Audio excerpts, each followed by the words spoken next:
雨の境界線で、君を待つ。第一章、消えた夜と、嘘の始まり、消えた夜とその始まり。その夜、拓磨は、世界から1秒だけ切り離されたような感覚に包まれていた。終電を逃した駅前は、雨に濡れたネオンと、閉まりかけのシャッターの音だけが残っている。人影はまばらで、濡れたアスファルトに映る光が、現実と夢の境目を曖昧にしていた。本当に、ここでよかったのか。拓磨は、ポケットの中でスマートフォンを強く握りしめる。画面には、たった一行のメッセージ。今夜、駅の北口で待ってる。サデニンは、レオ。高校時代の同級生で、最後に会ったのは、もう8年前になる。それも、あまり良い別れ方ではなかった。改札の外に出ると、冷たい雨粒が頬に当たった。傘を開く余裕もなく、拓磨は視線を巡らせる。ベンチのそば。自動販売機の白い光の下。一人、傘もささずに立っている男がいた。痩せた肩。黒いコート。そして、あの頃と変わらない、少し癖のある前髪。間違えようがなかった。レオ。声に出した瞬間、自分の喉が、かすかに震えた。男は、ゆっくりと顔を上げる。目が合った。一瞬。時間が止まったように感じた。久しぶりだな。レオの声は、記憶の中よりも、少し低かった。拓磨は、何と返せばいいのかわからず、曖昧にうなずくだけだった。急に呼び出して、ごめん。いや。それだけで、会話が止まる。雨の音が、やけに大きく聞こえた。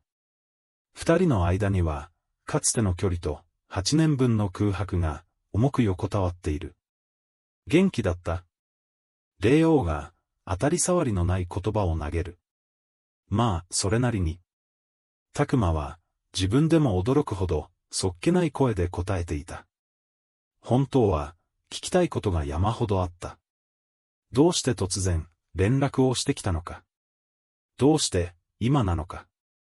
そして、あの夜のことを覚えているのか。少し、歩こう。レオが言った。拒む理由もなく、拓磨はうなずく。駅前の雑踏を抜け、川沿いの遊歩道に出ると、周囲は一気に静かになった。街灯が、濡れた地面を細く照らしている。並んで歩きながら、拓磨は何度も横顔を盗み見た。レオは、あの頃よりずっと大人びていて、それでも、ふとした瞬間に見せる表情だけは、昔のままだった。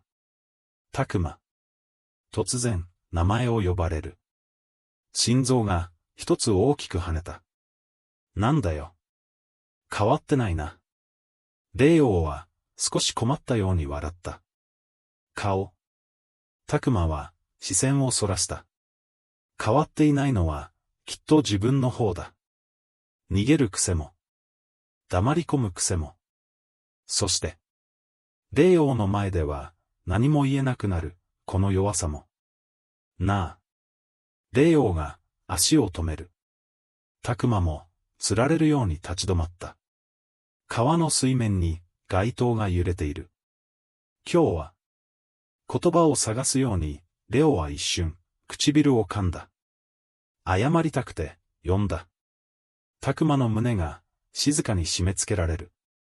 今更？思っていたより、トゲのある声が出てしまった。レオは、小さくうなずいた。今更だ。でも、視線を上げ、まっすぐ拓磨を見る。今じゃないと、言えなかった。沈黙。雨音が、二人の間に落ち続ける。8年前のこと。レオが、低い声で言った。全部、俺のせいだった。拓磨の中で、長い間、封じ込めていた記憶が、静かに動き出す。文化祭の夜。誰もいなくなった音楽室。窓から見えた、雨に濡れた校舎の裏。そして、突然の別れ。拓磨は、思わず笑ってしまった。乾いた笑いだった。ずっと、そう思ってたよ。霊王が、わずかに目を見開く。お前が、全部決めて。俺の気持ちなんて、聞きもしないで。言葉が、止まらなくなる。いきなり消えて。それで、今更謝って終わりか。自分でも、驚くほど感情が溢れていた。霊王は、何も言わずに聞いていた。逃げずに。視線をそらさずに。ごめん。やっと、それだけを口にする。拓馬は、強く唇を噛んだ。本当に。霊王の声は、震えていた。俺は、一度、深く息を吸う。お前を、守ったつもりで。一番、傷つけた。拓馬の胸が、ぎゅっと締め付けられる。わかっている。理屈では。あの頃のレオにも、余裕なんてなかったことくらい。それでも。遅いんだよ。拓馬は、ぽつりと言った。何もかも。霊王は、うつむいた。雨粒が、前髪を伝って落ちる。その姿が、やけに小さく見えた。でも、霊王は、顔を上げる。決意のような光が、目に宿っていた。今日、ここに来たのは、謝るためだけじゃない。拓馬は、無意識に息を止めていた。俺。霊王は、はっきりと言った。嘘をついてた。胸の奥が、ざわりと揺れる。8年前のあの夜。お前に言わなかったことがある。雨の音が、遠ざかったように感じた。なんだよ。拓馬の声は、かすれていた。霊王は、一瞬、迷ったように唇を噛みしめる。そして、俺は、低く、静かに、一人で、消えたんじゃない。拓馬の世界が、ゆっくりと傾く。どういう。その夜。霊王は、言葉を選びながら続ける。俺は、ある人に会っていた。胸の奥に、冷たいものが落ちてくる。そして、その人との約束で、霊王は、拓馬を見つめた。お前の前から、姿を消した。拓馬の喉が、ひくりとなる。誰だよ。霊王は、すぐには答えなかった。ただ、静かに言った。まだ、言えない。その言葉が、何よりも残酷だった。でも、霊王は、一歩だけ近づく。お前には、知る権利がある。雨に濡れたコートの袖が、わずかに触れる。近すぎる距離。それだけで、心臓が痛いほどなった。拓馬。名前を呼ばれる。もし。ほんの一瞬、声が揺れた。全部、話したら。俺のこと、嫌いになるかもしれない。拓馬は、答えられなかった。それでも。霊王は、続ける。もう、逃げないって決めた。沈黙。雨音だけが、二人を包む。拓馬は、ゆっくりと息を吐いた。そして、静かに言った。ずるいな。霊王が、かすかに笑う。そうだな。拓馬は、空を見上げた。黒い雲の向こうに、何があるのかはわからない。けれど、あの夜から止まっていた時間が、今、確かに動き始めている。そして、直感していた。霊王の嘘は、ただの過去では終わらない。自分の人生を、もう一度大きく揺らすことになるのだと。雨の境界線で。拓馬は、まだ知らない。この再会が、救いなのか、それとも、新しい傷の始まりなのか。It's like, well, if you're just playing purely to get the rewards, like, you're not even playing the game. Don't forget about the habit of releasing very OP cards and then nerfing them to the point where they're unplayable once a ton of people have it, bought it. See, I talked about this a little bit earlier. I don't think they're purposefully, like, releasing broken cards and then nerfing them just so I get to buy the new stuff. I think it's they release it strong because they want it to be playable, and sometimes a little bit too strong. And then they nerf it because they realize it's too strong, and they hold off nerfing it because they want you to be able to buy it and play with it during the period when it's viable. Yes, that is true, and that's not a conspiracy. But I don't think that they're like intentionally rotating them out, like powerful nerf it. I think it's just that they realize that it's too strong and it's too much in the metagame, you know, so they have to nerf it in a sense. But they probably nerf it too slow because they want people to buy it, is the thing. Like that's the thing. They would nerf it faster if there wasn't the incentive to for people to buy it. That's the thing. Just not playtested enough. I really don't think, like, having worked on Hearthstone, which had a bigger team than Marvel Snap has, and seeing the playtesting they did, most of the playtesting comes from like the 3 designers doing the playtesting amongst themselves. That's like almost all the playtesting is just the people who work specifically on designing the cards, just playtesting among themselves. And then once a week, Marvel or Hearthstone would have it was like an hour or two where everyone from the entire Hearthstone team would come and playtest, and that would be where it was a broader playtest, and that was like 200 people, but really only about 50 people would actually do the playtest. Everyone else would kind of ignore it. So you'd have like 50 people do the playtest, and 90% of the people are like not very good at the game. So you get maybe 10% of the people are actually good at the game, being able to actually understand mechanics, and almost maybe 1% of the people playing on it. So maybe like 2 people on that played the playtest outside of the designers were actually able to be deck builders and be able to understand decks in a way, or understand like cards in a way beyond that, and actually understand how it implement the game. So it's really not like, you're not getting a lot of playtesting, you know. Chachi, isn't it? Was it not Chachi? Is it Chalky? Is his name Chachi? Like I worked with him a lot. Like he was really good at designing cards and balance and everything. I talked to him a lot. I would tell him all the data all the time. So it's like he was really good at that stuff. He was by far the smartest, you know, like designer, or at least final design, like in terms of like skill. Like he was just really skilled. Like he just really, everything clicked for him, you know. So it's like if you don't have someone like that just like it clicks for, it's like really hard. Like everyone else on the team was also really good at the game too. Like at final design, you had to be really good at the game. So their entire team was like really good. But Chachi was another level. He was like, he could literally just, he could he just like if you want to get rank 1 in Hearthstone, he literally could just go play and get rank 1. It was just like so crazy, you know. Yeah, Reels was there the entire time I worked there too. Reels was really good as well. But yeah, I worked the 3 people. There was 4 people that worked on final design when I was there. It was Chucky, Reels, XR, and Puffin were the 4 people on final design when I worked there. Those are all their gamer tags. People might know them from that. But yeah, they were all good at what they did. I think Puffin wasn't on it the entire time I was there, but it was crazy, yeah. But they were by far the people who were the best of the game on all of the Hearthstone team. Like I technically was ranked higher than them, but they just didn't play the live game, you know. It was me and Tien were the only other people on the team that were actually good at the game, is the thing. The rest of the people on that played Hearthstone were not like top level players.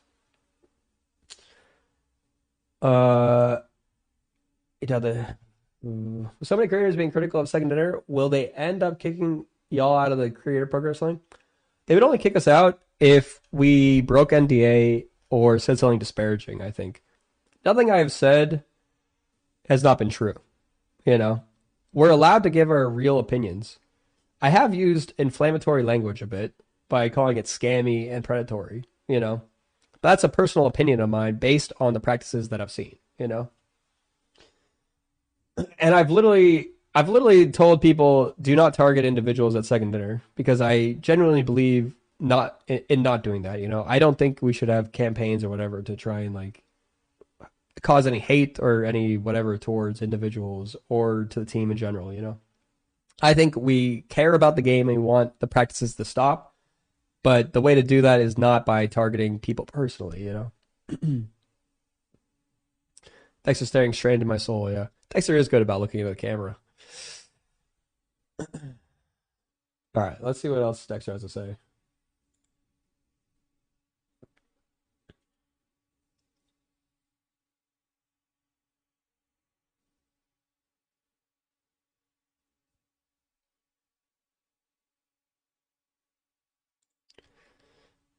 The fuck? What are they even saying here? So they did say we've heard your feedback loud and clear, and they're like they shared this a while ago, and then they came back with this, and they're like, we heard your feedback, and what you guys needed was just a little bit more time to prep. We just needed to give you a little set our expectations a little more. We heard your feedback loud and clear, and this is what we came up with. Okay, let's get real.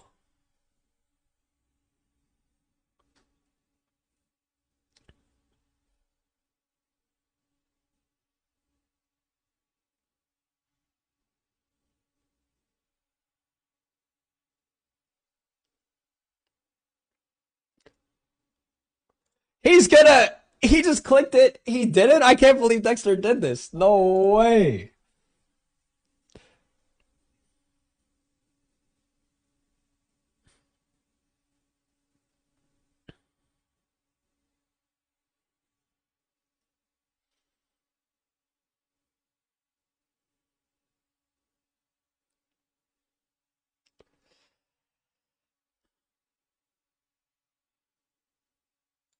I think the game mode is poorly implemented on top of it because there's like zero incentive to win.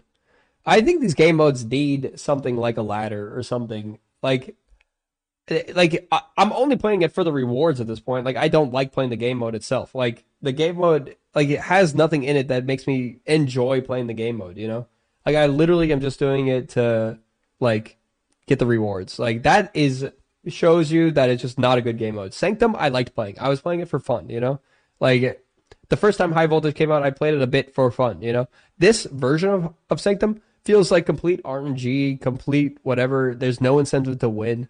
You know, I need an incentive to win at the very least, you know? Like, there's just nothing. Like, yeah, 20 volts is not worth an incentive to win. It takes longer because of animation. And the animations are sucked so bad. I literally, they need to fix that problem. Like, their implementation for fixing animations, and their first thing was like, let's have this little fast forward thing that just skips a bunch of stuff that doesn't even work properly. It never fast forwards when it really needs to. And then when it does, it literally is when you need to be able to see what happened a lot of times.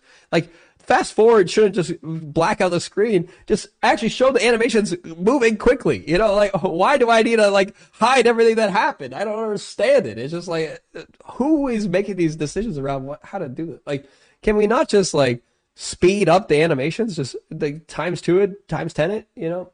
Like I don't need it to look all crisp and nice and whatever just because like you want me to see the animation 100 times, you know? 2x speed and 4x speed. You know, if they meant, you know, like Raid Shadow Legends or whatever, those other games that have like the 2x and 4x for the animations, like they literally should do that, honestly. Oh, man.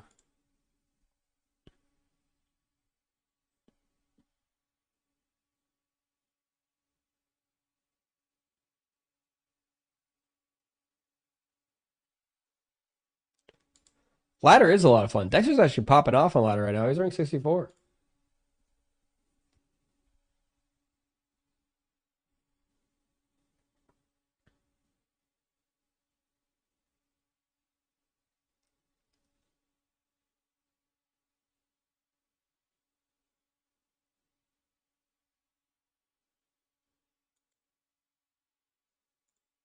Not very surprised. Yep, yep, yep, yep, yep. All right, let's see what guest has to say.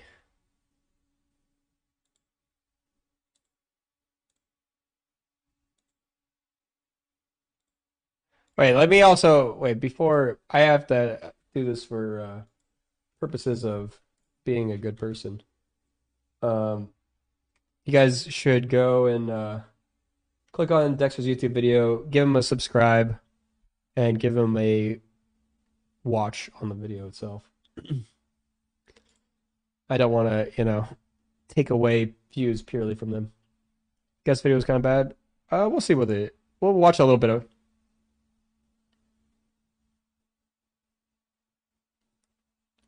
What's he doing? I don't understand. He's scrolling down.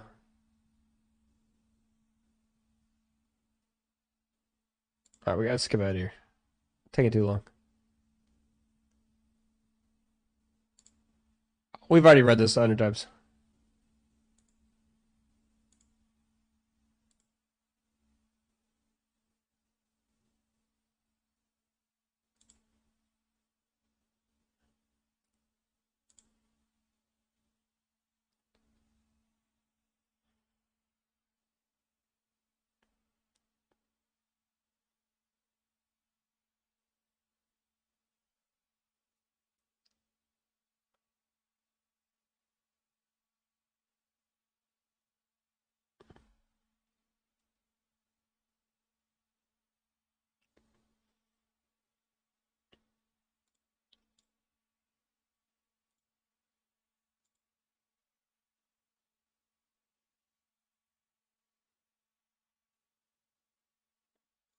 Wait, Binks has a reaction too? I haven't seen Binks' reaction, no.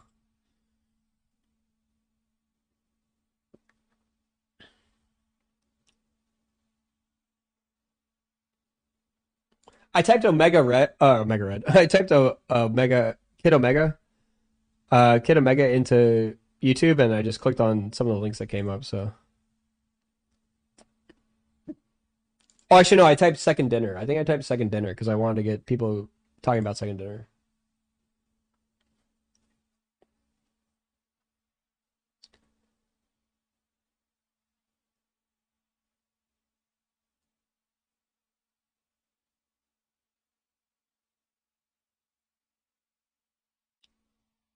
Okay.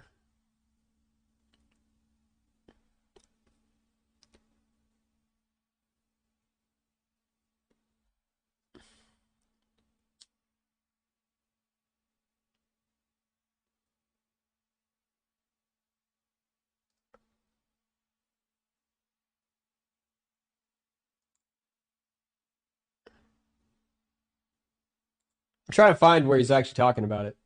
Uh,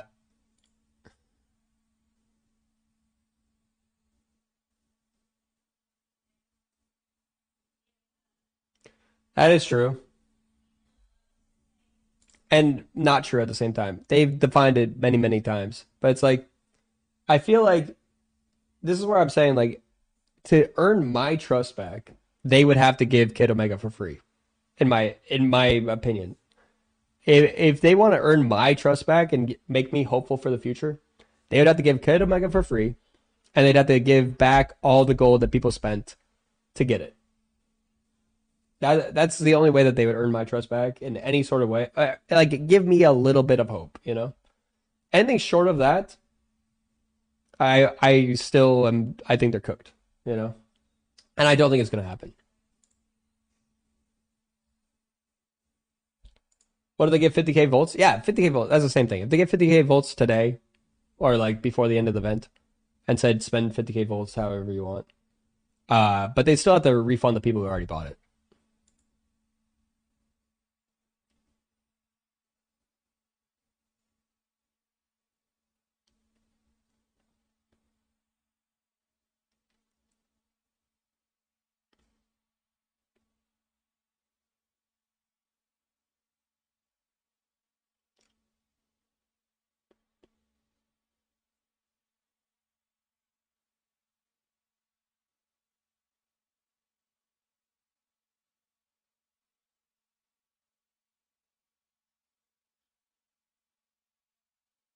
They have not said any of that. That is not what they've done. They've not said this event is a failure. They've said our intentions were good. We wanted to have good intentions, but we just didn't communicate well. That's what they said. They have not admitted fault, you know? They've only admitted fault in the communication. That's all they've said. All they've said is we didn't communicate well.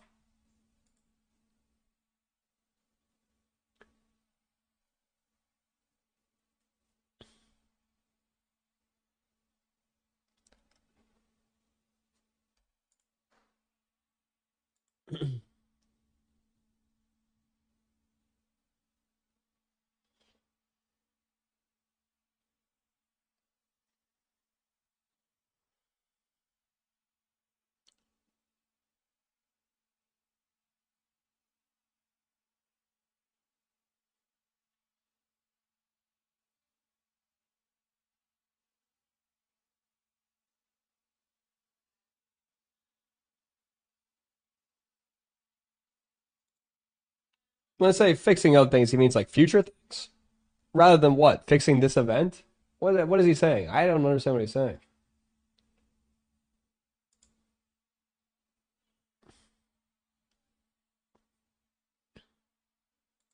I think you also should fix this event.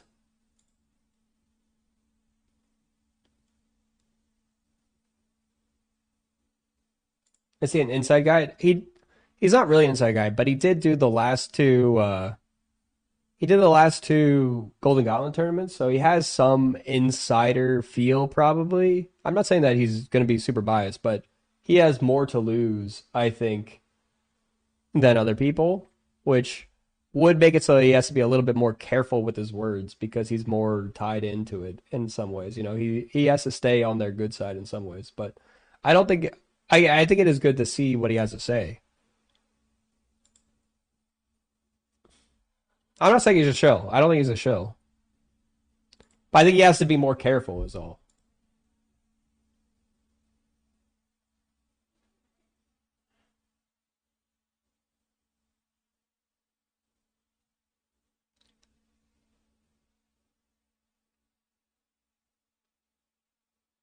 How is it? All right, this he says it's strike one. Like, what about all the others?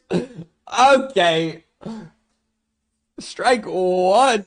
It's like strike 110. Like what happened? I don't know. That is. See, this is good content, but oh man.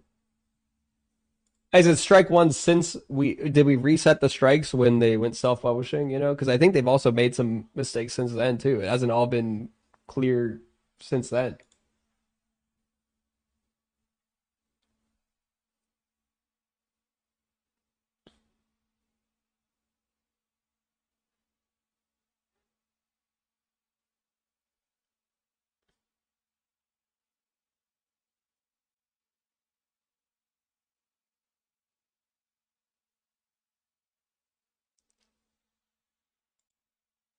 What? Never expected us to get Kid Omega for free? Why not? Don't like get it for free just flat out, but I do want them to do that now as a make good. But they should have at least had a path to get it to for free using your resources that you earn in the game, or the resources that you've already spent money to get, like tokens. Like in the event, don't gate it for a month that you can't use your earned tokens for the event for that. Like that's the thing. It's not free to do it that way. Like playing the game for 8 hours a day for 9 days straight is not free, first of all. That's the other thing. You're engaging with the game in a way, you know?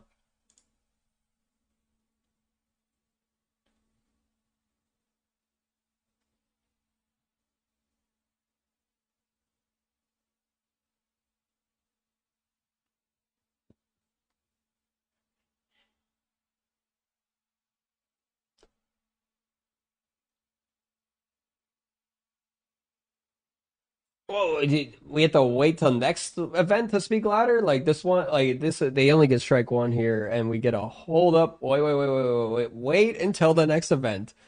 They got another chance. They got two more chances to prove themselves. This is strike one. If the next event doesn't go well, that's strike two. Then we speak up after the next one. Yeah, you say it's pointless to listen to, but I think it is good to see. The reason why we're listening to this isn't because I think it's good to see the perspective. We don't want only one perspective of everyone just bashing, also. I'm not saying he's not a paid show, you guys. He's just he has some incentives to be a little easier. He has said things in here, where he is being a bit two sidey a bit. But it's like I think I think it's still good to be able to hear. You want to hear what is being said from the other side because I feel like this is kind of like it gives you a little bit of insider thought into what maybe Second Dinner is even thinking. They're like, this is what they're gonna hear this, and this is what they're gonna be like. Yes, yes, yes. We did do all these things. This is strike one. They like what they're gonna do is listen to this kind of information, you know. So you have to be able to understand what they're gonna listen to and nod their head at and be like, yeah, this is the content that we want, you know.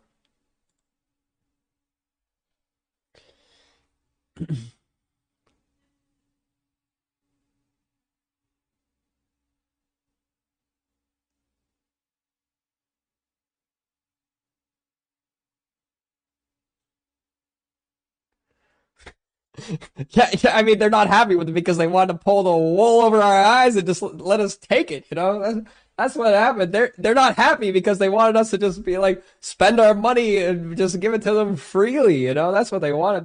They wanted us not to complain and just open our wallets. You know, that's what they wanted. That's why they're not happy. It's not they're not happy because like they're like, oh man, we missed the mark. We really should have done right by our people. They're unhappy because we caught on to what they're doing.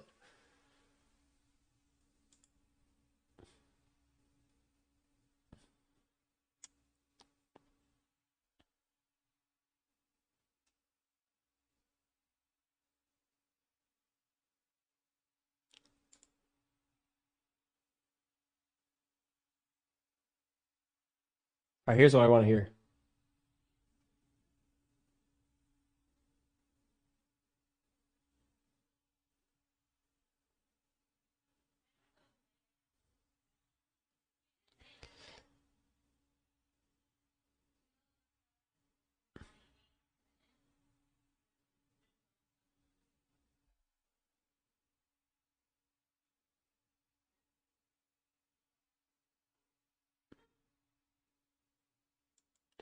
Well, it's one of those things. You say he's shook up. You know, it's like I feel this. I'm sure he feels this. A lot of other people who have been in Marvel Snap for 3 years, you know, who have dedicated a lot of time or whatever. You can feel like it's no longer like you can't say this is fine anymore. We're sitting in the fire and we're just like this is feeling like we got to get to the exits at this point. You know, it's not feeling like we can sit here anymore. You know, that's what it feels like. So it's like I would be a little shook up too, like just some of the stuff. Like I'm sure he's downplaying a lot of it. Like a big part of it, like a big part of it is the fact that like you have an incentive as a main game streamer to make the game seem better than it is. You know, to not sound the alarm, to not pull the fire alarm and get people running to the exits. You know, you want people to still play the game. You want to get new people in. You want to do those things. You have incentive as a content creator to do that. You know, and I see like he doesn't want to have all hands on deck and get people out. You know, he doesn't want to say quit Marvel Snap, stand up, boycott. He doesn't want to say any of that. You know, he wants people to stay in the game. You know, we all want the game to survive, yes, but it's like we're losing hope. You know, we want to not have Second Dinner take the wrong uh, lesson from this, and I almost guarantee you they will. They will almost certainly take the wrong lesson from this. You know, like they're gonna take. We need to just pull the wool over their eyes better. We need to make them not see what we're doing better. We need to like mask it better. That's what they're going to take from this, you know? We need to communicate in a way that's going to not piss them off as much. That's what they're going to take from this. Almost certainly. You know, it's not going to be let's make things cheaper. Let's make it better for the players. Let's do this. They're not going to do that. You know? I've thought that they might do that time and time again, and they have never shown me that they want to do that. Every single time that they've announced a new monetization thing, a new thing, it's like the slightest bit better, and then they take away something else, you know? It's like, hey, Sean MS, thank you for the tier 1, even though 1 year. Thank you, thank you, thank you. Did you see the Super Premium Pass leaks for next month? Yeah, did see that. The only reason he got it was because he put it to his viewers. If he could get 50 subs in the next X hours, he'd buy the card. Did he get the subs? Did he get 50 subs? Holy. All right, chat. Let's get 50 subs going, and then I'll donate it to charity. He made other viewers pay for the card, yeah. Thank you for the Prime. Thank you for the 4 months. Sexy Chewbacca 69 just subscribed with Prime. Second charity there. All right, we're going to go into the next one. I heard someone said in the chat that this one was very bashy, so I don't know how much we'll listen. If it's too bashy.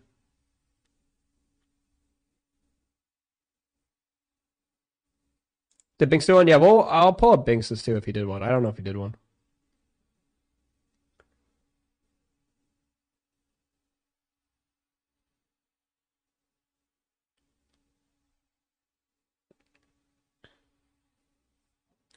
As a community, if they wanted to buy it, we said yes and put out a goal. Yeah, I get that. Zombie went off, yeah. Zombie usually goes off. I'll see what he has to say and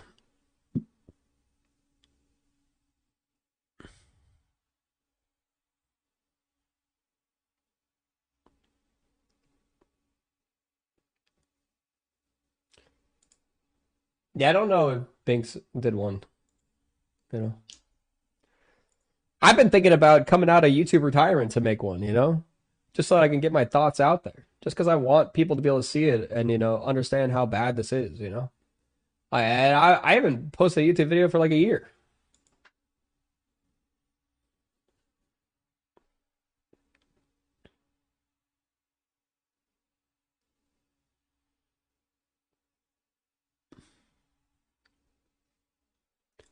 Okay, so what's the best I can do to try and affect the change? I deleted the app from my phone. From your experience perspective, will that be effective or no? No, that won't do anything, to be honest.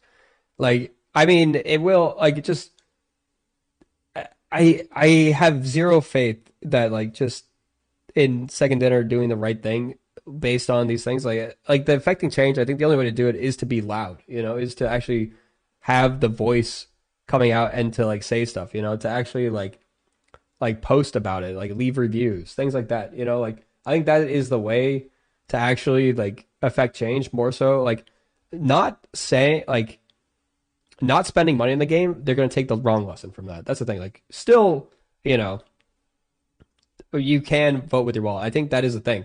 But I think that they're going to try and milk you a different way. Like, that's the thing. I've seen time and time again. I just, like, they're just thinking purely from, like, a monetization perspective, not like a let's do right by the community perspective, which, again, if it comes down to that, they're not going to take a lesson of, like, oh, they're spending less money. They're going to just be like, okay, how can we get them to spend more money? That's what they're going to take. You know, that's the thing. Like, this didn't work. Let's try, like, another way to get them to spend more money, you know? Like, I don't think that, like, they shouldn't be thinking in those terms. They should be thinking of how can we do right by customers? If you do right by your customers, if you do right by your player base, people will come and want to spend money. That's how it works. If people want to play your game, if people care about supporting the business that is producing the thing that they enjoy, they will do it. But they're not doing it that way. I actively do not want to support what they're doing. I actively want to spend the least amount of money possible. I enjoy playing the game. The game is great. But the way that they do it, it leaves such a bad taste in my mouth that I do not want to support it, you know? If they did it in a way that I wanted to support it, I would spend a lot of money. I'd still be spending a lot of money on this game. I am spending way less now because of that, and they're not taking the right lessons. Just because I've spent less money, they're taking very much the wrong lesson. 𝔹𝕃ℂ𝔻 is an example of that. I have not spent anything beyond the season pass for the past 8 months, and the lesson that they take from people like me is, look, our whales are drying up. They're not spending as much money. We need to find new ways to force them to spend money to get the new cards because they have these banks of tokens and other things that they can just use indefinitely. We need to make it so that they have to spend money outside of that in order to get these cards. And that's what 𝔹𝕃ℂ𝔻 is literally doing. They took the wrong lesson and they have run with it. There's also on 2x speed. All right. Let's keep listening. Eyes read this. We're good.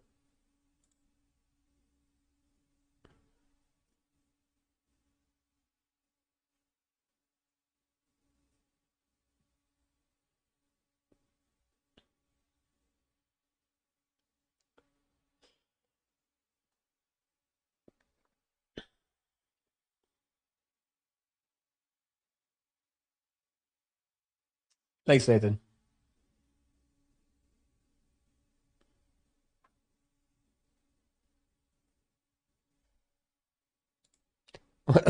Just look at, wait, I didn't even notice all these. Look at all these little things. They have, like, The garbage bin, the laughing emoji, the skull emoji.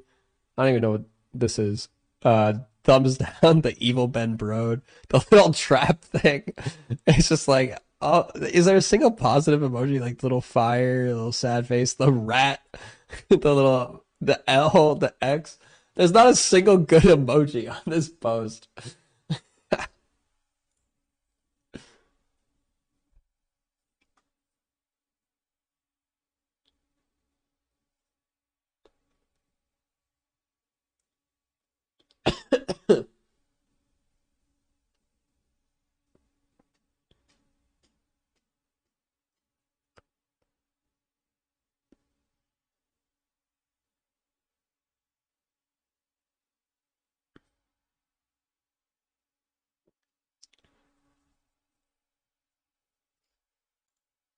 I feel like it's more bad than good. Is the problem? I feel like more of the things have gone bad than there has been good positive things. That's the thing. Like it's just so obvious. Like, it's like time and time again we've been back here. Go back and look through my streams. Go back and look through my YouTube videos. Almost all of it is negative reactions. It's hard to be positive about this game when there's almost no positive good news. It's all bad. It's just every time I'm just like disappointed when the new things come out, when the new things happen. Like even with snap packs, when we went over it, it was like, okay, they've announced this huge monetization change, and then it's like, okay, and we're saving 5% on this, and then we're just also throwing in a bunch of more RNG into it for the people who don't have that many cards. It's just like they just can't do a solid. They just can't do good for everything. Their compensation has been good. The compensation has been good for like two things. They like the good is like when they buffed up, like it was after the app got banned. They did like a good job like trying to buy some goodwill. Yeah, that was good. But to be fair, their app literally got banned and you couldn't play it. It was just like that is a big problem. So like they had to buy back some goodwill, at that point.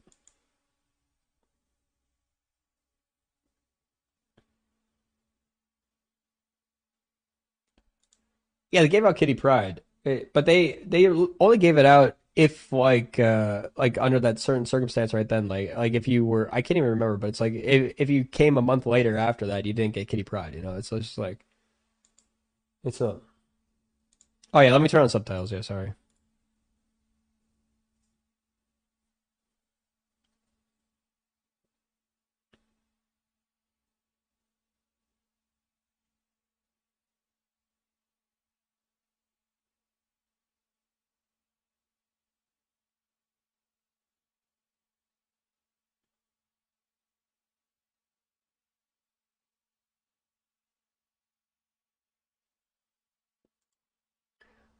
Like it's crazy. Like $250 million actually, it's a lot of money. But if you think about it from like, they probably did. Everyone got bonuses at Second Dinner when the game first came out because of how successful it was. So like it was much more successful than they thought it would be, and they did get a lot of money. And it's like if you put that in perspective, Hearthstone made way more money than that.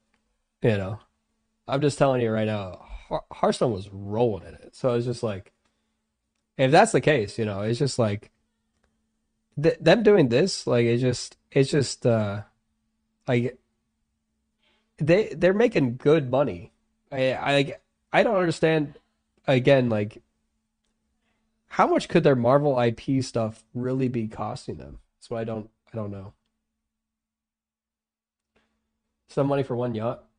It's like the way that they run this game, it's like they're about to go out of business tomorrow if they don't make enough money on this next event. That's how it feels like they're running it. They're like this next event or this next card, everything has to be perfect, or we're gonna run out of money and we're just gonna be broke. That's how it feels.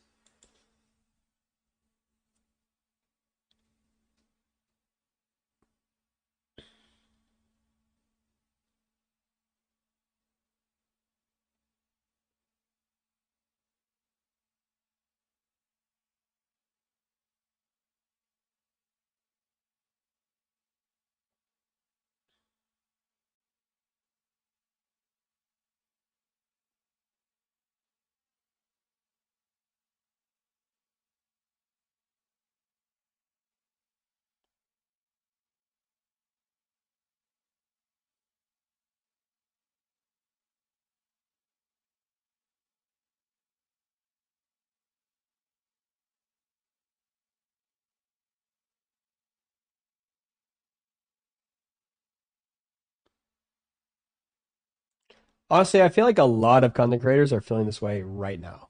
Like, uh, like I'm feeling this way kind of right now. It's just like it really is just like it's really leaving such a bad taste in my mouth that it's just like I really don't know how much longer I'm gonna be in Marvel Snap if it continues.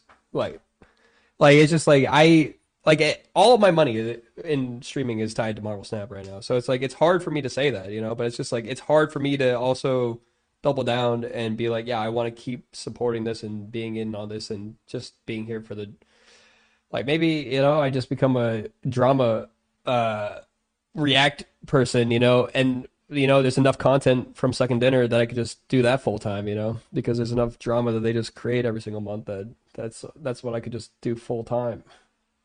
Can we do drama podcast? Yeah.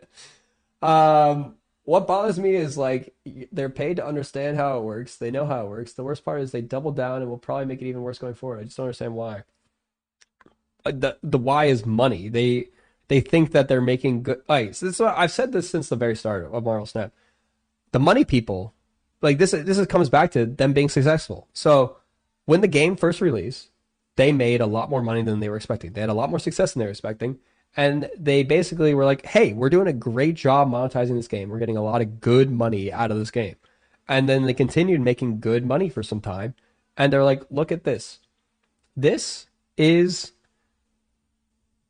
a success. Let's give everyone bonuses. Let's keep the people that are making the monetization decisions making the decisions because they made us such good money. But you know what it is? It wasn't the monetization people that were making such good money. It was the game was really good. And people came and played the game. And they would have just paid whatever. But you could have kept more people playing the game. You could have grew the player base if you didn't have the shit monetization. And this is what I'm saying with analytics and whatever. If you could go in and do an A/B test of release Marvel Snap with the current monetization or with a better monetization that like I created, I guarantee you in 10 years after the release, my game would have made more money over that 10 years than whatever they're doing now, you know? They're milking it all up front and they're going to kill themselves for the next 7 years, you know? Like that's what's happening, you know? That's exactly what's going on. And it's just like the fact that they don't have that data, you know, is just like the fact that they think that they're doing so well. They're just handing the keys over to the monetization people because they did so well to start that they're so blinded by the money that they're just letting them run it into the ground. That's exactly what's happening. This guy here wants the drama. Second Dinner, you know.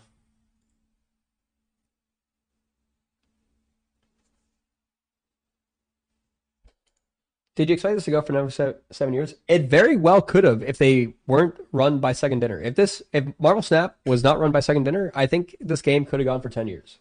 It's as simple as that, you know, easily for 10 years. Look at Hearthstone.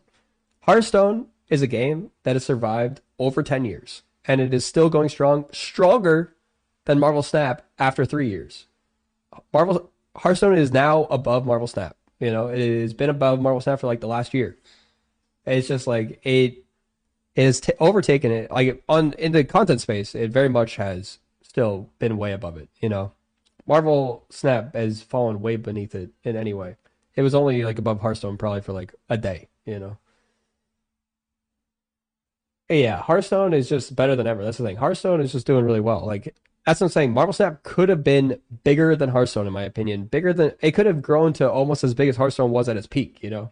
I feel like Marvel Snap has the foundation and the basics and the mass appeal that it could have been that size had they had a better model, I think. I think that's the thing. I think they literally shot themselves in the foot. They took the wrong lessons. They let the wrong people run with it when it comes to monetization. And then they just thought that they were doing well when they really could have been doing so much better. That's pretty much it. And they might call me naive. They might call me as like some idealist that thinks that they could do it. Like the people who work there want to justify what they're doing and say like, look, you don't know what it's like in here. You don't know what they could have done, you know. Is Marvel Snap a publicly traded company? No. Second Dinner is not publicly traded. They have no investors. I mean, they don't have no shareholders. They have investors. They have no shareholders. They have people who have invested. They are a seeded company. So they have some money from investors. But they don't have direct shareholders like a public company does. I guess that it would technically be private in a sense because the investors do have a share of the company, I guess. Yeah. I don't really know how much say those investors have. I would assume not too much. I don't know what they promised them.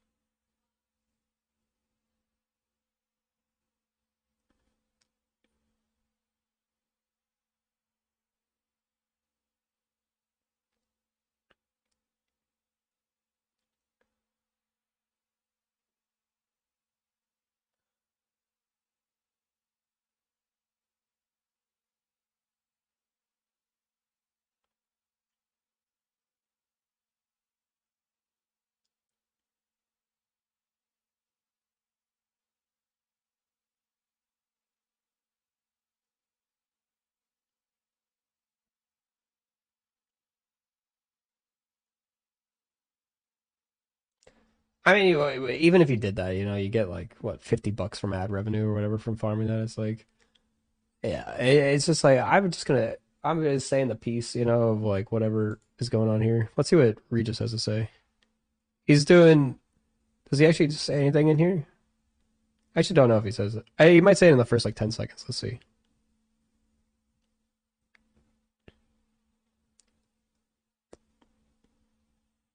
Okay, he's just talking about the game. I don't think he actually talks about it here.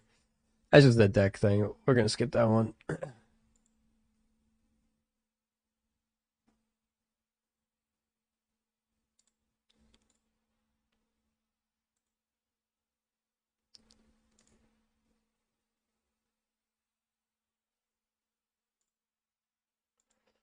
Ooh, see, that's not a good sign, Actually, if Snap Judgments is hopping on the Marvel Snap is dying train, holy wait, he does talk about it a bit? In the following video? Wait, there's another video from Regis? Hold on, let me see this. Does he have a follow-up video? Videos. In the nightmare? Wait, I did read the Twitter post. In the nightmare video? Let's see.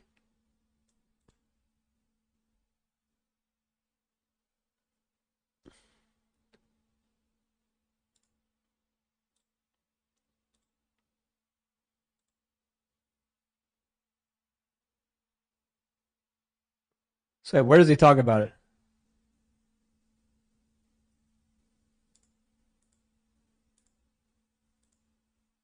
All right, wait. He didn't talk about it. Where does he talk about this? I can't be bothered to find. All right, whatever. We're just going back to this. Is that Freddy? Yeah, we have Freddy.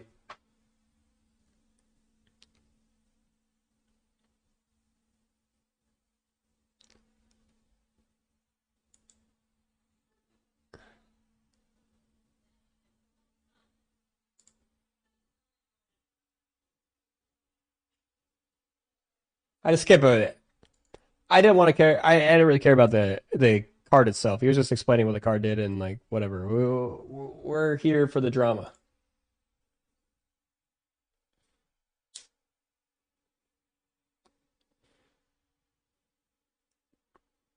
Second Tinder. That's what the the CC said.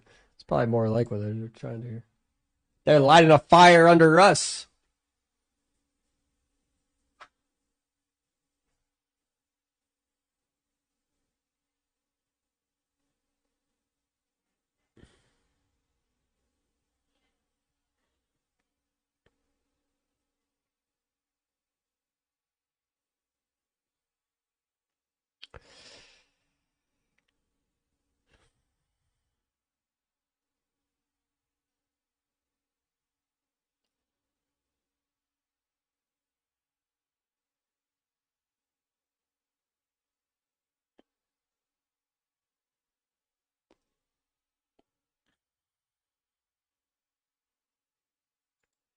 That's true too. I didn't even we haven't even talked about Cobra at all. Like in this mode, Like Cobra is also 4,500 tokens on average. What is it, like 30,000 tokens on average? Like, because you get it 50% of the time by turn 2 or whatever, or by the second one.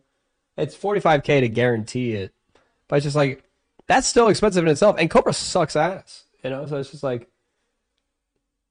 if Cobra was really good, like that's what I'm saying. This is what we would like if Cobra was this this card. Like, say they put Cobra down here for whatever, you know. Like, how much extra does this cost? 522. And then this one's 6,800. All right. You know? Cobra should be on the reward track. Yeah, it's just like the fact that they also have this, it's just like it is literally just like a spotlight, right? Like, because it's like 2 spotlight things and a Cobra. And it's like you can get this from playing the new mode, but like, or you can pay money to get the thing. It's like literally the same thing. He makes a really good point here. That's just like, that is a spotlight cache, yeah. It's just like, and it's still expensive, you know, because it's like getting to 15,000. Like, I played the game for what, like, how many days has it been? Like 4 days doing double missions each day? I don't know. Imagine not getting Kid Omega in 2 polls. Oh, man, yeah. Reward track is trash, yeah.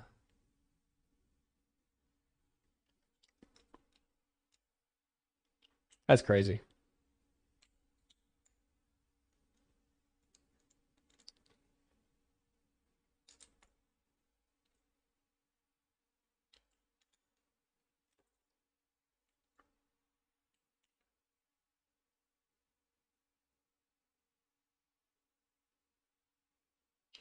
Wait, really? Wait, if you don't play any charge cards, it resets the thing. I actually didn't know that's the bug that you guys were talking about when you said I just reset their mission. Oh, that's so... I understand now. And they're only giving 2,500 volts out, like, with these kind of bugs? Okay.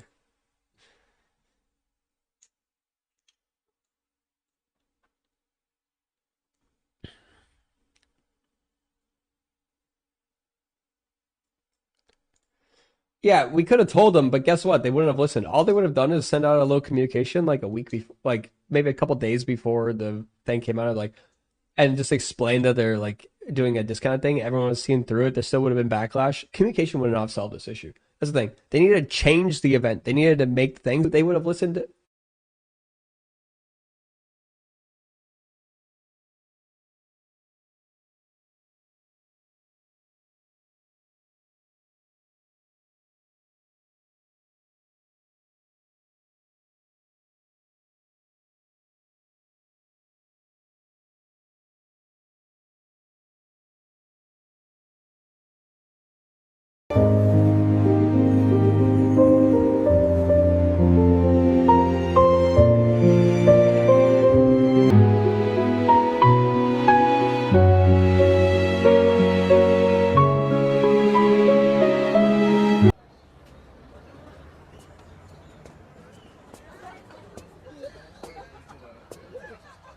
非常勤の講師として大学に来ていた彼に最後に会ったのは卒業間近の8年前。少しでも近づきたくて彼の講義は全て受けた。そのくせ他の学生に混ざって接することもできずにいたあの頃。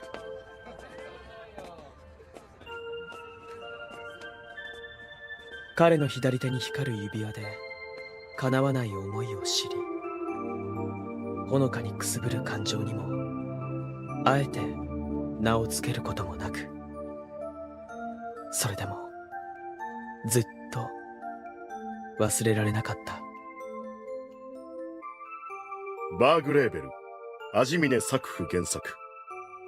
君のつく嘘と本当。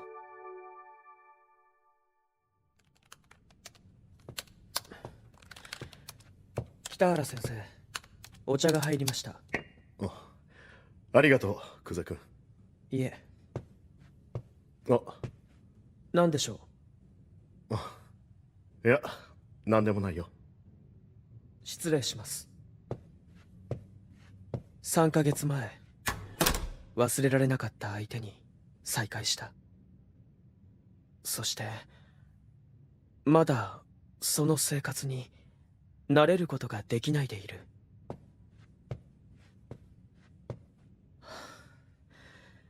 今のも絶対不自然だった。不愛想だった。そのうち絶対嫌われる。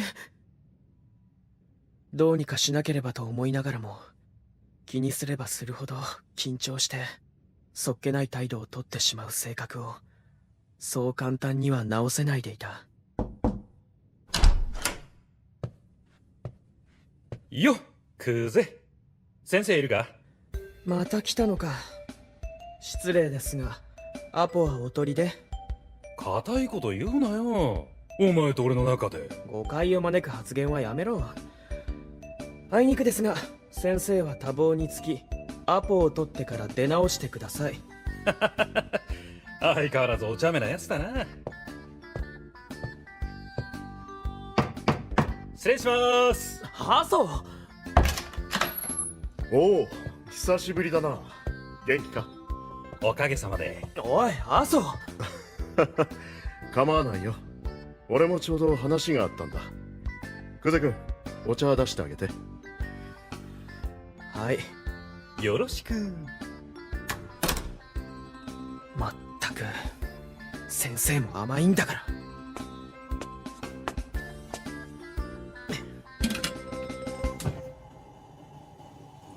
麻生は大学時代の友人で、探偵という職業柄、何かと先生のところに相談にやってくる。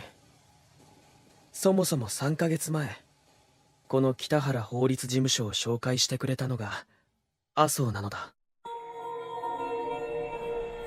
へえ、今の会社辞めるんだ。ああ。次決まってんのか？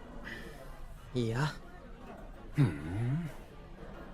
そういや俺人探し頼まれてんだけど、お前やる気ない？は？ほら、大学の時講師に来てた北原先生の事務所なんだけどさ。え？スタッフが一人辞めちゃって手が足りないんだと。スケジュール管理や書類作成できる秘書が欲しいって言ってたから、クゼが適任かなって。お前司法試験受かってるだろ？もう何より大好きな先生とずっと一緒にいられるぜ。麻生。8年も忘れられないでいるくせに。とりあえず話聞くだけでもどうだ？悪い話じゃないと思うけど。もう会う機会はないと思っていた。会うつもりもなかった。ただいつまでも忘れられない思いに決着をつけたくて。北原です。よろしく。よろしくお願いします。麻生君に聞いたけど、クゼ君も僕の講義を受けたことがあるって？はい。そうか、奇遇だね。8年ぶりに会ったその時、彼の左手から指輪が消えていることに気がついた。そんなことで淡い期待を抱く自分が嫌だ。クゼ君、どうかしたかい？いえ、すみません。すぐに。クゼ君、大丈夫か？はい。先生の手。大丈夫です。すみません。やけどしてない？いえ、すぐにお茶の用意をしますので。いや、いいよ。ちょっと出かけてくる。1時間ほどで戻るから、何かあったら携帯の方に連絡して。はい。じゃ、よろしく。またな。先生。久世さん。黒沢先生。離婚訴訟の判例資料をどうかしましたか？いえ、資料でしたら10分後に黒沢先生の部屋へお持ちします。いや、今日中で結構なんですけど。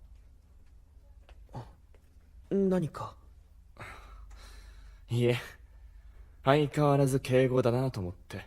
当然です。僕の方が後輩なのに。大学ではどうあれ、事務所では私の方が新人ですので。ま、いいです。資料お願いします。わかりました。そういえば北原先生復縁するそうですね。ま、弁護士も信用商売ですからいいことですよ。復縁？なーに？先生の話？杉山さん、ほら北原先生と奥さんの話。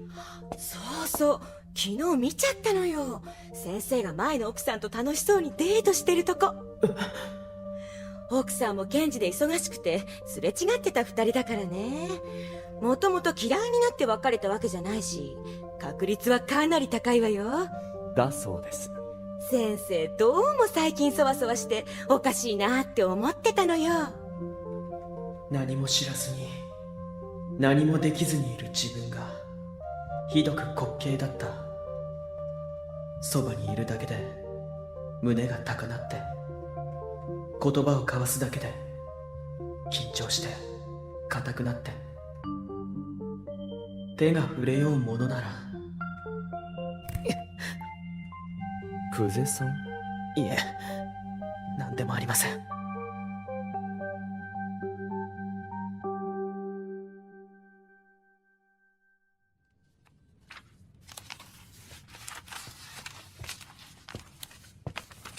今日もお疲れ様。お疲れ様です。久世君、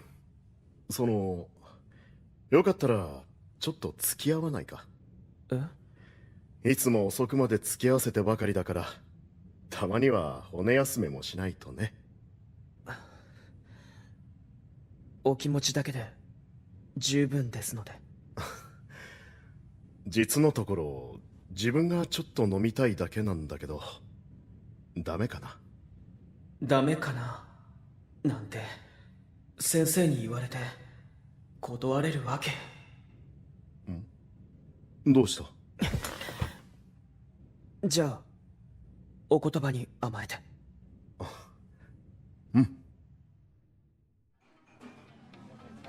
ここのブリ大根は格別なんだよ。おきに、最近大将ちっとも寄ってくれはれへんから、どこぞのべっぴんさんに美味しいもん食べさせてもらってんちゃうかってね、思ってましたんや。だといいんだけどね。あいにくとここ2週間残業の毎日だったんだね、久世君。はい、その通りです。確か久世君も一人暮らしだったよね。はい。自分で食事作ってるの？野暮やで大将。こないな男前が自分で料理しますかいね。そっか。そういえばそっち系の話はしたことがなかったけど。おりません。そういう相手はおりません。久世君？ムキになってしまった。ほんならここにいる男3人揃いも揃って女っ気なしかいな。なんとも情けない話だね。情けない。本当に自分が。はいど、おきに。ごちそうさま。食った。ごちそうさまでした。口にあったかい？はい、美味しかったです。よかったらこれからもちょくちょく付き合ってくれると嬉しいな。やっぱり一人で食べるより二人で食べる方が美味しいからね。ええ。久世君？先生は本当に食事を作ってくれる女性がいらっしゃらないんですか？あれ言ってなかったかな。2年前に離婚してそれっきり。前の奥様と復縁なさるって。久世君？好きです。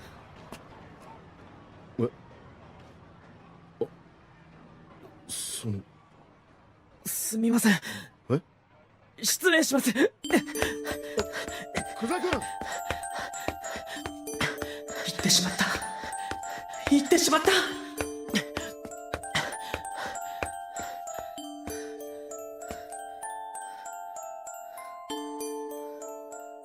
言ってしまった。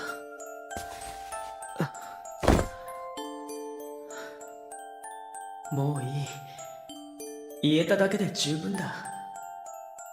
先生には困らせてしまって申し訳ないけど、生まれて初めて相手に向けて放った言葉は、それ自体が魔法のようで、これからの自分を何か別のものに変えてくれそうな気がした。先生が好き、好き、好きだ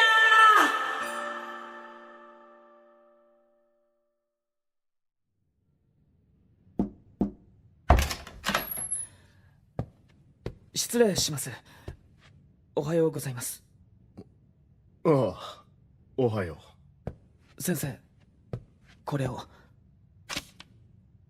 辞表？はい。困るな。すみません。非常に困るんだ。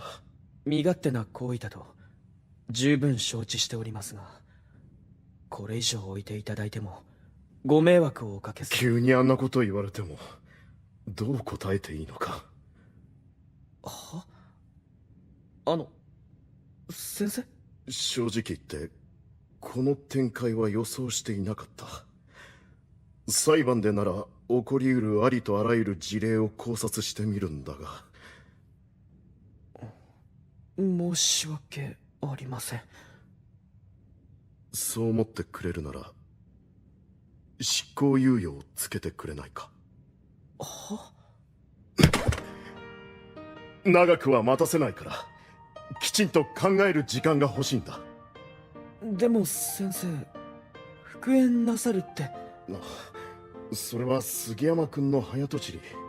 今朝聞いてびっくりしたよ。単に転勤先から出張に来たついでに会っただけで、彼女とは愛とか恋とかいうよりむしろ戦友みたいな関係なんだ。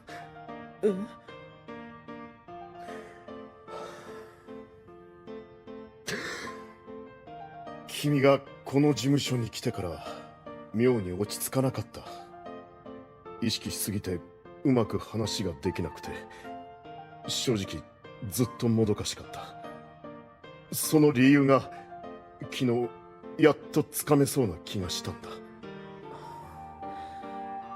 先生。なんだ？私の思い違いでなければ先生の答えはもう出ているような気がします。多分な。だから気持ちの整理をする時間があったね。わかりました。では執行猶予を2日つけます。もうちょっと。3日？あと一声。先生。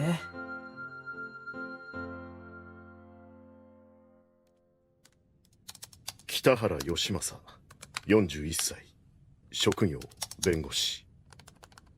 1ヶ月前、生まれて初めて同性からの告白を受けた。切なくなるほど思い詰めた瞳で。好きです。あの時の瞳を思い出すたび、彼に対する思いがどんどん膨らんでいくのが分かった。北原先生？いや、どうしたんですか？ぼーっとして。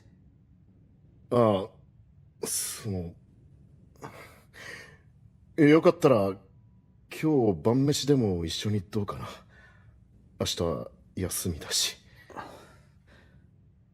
お気遣いは結構です。久世君？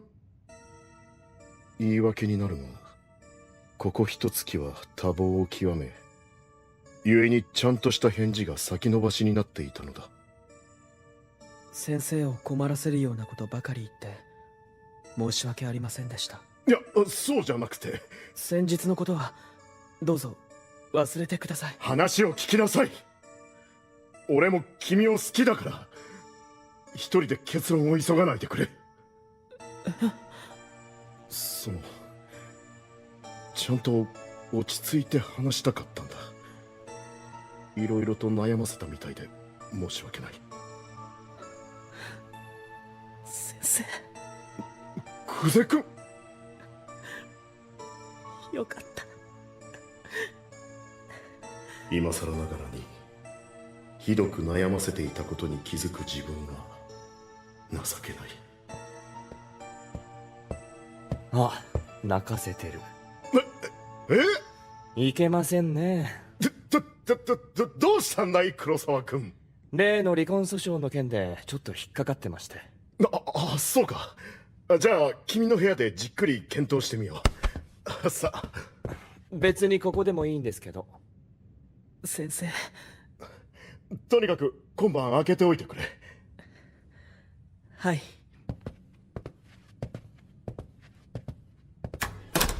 しかし久世さんが泣くとこなんか初めて見ましたよ。ああ、黒沢君は久世君の後輩になるんだっけ？高校大学と一緒でしたね。俺の方が1学年下ですが、あの頃の久世さんツンツン尖って澄ました顔して嫌な感じでしたよ。黒沢君、もしかして嫌ってる？他意はありませんよ。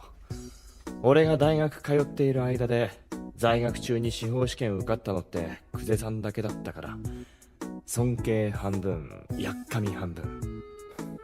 そっか。しかも卒業後は法律の道に進むでもなく、なんだこの野郎すかしやがってなんて思ったこともありましたけど、どうも最近変なんですよね。ふとした瞬間可愛く見えちゃって、どうしましょうって感じで。どうもしないでくれ、頼むから。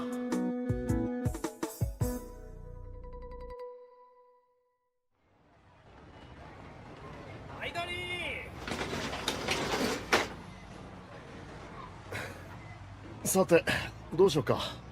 もう一軒行くかい？先生のお部屋にお邪魔してはいけませんか？え？ご迷惑でなければ。来るかい？はい。うわ、どうしよう。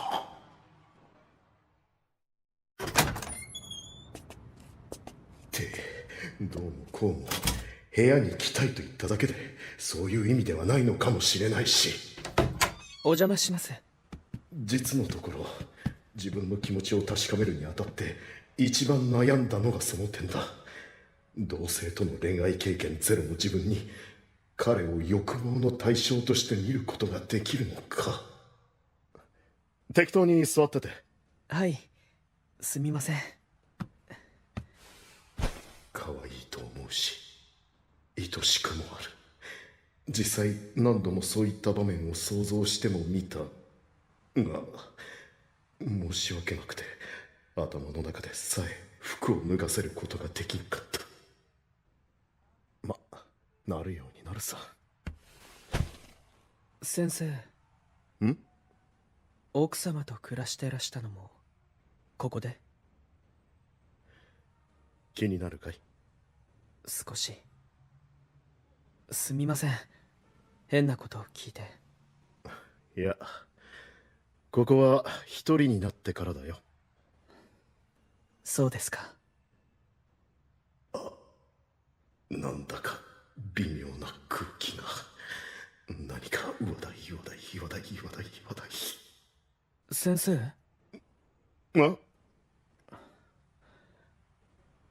触ってもいいですか？きたー！こうなったらいいよ。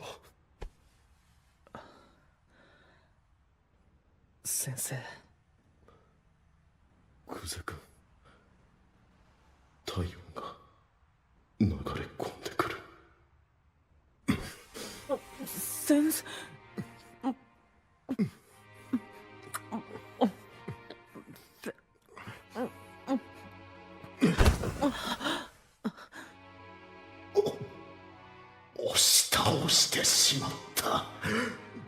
どうしよ先生、う。久世君。好きです。ずっと先生とこうしたかった。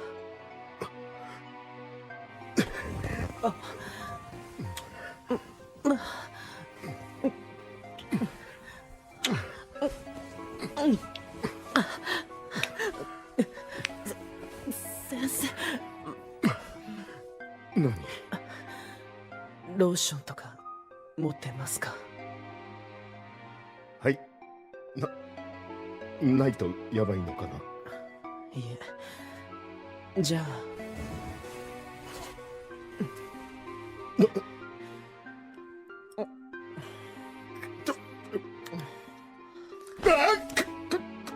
久世君。口に。いやですか。君初めてじゃないの？その男とするの？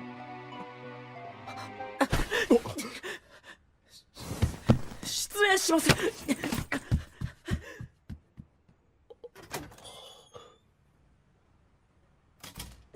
しまった。追いかけないと。久世君。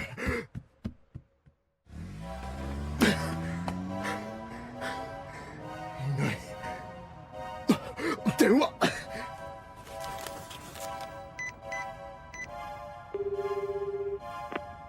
おかけになった番号は電波の届かないところにあるか、電源が入っ。くそ。住所は事務所に戻らないとわからないし。そうだ。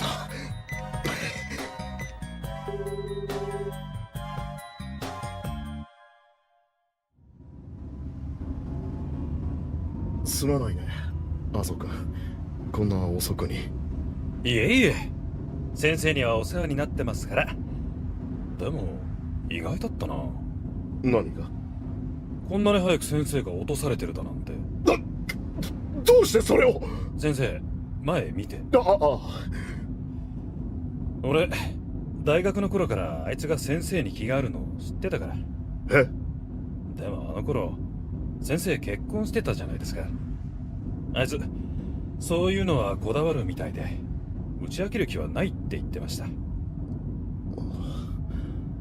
そういう相談も受けてたんだ。俺の周りってなぜかそっち系の人間が多いんですよ。久世君ってずっとその男性の方とそのらしいですね。じゃあ麻生君とも？いや、俺は奴の守備範囲から大きく外れてるから。そんなかっこいいのに？褒めてもらってなんですけど、あいつ老け線なんですよ。老け線？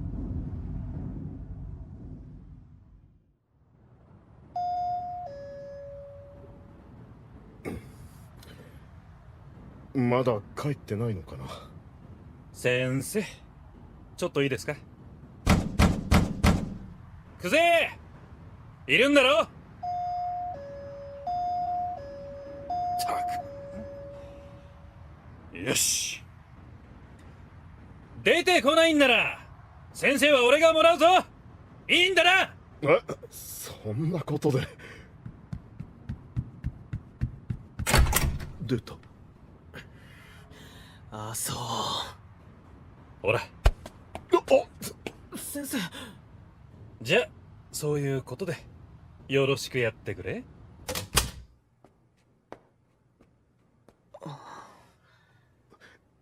久世君、さっきはその。呆れましたか？いきなりあんなことするやつで。少し驚いたけど、呆れるだなんてそんな。俺の方こそデリカシーのないことを言ってすまなかった。本当のことですから。ずっとセックスは男の人相手にしかやったことないから、先生が戸惑われるのは当然です。久世君、考えてみればもう29歳なんだから、そういった経験があるのも当然だ。先ほどもストイックな外見とは裏腹にひどく艶めいた表情で、あれ、下半身がやばいかも。先生、ご無理なさらないでください。別にこのままの関係でもいいんです。だから嫌いにならないでください。バカだな。嫌うわけがない。先生。好きだよ。君が好きだ。先生。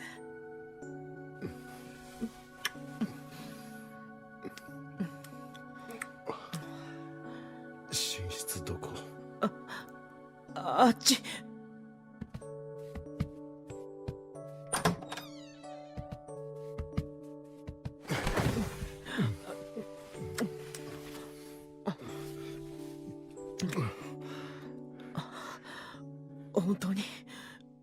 本当にいいんですか？今さらダメだなんて言わないでくれよ。先生も反応してくれてる。ところでローション持ってる？いろいろ持ってますよ。いろいろ？はい。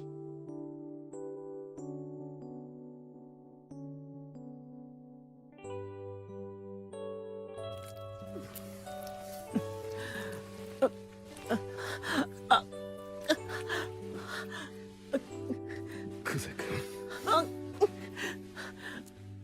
もう入れてください。でもまだそんなにほぐして。いや、先生の欲しい。かわいすぎる。わかりました。先生の顔が見られるように前からしてください。お任せください。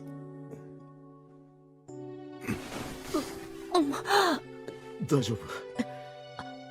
はい。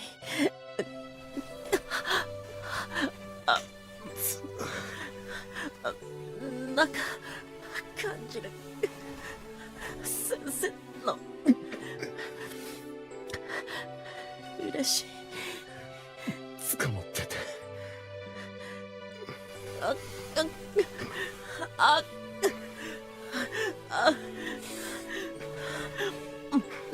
先生、そこダメです。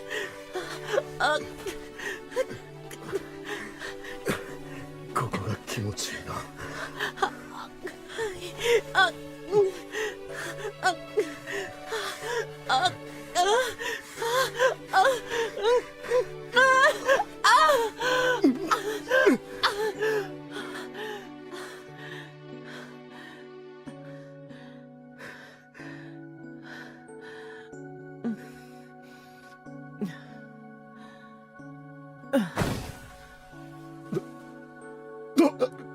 クゼ君、大丈夫か？痛い？先生。加減ができなくてごめん。先生。はい。幸せ。クゼ君。こうして私たちはどうにかこうにか最初の一歩を踏み出した。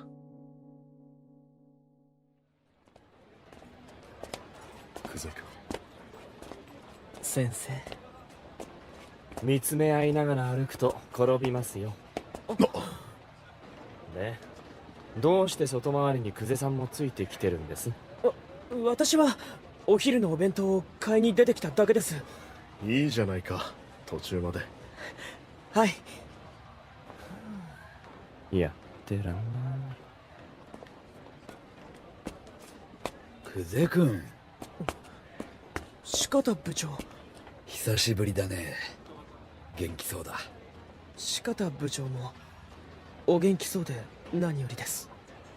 久世君、もしかしてこちらの方が北原先生？はい、北原先生。こちらは前の会社でお世話になった四方と申します。あ、北原です。先生のご活躍はかねてから平沢先生にお伺いしております。平沢先生とお知り合いで？我が社の顧問弁護士をお引き受けいただいておりまして。はあ、それで。先生、申し訳ないのですが、次の約束のお時間が。おっと、いけない。お引き止めして申し訳ありません。いえ、こちらこそ。よかったら久世君、お昼をご一緒したら。でもちょうどよかった。私も彼に話が。ええ。では失礼します。久世君、また。はい。さて黒沢君、行こう。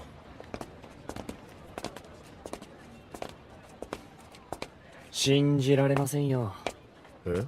わざわざ敵に塩を送るなんて。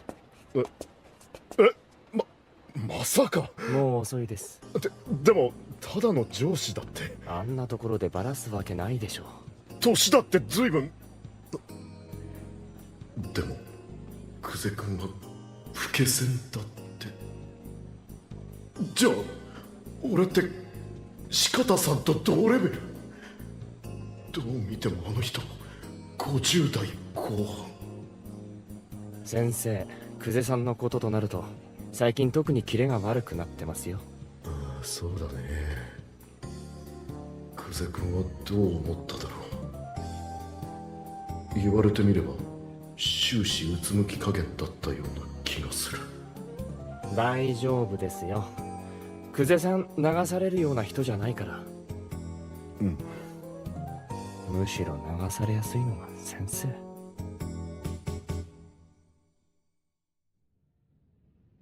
先生、この書類棚にしまっておきますね。ああ、頼むよ。聞くべきか聞かざるべきか。そもそも邪推だったら申し訳なさすぎる。だがしかしこのままじゃ何も手につかないのも事実だ。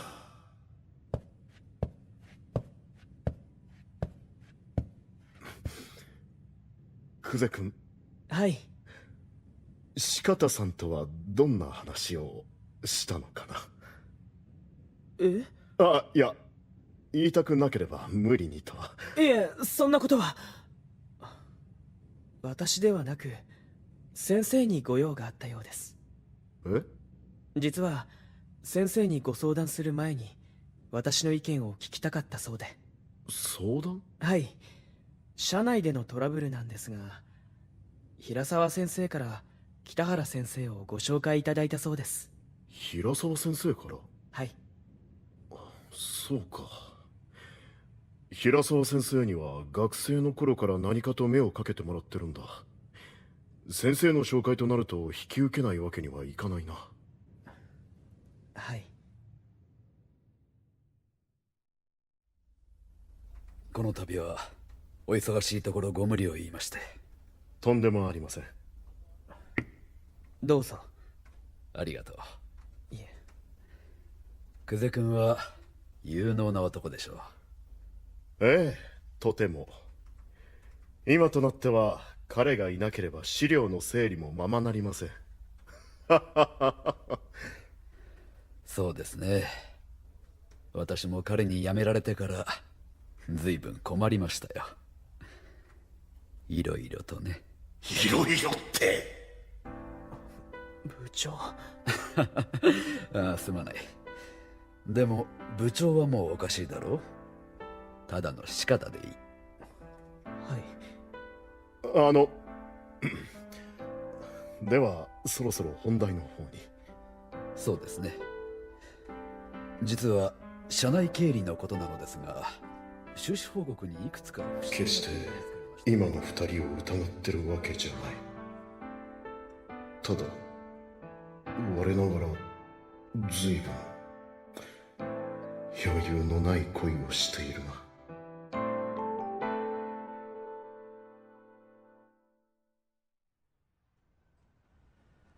先生、お話って。うん。率直に聞くけど、以前四方さんと付き合ってた？はい。でも別れたとおっしゃってた奥様とは別居中だったことが分かって別れました。今は全く。うん、分かってる。疑ってるわけじゃないんだ。ちょっとしたやきもちだから。大人げなくてごめん。先生。幻滅した？いいえ、嬉しいです。先生が私のことを気にかけてくださって。久世君。先生。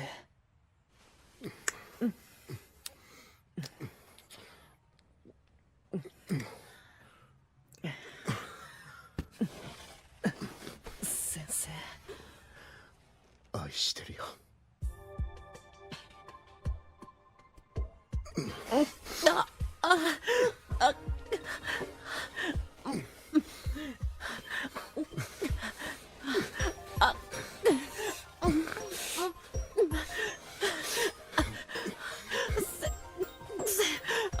もうダメダメ。もう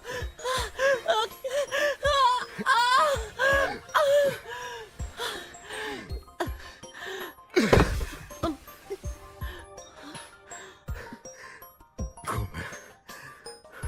ん。もう少し付き合って。先生。情けないことに感情がセーブできなかった。あの男もこの体を知っている。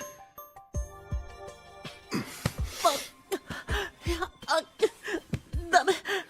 まだこの体を。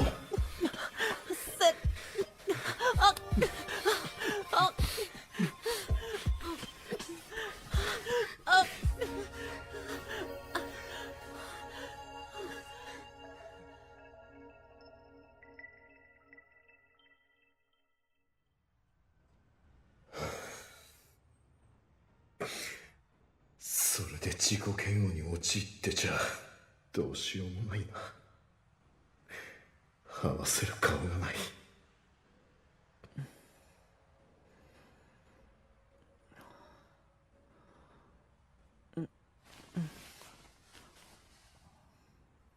先生。起きたかい？何か飲み物？待って、行かないで。嫌わないでください。そんなこと。俺の方こそ君に嫌われても文句は。ありえません。久世君。本当にさっきは嬉しかったんです。先生はお優しいからいつも私の感情に付き合ってくださってるだけじゃないかって不安で。久世君。だからさっき私を求めてくださってとても嬉しかった。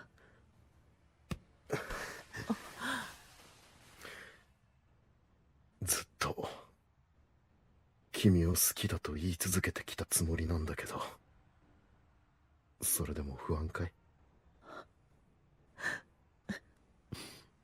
すみません。あまり頼りにならないかもしれないが、悩みがあるなら教えてくれないか？悩みなんてそんな。久世君。私は先生のお役に立てているのでしょうか？そんなこと？そんなことって。いや、しかしだね、実際問題、君がいないと仕事のスケジュールも段取りも何もかもが麻痺してしまってどうしようもなくなってしまう。でもそれは私でなくてもどなたにでもできることです。いや、この仕事についてこの方、君ほど有能なパートナーに恵まれたことはなかったよ。先生はお優しいから。話を聞きなさい。頼むから、君が抱いている俺のイメージを一度破棄してくれないか。何度破棄しても同じものは同じです。どうかな。先生。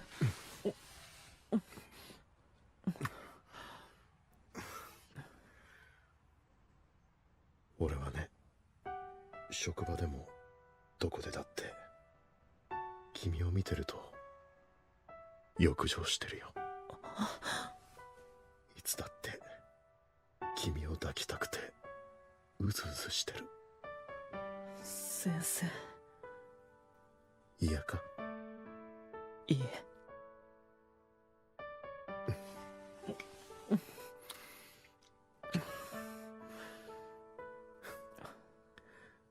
嫌いになるか？好きです。先生。大好きです。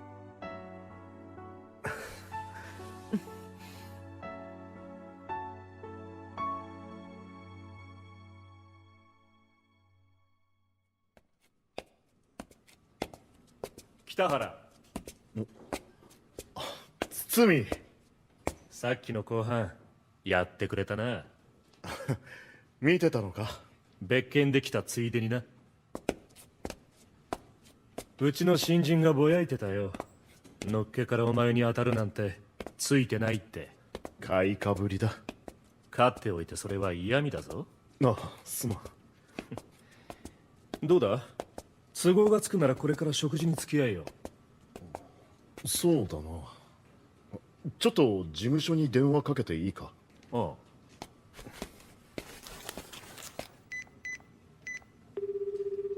はい、北原法律事務所です。久世君？俺だけど。先生、お疲れ様です。お疲れ様。何か変わったことはない？いえ、特にはありません。ならよかった。今日はこのまま友人と食事して帰るから。わかりました。先生。ん？先生のお部屋で待ってても構いませんか？え？ダメなら別に。あまり遅くならないうちに帰るよ。じゃ、よろしく。はい、お疲れ様です。あ、じゃあ。お待たせ。行こうか。最近付き合いが悪くなったと思えば恋人か？いや、まあそうなるのかな。ふん。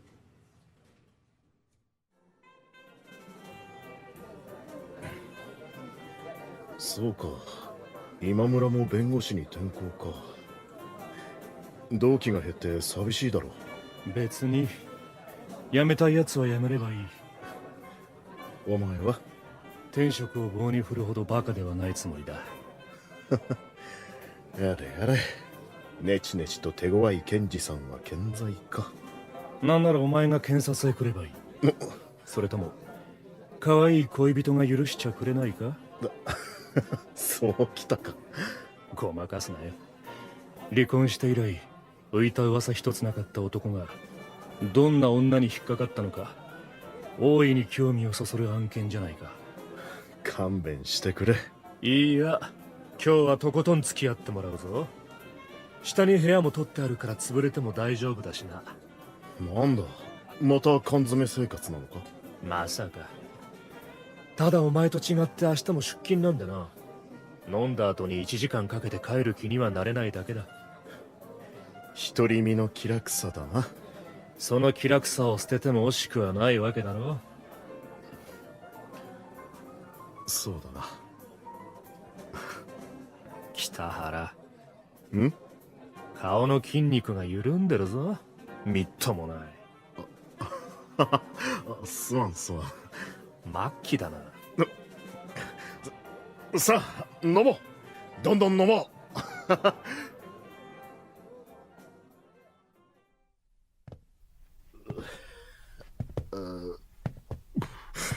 気持ち悪い。飲みすぎだ。ほら、もう少しだから。すまん。家に電話しないと。約束が。代わりにしてやろうか？いや、いい。30分経ったら起こしてくる。分かった。すまん。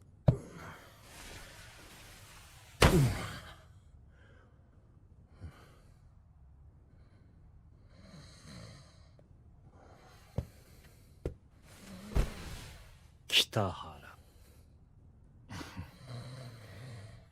やはり人にやるとなると惜しいな。北原の携帯。クゼ？北原の恋人か？はい。クゼです。え？すみません。何時頃お家に帰って来られるかだけお聞きしたくて。男？先申し訳ない。友人の堤です。生？北原はあいにく電話に出られる状態ではないので、仕事の件なら電話するよう伝えておきますが。いえ、今北原はシャワーを浴びていて。なんだ北原、背中を洗ってほしいって？ちょっと待ってろ、今電話が。電話は結構ですので、失礼します。これくらいの嫌がらせは構わないだろう。それで壊れるようならその程度の関係だったということだ。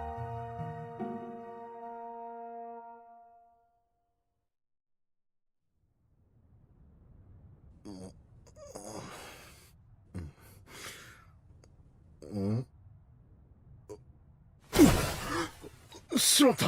寝入ってしまった。起きたか。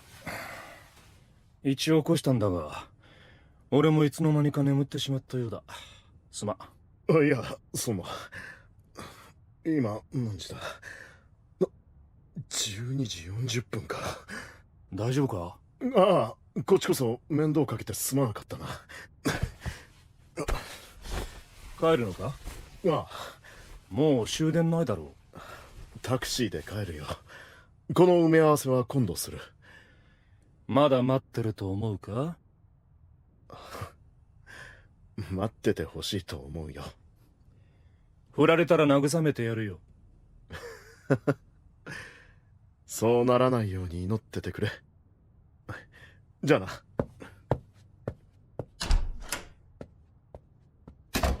祈るかバカ。のろけやがって。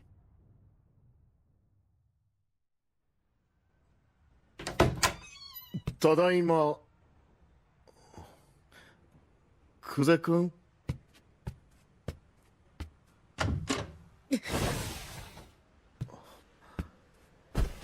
久世君。遅くなってごめんね。怒ってる？怒ってません。いや、ちょっと酒を飲みすぎちゃって。堤が取ってたホテルの部屋で眠ってしまったんだ。先生！堤さんって先生とどういったご関係なんですか？どうって、司法修習時代の同期だけど、やっぱり怒ってる。背中洗ってもらったんですか？え？すみません。こんなこと言うつもりじゃ。謝らなくていいから、俺にもわかるように説明して。10時頃、先生の携帯に電話をしたのですが、堤さんが出て。え？先生はシャワーを浴びていて、堤さんに背中流してくれって言ってているって。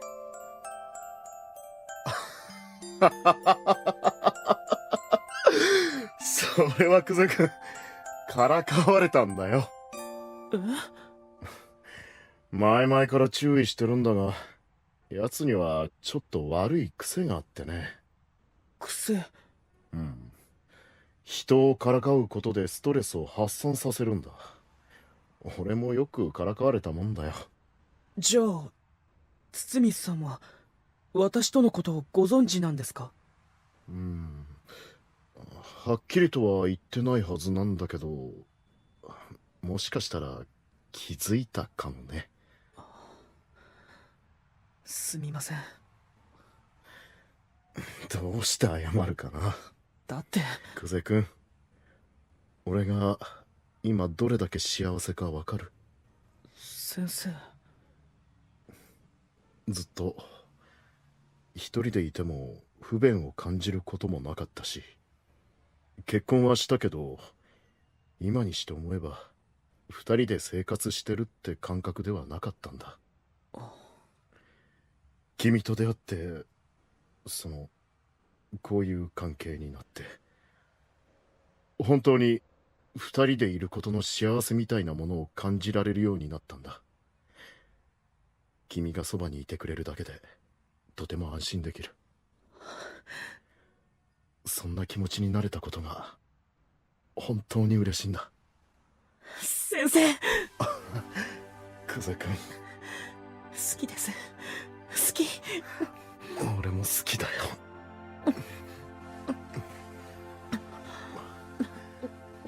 先生。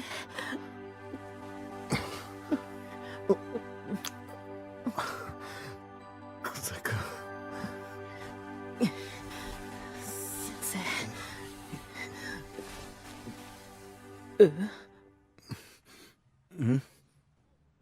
この首筋のあざ。あれ？まさかキスマーク？どこかでぶつけたのかな。酔ってたし。違うでしょ。やっぱりあの電話はからかったわけじゃなく挑発ということ。このキスマークは挑戦状。久世君。先生。はい。先生は私が守りますから。え？ご安心ください。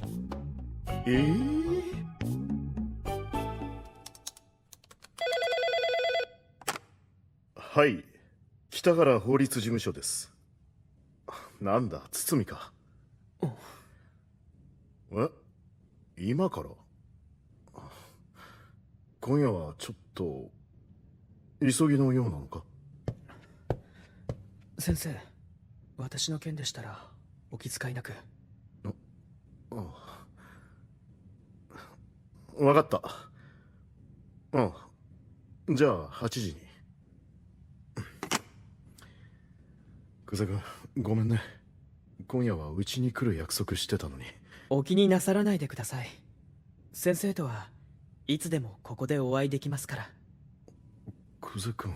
でもくれぐれも用心してくださいね。飲みすぎないよう気をつけるよ。そうじゃなくて。じゃ、行ってくるよ。行ってらっしゃいませ。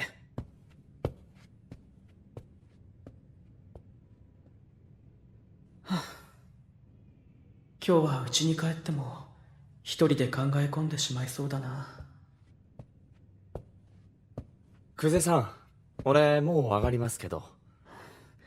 この際贅沢は。黒沢先生。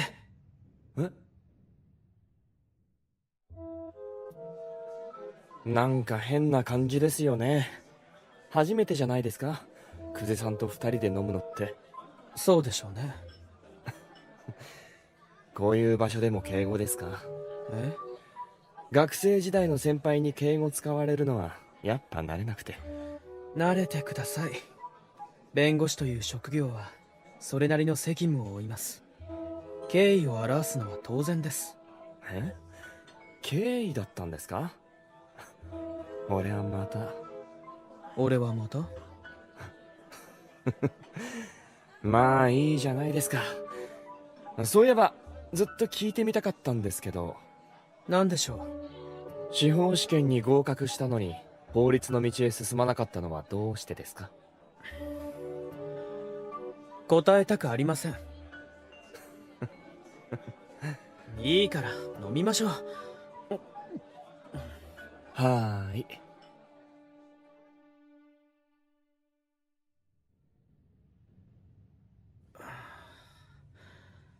頭が痛い。深く。いよいよ翌日に持ち越すなんて。おはよう。ああ、おはようございます。なんだか顔色が冴えないね。どうかしたのかい？いえ、何でもありません。ああ、そうそう。今日の昼食は外で取るから。どなたかとお約束ですか？うん、堤とね。北原先生、堤様がお見えになりました。ああ、こっちへ通してくれ。待たせたか？いや、大丈夫だよ。久世君、紹介しよう。俺の同期生の堤健二だ。はじめまして。北原先生の秘書を務めております久世と申します。北原がいろいろと世話になってるようでご苦労だね。そちらこそ仕事でお疲れのところいつも北原先生にお付き合いいただいて。ほうあれ、とりあえずお茶でもどうだい？ああ、少々お待ちください。思った通りあの男は先生に気がある。これ以上絶対近づけさせない。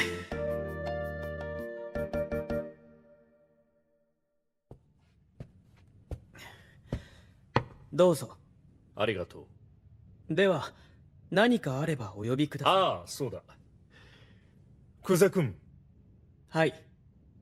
久世君は司法試験に通ったそうだが、なぜ放送会に進まなかったのかな？それはやはりお父上のことが原因かな？久世君、何をするんだ君は！先生、すみません。堤、怪我はないか？ああ、大丈夫だ。申し訳ない。この通りだ。許してやってくれ。先生。いや、俺の質問がぶしつけだったようだ。こちらこそすまなかったね。さあ、そろそろ出ないと時間がなくなるぞ。ああ、そうだな。久世君、申し訳ありませんでした。気にしないでくれ。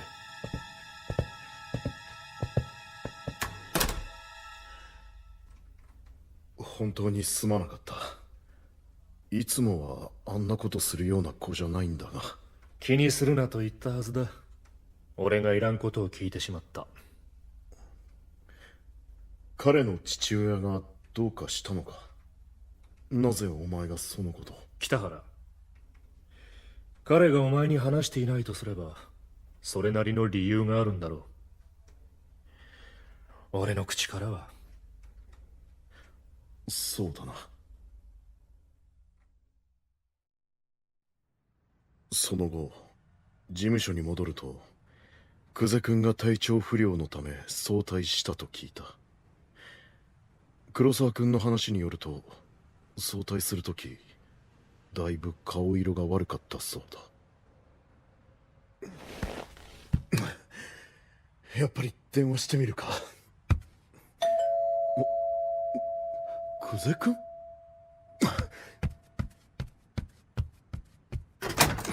久世君！久世君じゃなくてすまんな。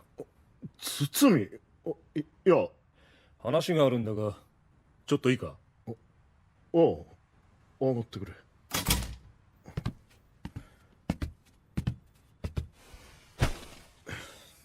で、どうした？何かあったのか？北原。堤。北原。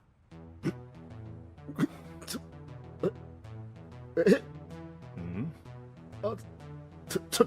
堤、ちょっと近寄りすぎじゃないか。照れなくてもいいだろう。いや、照れてないから。久世君相手には立ちばかりか。立ちって詳しいな、堤。お前は気づかなかったようだが、俺は両方いける口でね。冗談は俺が冗談を言うタイプに見えるか？見えるような見えないようなって。もしかして酔ってるな。少し引っ掛けた程度で俺が酔うものか。とにかく酔いを覚ませ。電話が。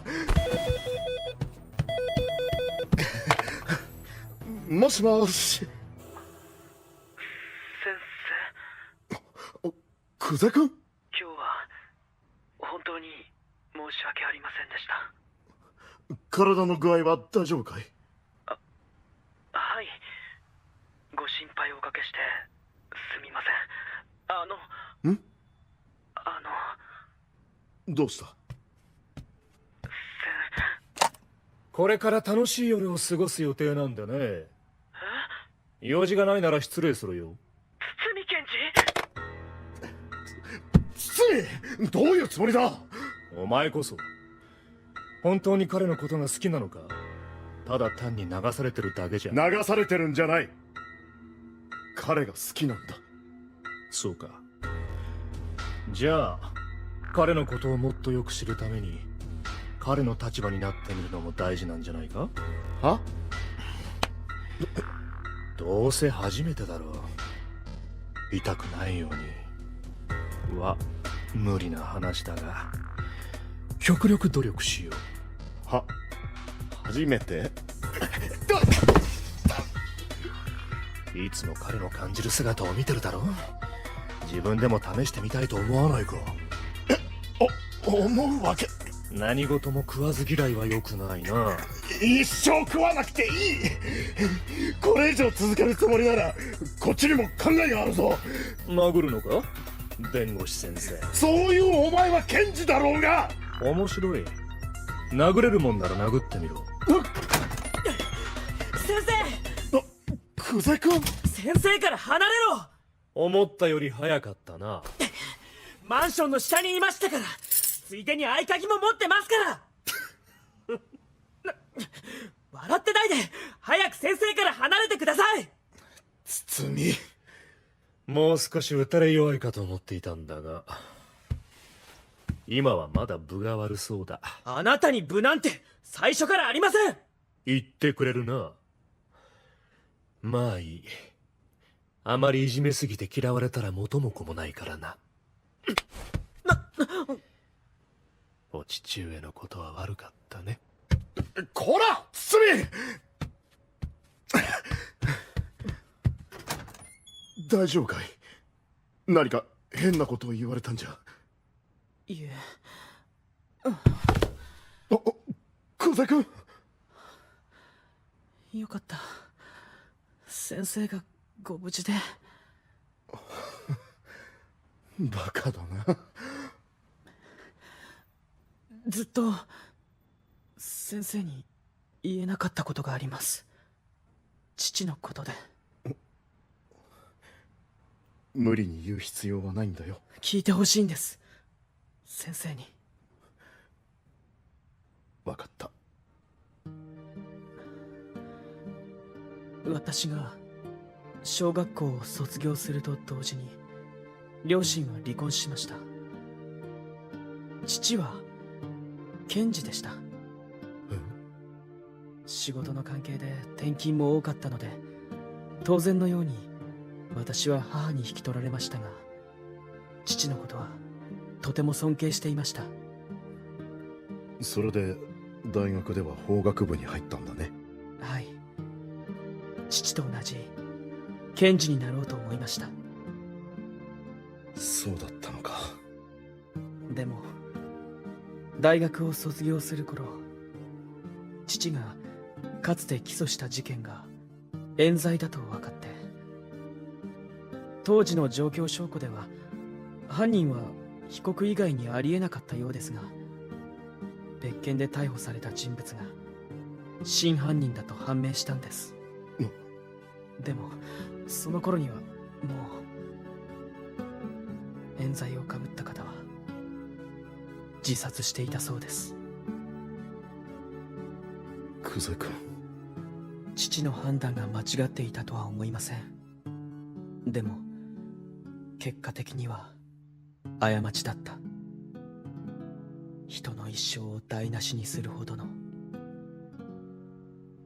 その事件があった後、父に用事があって裁判所に寄った時のことでした。今さら間違いでしたでは済まないのよ。どうしてくれんのよ。落ち着いてください、奥さん。どうして。いや、待ってください。返してよ、夫を返して。その日初めて酒に酔った父を見ました。私にはこんなやり場のない思いはさせたくないと言いながら、それから間もなくもともとの心労もたたったのか、父も亡くなりました。久世君、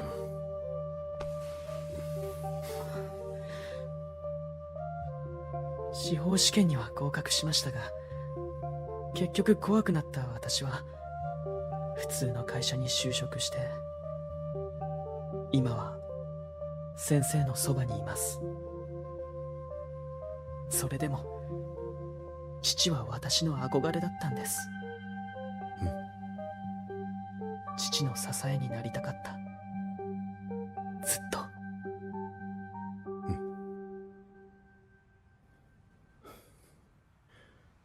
冤罪は検事だけの責任じゃなく、誤った結論を下した裁判官やそれを正せなかった弁護士の責任でもある。かといって責任が軽くなるわけじゃないが、すまない。ありきたりなことしか言えないな。そんなこと、私の方こそすみません。もうずいぶん昔の話なのに。違うんだ。先生、君が胸の内を話してくれたことが嬉しいんだ。不謹慎だけど。いつもいろいろと心の中に溜め込んでるみたいだから、もっとわがまま言ってくれればいいのにって思っていた。十分にわがまま言ってます。そうかな。言ってます。先生は私を甘やかせすぎです。そんなことないと思うけど。あります。じゃあもっと甘えて。先生、俺も君に遠慮なく甘えられるように。いっぱいいっぱい欲しいだけ甘やかしてあげるから。先生、好きすぎてどうにかなっちゃいそう。俺も嬉しい。ずっと俺のそばにいてくれる？はい。よかった。でも先生、もう堤検事と二人っきりで会うのはなしにしてくださいね。まあ今日はちょっと酔ってたようだから冗談も度が過ぎたけど、根は悪いやつじゃないんだよ。多分。もう油断してると本当に食われちゃいますよ。こんなごつい親父を本気で襲うなんてやつはいないさ。先生はご存知ないでしょうけど、先生みたいなタイプってこっち側では結構モテるんですよ。しかもおられる側で。自分より強いものを征服したいと思うことは男の本能ですから。久世君は違うよね。ね。さて、どうでしょう。久世君。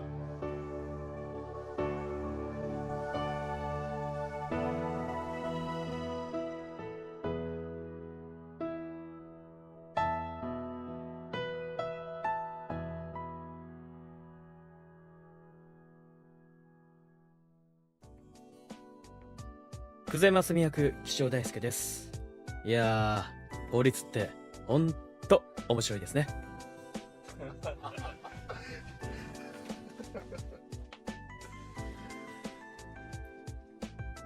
北原義正役、三宅健太です。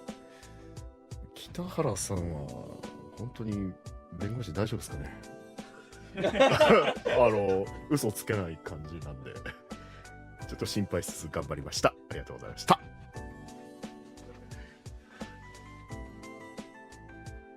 黒沢役、野島博文です。黒沢28歳、メインキャストで一番若い役を演じさせていただきました。嬉しかったです。はい、堤役、成田健です。今日ほど六法全書を毎日持ち歩いてる意味があった日はありません。感動です。重かったな。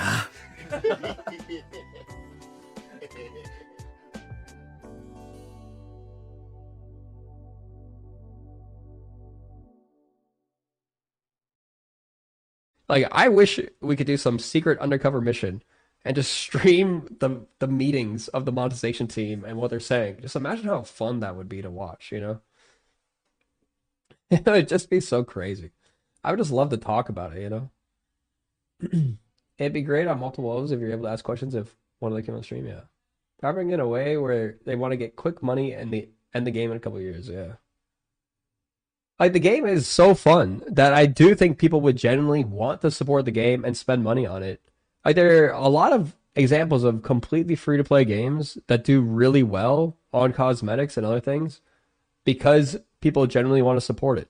Like, they don't even have to only do cosmetics. Like, they could even just keep, like, the season pass card as a paid thing. But even if they did that, they could, like, they can make it not predatory by not locking it for a month. Like, they could still have other ways you can earn that season pass card. So you don't have to pay the $10, but it's a way that you could pay $10, you know, to get the card paid. Like, they can make it so that everything is a purchasable free to play, but also if you spend some money, you can get things a little bit faster, you know, or in some other ways, you know.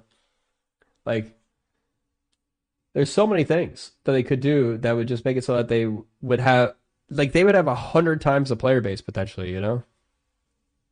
Maybe not 100 times, but they could easily have 10 times the player base, I think, if they...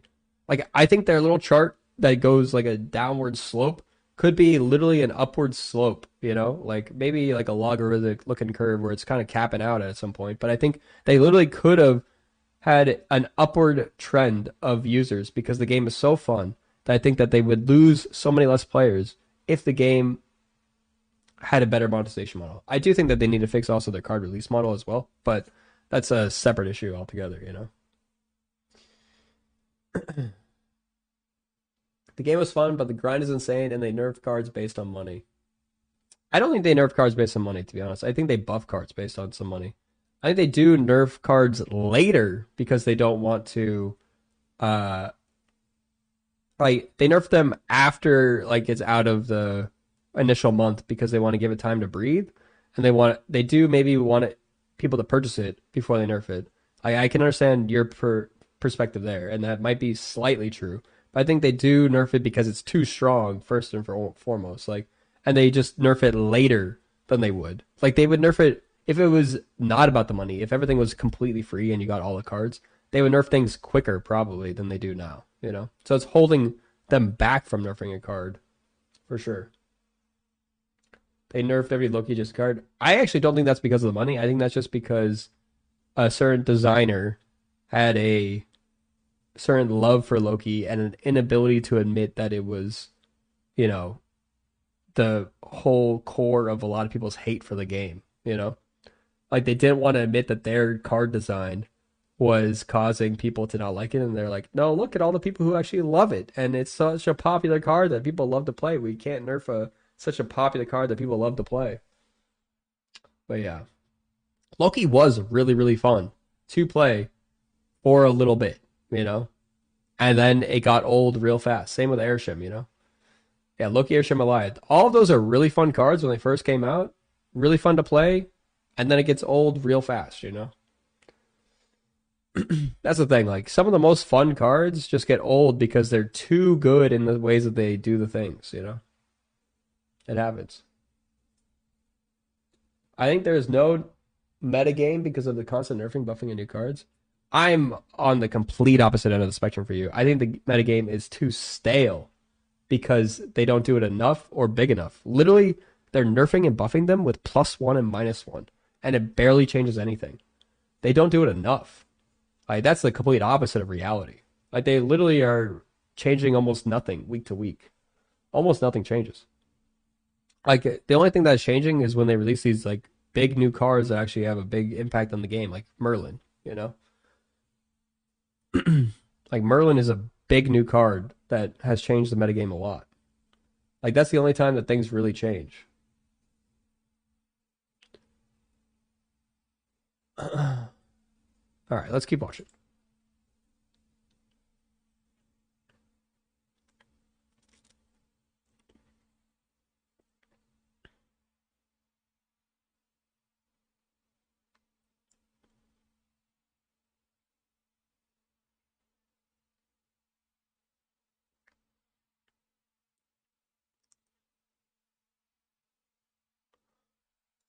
Did he just call us morons?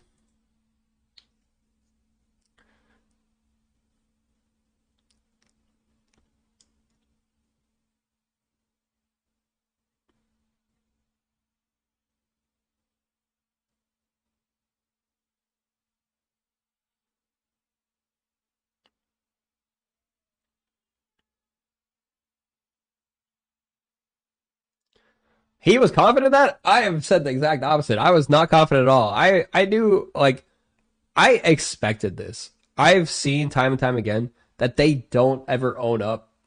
They don't own up really to their monetization errors. Whoever is over there just can't admit that their scummy monetization policies are literally just there to be predatory. You know, they're there to get people to spend the money, to lock people behind these paywalls. They make it pay to win. All these things. And they're never admitted to this. They've always doubled down, tripled down, and been like, look, we love that you can't collect every card. We love that it's a unique collection. We love that we lock these things behind these paywalls, you know? It's literally just been there since the very beginning. And have they ever compensated us for a shitty monetization problem? They've changed some monetization things to try, but it's just really just rearranging how they scam you. That's all it's been doing. They haven't actually made it significantly better ever. I don't think they like when they switched to spotlight caches, they moved off spotlight caches. They've created series 4 and 5. They did the Nexus events and then they didn't do it. It's all been kind of the same, except they just rearrange it to make it look like it's a little bit different. They incrementally make it slightly better, so it's just like literally just like a little bit better, and then that's it. And then they just expect you to do it. They're raising the temperature of the water by 1 degree. You know. I told people at the beginning of the stream this whole thing. I'll say it real quick. There's a Veritasium video where they make people put their hands in water, really cold water that is really uncomfortable and excruciating painful after a while. And one group, or like they do it 2 times. One time they do it for 1 minute. 1 minute they do it for 1 minute, and then they add 30 seconds on top of it. They raise the degree of the water by 1 degree. So it's still really cold, but it's just slightly less uncomfortable. And people a lot of people choose. If they say, if you had to do this over again, which one would you choose? They choose the longer, more excruciating experience, but just because they raise the temperature of the end of it, like the extra time is just slightly less uncomfortable. People choose that. So psychologically, people will take the more bad experience, but just because they made it slightly less bad in the end, people psychologically are like, it was slightly less bad. I'd rather do the slightly less bad thing, even though it was longer and worse, you know? So Second Editor has this entire thing of, let's just keep doing the bad, and then we just make it slightly less bad. Did they know the temp went up? No, they don't know. They don't know that it went up. The people in the experiment don't know.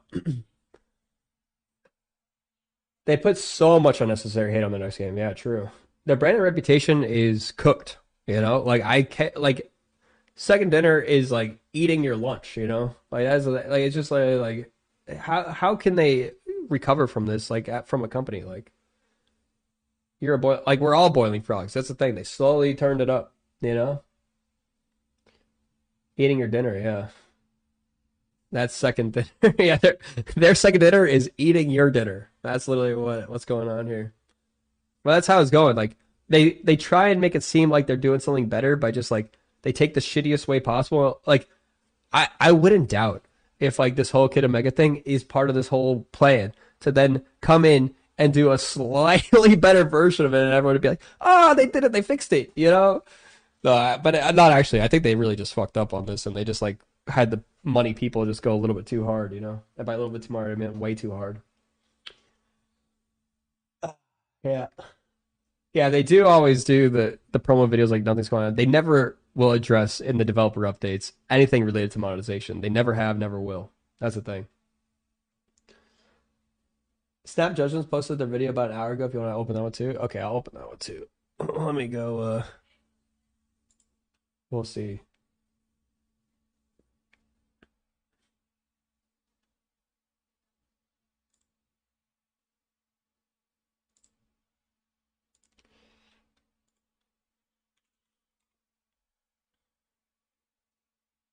Have they? What have they done for compensation in regards to poor monetization choices? Can someone remind me? Like, because I can't really remember, like, when they've done poor monetization. Like, it hasn't been because of poor monetization. It's because of implementation of, like, other things, hasn't it? It's been like, bugs, you know? Nexus Events was just, like, literally huge back. I think that might have been the only time. I don't even think they gave compensation for Nexus Events. They're just like, we're getting rid of it, and we're shutting down the game for 3 months because Nexus Events went so poorly. We're going to just make it so that we'll come back and actually we'll add new stuff. Like, they literally had planned to release a bunch of cards, and they just held off releasing anything for a while because of how bad it went. I don't think they gave compensation. Like, when have they done compensation because of bad monetization? You think KMS is a show? He's literally making a scathing, like video about them. Like, I don't think this. How can you consider this a show? Like, he did say in here, like, if they're going to continue doing this shitty stuff, here's the best way they could have done it. You know. They did some good compensation for the TikTok ban, but yeah, I don't. TikTok ban isn't, but that's what I'm saying. Have they done compensation because they've had bad monetization? I don't remember them ever getting compensation for bad monetization. That's the thing. They've never done it because their monetization was too predatory. You know, they never given compensation for that. I see Freddy Babes came out with a video said when card games were good. Do you think that's in relation to Marvel Snap? It is. Wait, let me open up this Freddy Babes video too. I actually don't know. I don't know what it is, but I want to watch it. I haven't heard Freddy Babes for a while. Oh, is it unrelated? Oh, okay. Okay. I just see the time. Well, it has Marvel Snap knocking on the door in the video. It just came out yesterday. I was gonna open up Snap Judgments video as well. Yeah, we'll open that up. All right. I'll pop this in here. We'll pop this in here. Maybe we'll watch the video. It's only 2 minutes long, so. All right. Okay, let's see.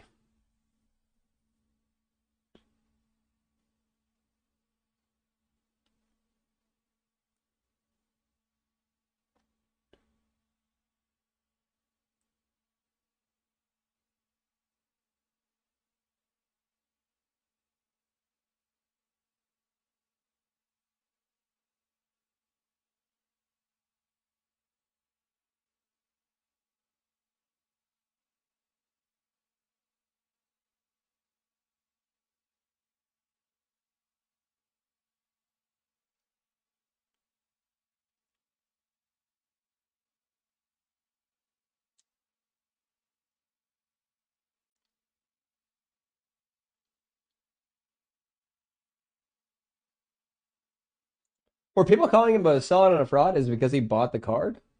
Why were people calling him a sellout and a fraud? Is it just because of that? Was he not criticizing Second Dinner? Him and Regis? Okay.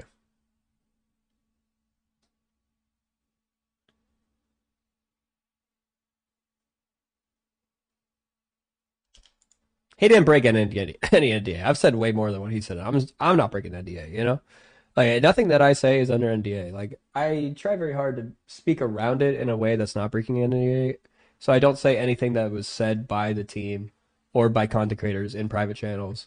I do say some general stuff, you know, but I don't say anything specifics, you know?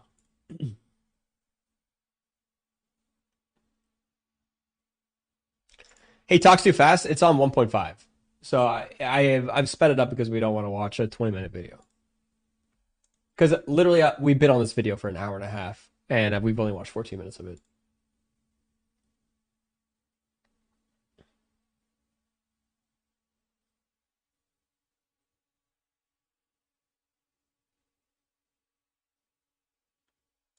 Does he do his own... Wait, does he do his own subtitles? How come it knew to put, like, quotation marks around him doing that voice? Like... Does he pay someone to do subtitles? Or like, I thought these are auto-generated. Hmm.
It sounds like he's wrapping up, but there's another 3 minutes.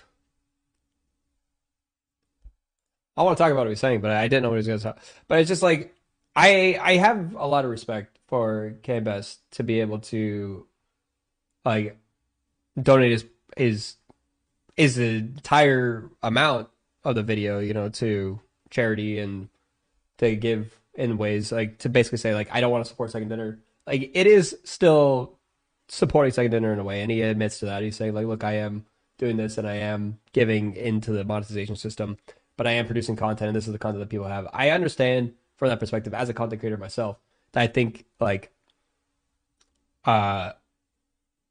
you have to do what is your job, you know, in a sense. And if your job is to, you know, create this kind of content, it kind of sucks that Second Dinner is putting you and your job between this. And it sucks that he is in a unique position that he's like one of the few like competitive people in the Marvel Snap creative space that are successful. He's probably the most successful competitive player, you know, from someone who is like uniquely around like playing the card game well, you know. Not many of us other card game players or Marvel Snap players do that. So I can understand how he has to get 𝔹𝕃ℂ𝔻, especially, you know, is a card that's really good. So it's like, I don't fault him for buying the card, and I don't call him a shill or whatever, you know, because like that is literally like his job, you know. It just sucks that he's like stuck in with Marvel Snap Second Dinner doing this to him, you know. And it's like, you say it's integrity is everything, and if you're uncomfortable with it, you could just walk. that's like saying just quit your job, you know? Like you can't always just like quit your job. Like it's one of those things that just like he could just quit his job. It's like he would just have to quit content creation potentially altogether, and that kind of sucks, you know? It's just like it's one of those things that it's like it's not that easy to just do, you know? Like content creation, I will tell you, you do get sucked into a single game a lot of times where you can't really just give up on your game. And it sucks that the developer is just taking the game and putting it down the toilet, you know? You can't always pivot out really easily. That's the thing. I've realized this myself, you know? I've tried dabbling in other games and other things, and it's like nearly impossible for me to like have any sort of similar success that I've seen in Marvel Snap and anything else. You know, the closest I think that I've come is like probably I don't know, like Marvel Rivals. I like have had some decent viewership someday in Marvel Rivals, you know, and some other things, but it's like I'm not even a FPS gamer, so that's kind of crazy to me. But it's just a Marvel game. Can't wait to see the shitstorm when people find out about the next season Super Premium Pass. Yeah, people already know because of the leaks. Some people do. Yeah, Cozy made the jump. I think Cozy did a really good job making the jump over. It's Cozy, I think, is someone who is unique in the sense that he does really high production, really good edits. He's got the YouTube voice. He's got like everything going for him that Cozy could be successful, I think, doing like any sort of content. He's like very unique in that sense. Like he's someone that doesn't need Marvel Snap or whatever. You know, he's got it down. Like I wouldn't be worried for Cozy if Marvel Snap died, Marvel Rivals died. You know, but for people like Cam Best and partially myself, you know, like I think we have ourselves more tied to the individual game, you know. I'm known as the Marvel Snap guy. I am Marvel Snap. You know, that's a quote, you know. I don't even remember that thing. But it's just because I like literally that's all people know me for. Like any other content creator, like a lot of people know me in the content creation space and they know me as the Marvel Snap guy, you know. That's what they know me as. That's all I'm known for. I can't it's hard to break out of that. And Cam Best too, you know. Like I don't think he's known for anything outside of Marvel Snap right now, you know. So I can understand, and I don't fault him at all for doing that. I do respect that he's going to do like the whole charity thing with some of the stuff when Second Dinner is doing the shit, like they're doing now. But yeah, I don't think anyone should give hate to content creators for creating content around it. Direct the hate, I think, towards Second Dinner, especially if they're speaking out like Cam Best. Like, don't call him a shill, don't call him like whatever, because he's doing the thing, and he's also on top of it saying, like, especially, it is a little hypocritical, but it's not hypocritical to the sense that, like, it's like, don't do your job and do this. Like, it's not as easy. Like, I can understand how people, like, want to create the picket line and want to, like, go on strike and whatever and do the thing. And it's not that easy all the time to do, you know. There's a show. I mean, I did stream Marvel Snap today, you know. But I also just want to, before we get to the end of this video, link this here, and you guys should click on the video, follow Cam Best, because we watched his content here. We reacted to it. I think adequately reacted to it, you know. Not trying to steal content here. I don't want to take away views from this video. It feels bad to be forced to take part of the fault of another Second Dinner mistake, yeah. So I think I just screwed you guys with canceling drops and all that. Yeah, that really hurt. That really hurt too. That's like I don't get paid for the month, which is pretty fun. Yeah. Let me just see.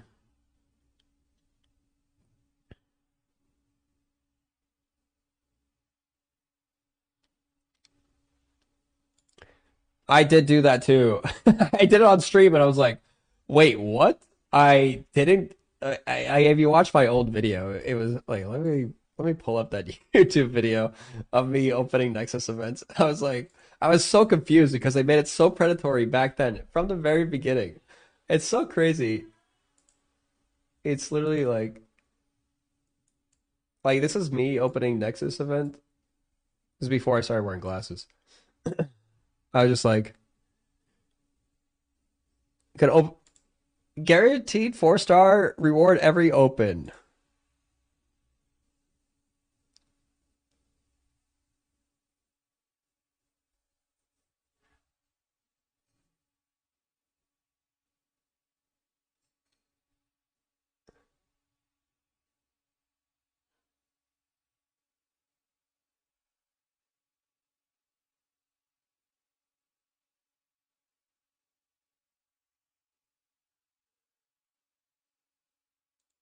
Is that not a 4-star reward? What? That was terrible. Yeah, I was just so confused. Because it's just like, they say guaranteed 4-star reward. It wasn't a 4-star reward. That's not even what it was. It's just so shit. Like, they literally were trying to scam so hard. But this is like the exact kind of shit that they've been doing since the very beginning. That's what I'm saying. They've done this since the very start. Yeah.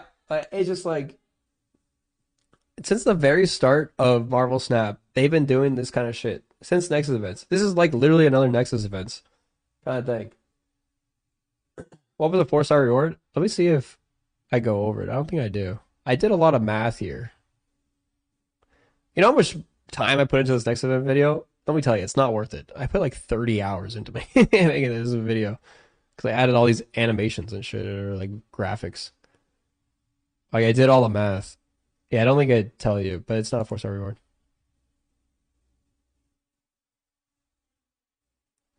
See, I can't even watch this. I don't do YouTube voice. I can't watch things without YouTube voice.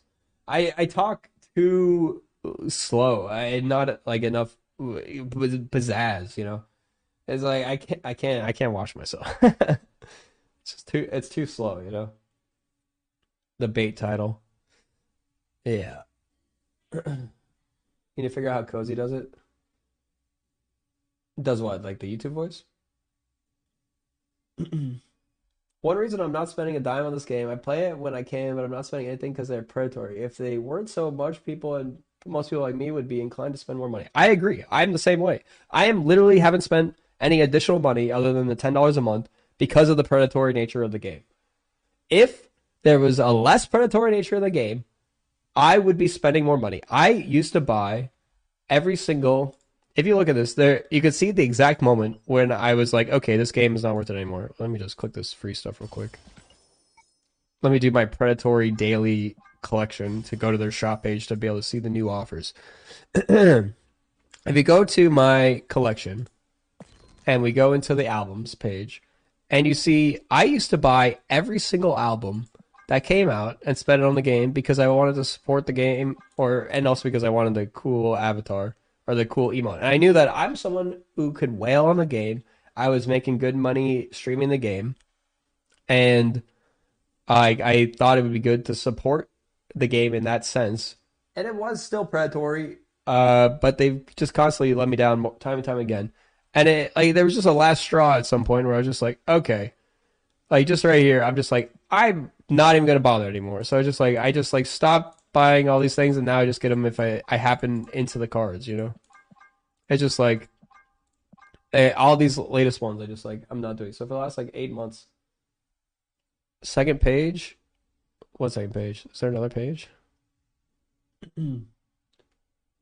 Yeah, you have disposable income and it's still too expensive. It's just like I used to be very generous with the game, and I used to just be like, okay, it makes sense. I'm a content creator for the game and doing the thing. I just don't want to support it anymore. You know, I just don't want to support.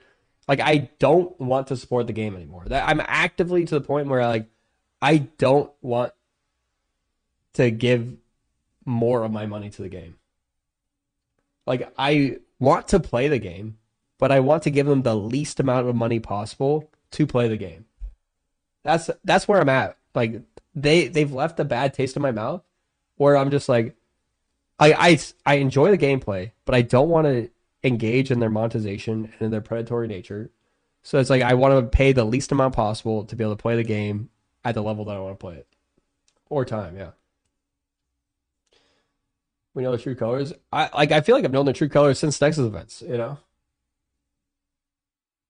The game is going to die soon. It's kind of sad to see. Because the game is so good in so many ways outside of the monetization, you know? That's it's sad to see also from me as a content creator space, that I have to worry about me as a content creator. And the game that made me, you know, being where it's at. All right, let's keep reacting. I don't know there's more.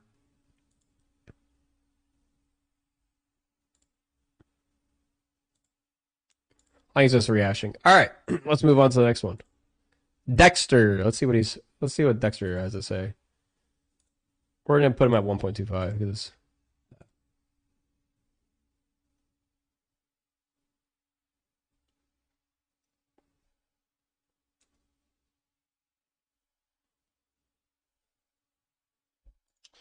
What's up, Raven?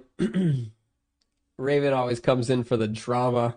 You know, when I see Raven in my chat, the most common time I can guarantee Raven's gonna be here is when we're doing drama reacts stuff. Raven loves this stuff.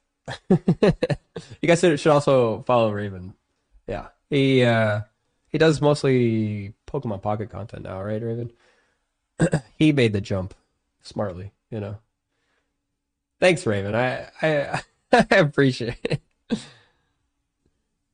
Raven about to hype up Pocket, yeah.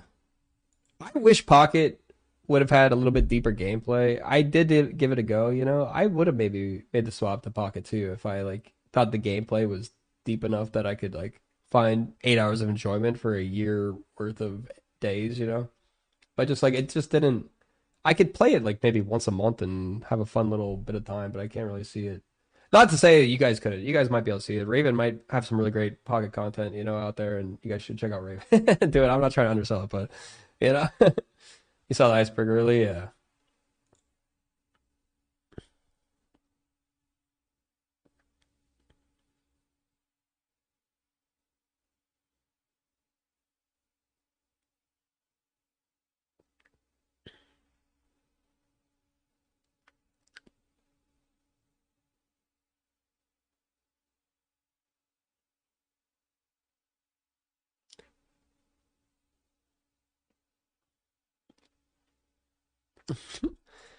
Was that a little a little take on Regis Kilman?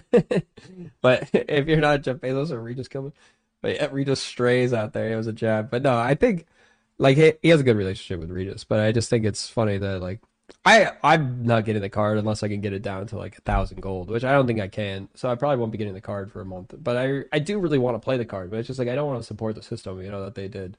I kind of wish. You know what would be a good make do by second dinner is if they gave back all the gold anyone spent on Kid Omega and they gave it to everyone for free. That is what I think they need to do to save any face, to be honest. That is the minimum I would take to be able to be like, okay, second dinner does care, you know? If they did that, I'd be like, okay, all right, I see that. If they did that, I would be like, but then they'll just do it again next time. Right, I understand that they have time and time again let us down, Raven. And time again, they've shown that they just don't care and they've messed it up really bad, you know? And they just have continued to be predatory every single time they come out with something new. It's just like they had the opportunity to change the narrative and they just shut it down. Like this whole thing is just so disappointing every single time.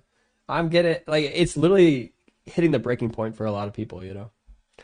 Like Dexter's not getting the card. Dexter is one of the biggest whales in the game, you know. Dexter buys all the albums and all the stuff and all the variants, you know. Dexter's like spent more money in this game than almost like probably there's probably only like 20 people who spend more money on this game than Dexter, you know. So it's just like the fact that Dexter's saying he's not going to support this, you know, it is a big thing, I think, you know, because he is in the same boat as like Canvas and Regis Kilbin, where like he is the one of the top 5 content creators, you know, like Regis, like and all of us, you know, that just like everyone looks for his take on the new cards, and he's not going to get the new card, you know.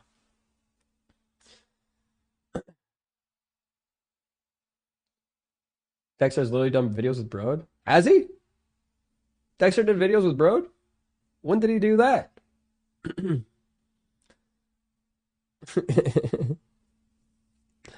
They need to rotate out their monetization team with people that can actually read the room. Yeah, they won't do that. That's what I'm saying. You're joining you guys in solitary. I'll also not get the new card. Yeah. Yeah. Dexter and Cozy went and did some ads for them for free. You know, that's what's so crazy. Like they don't even pay these guys.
What the? How does he have 216,000 tokens? Dexter needs to stop spending money on this game immediately. Dexter, you are spending too much money on this game.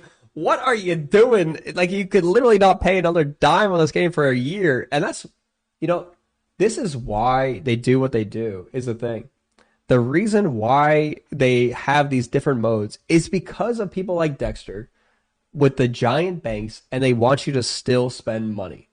It's like literally a whale trap where they're trying to be like, look, people have too big of banks of these things. We spent so much money on our game that they just have all this banked up resources. We need a way to make it so that they have to still spend money after they banked up all these resources. It's such a shitty model. It's so predatory. It's literally filthy, as Raven pointed out here. It's like they have the dollar signs in their eyes. The greed is unfathomable. How they're just like, they've spent so much on our game. We need them to spend more on our game. The bank is like, it's like saying money doesn't matter. Like, the bank doesn't matter. We want to make it so that you still have to spend more after banking up so much. It's like, they banked it up. They have the resources. You can't just rug pull them and be like, those resources don't matter anymore. That's the thing. It's so shit. It's just like, how, like, I understand their logic, and their logic is, how can we scam whales into spending more money? That's their logic. It's like, how can we get them to spend more? That's all they're thinking. They're not thinking about any of the fallout or any of this other stuff. Like, it's just like, they need another person in the room when they're doing this stuff, you know? They need another person that's telling them, wait. You guys are making a terrible decision here. You know, it should be illegal, honestly, what they do. A lot of what they do is illegal in Europe and in other places in the world, you know? Like in China, like China locked down a ton of like predatory monetization practices. It's just like Europe did too. It's just like a lot of these things just like won't fly. It's just like, it's so crazy.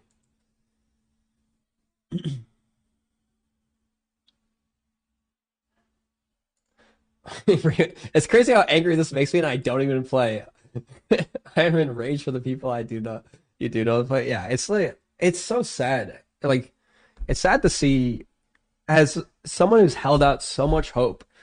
Like, I've constantly been let down time and time again. I literally have just been like, please, just let this be the time that they fire all the monetization team and just bring in some fresh people that actually, or like I said, just get another person in the room with them that basically has say over them. Don't let them be the top dog that has all the end decisions for monetization. Put someone that will do right by the people as the person over them to be able to say, no, bad monetization people, bad. Don't do that. You know, they need someone there to do that, and they just don't have it. The person is me? Yeah, okay. That's the thing. They would never put someone like me in there. They want someone to, you know, they should put someone like me in there, though, that is looking out for the long-term longevity of the game. That's the thing, but they're not. They literally are just milking. I think this video is different than Dexter's live reaction video from yesterday. It might be his VOD on the YouTube. The announcement came out when he was streaming, yeah. No, I think this is good. Let's keep listening to what Dexter has to say. What are the chances it's Broad's fault? I think very little of it comes down to what... I don't think Broad is making the decisions. I do think he's signing off on them. Broad is not top dog at Second Dinner. Top dog is the EP, you know, or I don't even think it's called the EP, but sorry, it's the owner. Like, Broad is only a co-owner with Hamilton Chu, you know. I don't think either of them are batting the people down enough, but I don't think they're the ones making these decisions. Is the thing. I know that they're probably more doing stuff with the new game, you know. They're over the whole studio, you know, so they're not the one making the day-to-day. They're just signing off and letting the monetization people do the monetization things, you know. But Snap is just a milk fest now. Yeah, it feels like a milk fest, but it's felt like a milk fest from the beginning, to be honest, Raven. Like, they've let the same people, the same type of monetization happen since the very start. Next events happened during beta, didn't it? Yeah. It's just like, it's the thing, like, I don't blame any individual at the company. I think it is a group effort to allow this stuff out. That's what I'm saying. They needed to have someone out the door or in the room with the people doing the monetization systems to stop them. They need the group thing to basically, they need more people to step up at the company and be like, I don't want to support this bad monetization. Let's not let this happen. I'm sure there are people there saying this. They just aren't in high enough positions, is the thing. That's how it was when I worked in Hearthstone a lot of times, is that a lot of the people who wanted to stop bad ideas were not high enough up. So some bad ideas would make it through. There were at least some people when I worked on Hearthstone that were good. Like, they had some good people in the high up positions that would stop some bad ideas that some of the monetization people would try and put out. You know, I saw that a couple of times where they would be like, no, can't do that. You know? So it's just like, you need to have some good people at the top. That's how it works. You need to have some people that are willing to say, let's not do this, you know? Because it all comes down to the top in reality. They're the ones who have to sign off on anything and have the ability to say, no, let's not do this. But they also need good people actually doing the actual jobs too. But that's one thing that working for a company, working for a game company, a lot of people just put Second Dinner in this one bucket. Second Dinner is a group of people, you know? It's not just one person doing everything, you know? So it's like, it is going to be, a lot of people are going to be pushing for things that are good for the players. A lot of people are going to be pushing for a lot of different things, you know? And it's a fight, an internal battle there for them to get what's out there. And they just have maybe one or two bad people, I think, that are hurting them a lot, like in higher positions in the monetization side. You don't want bad stuff for people specifically, but I think Snap needs to crash and burn. These practices need punishment. But that's the thing, like, I don't want Snap to crash and burn for a couple of reasons. One, because I like the actual gameplay of the game. Two, because I do think there are a lot of good people working on Snap that do a lot of good things, you know? And three, it would really hurt my career as a streamer is one other reason. But that one, I am less, I could always go get another job, is the other thing. But it's like, I do like streaming. And I could also try and pivot to another game like other people, you know? I tune in the stream to watch Dex. Stop your yapping, yeah. Yeah. Amazon Air, try 3. Actually, I've already been there 3 times. It'd be my 4th time. All right, let's go.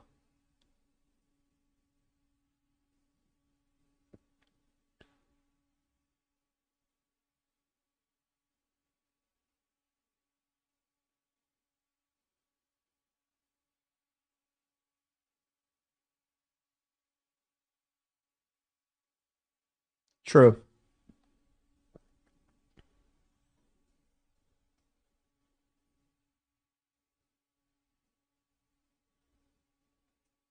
I agree with that too. Index are the same.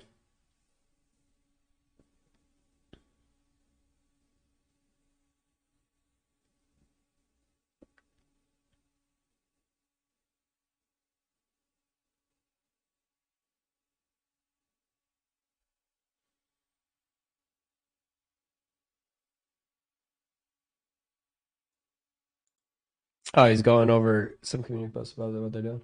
But yeah, I agree. The fact that they've gone they had the opportunity. They had the self-publishing kind of ability to just be like, look, we can turn a new leaf. We can stop with all these bad practices. We can start doing right by our players. And they just threw it in the garbage.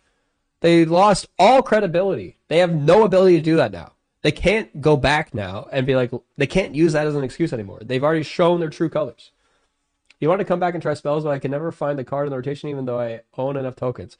That is, I hate the fact that they make you have to check the shop every single day just to arbitrarily find the card that you want.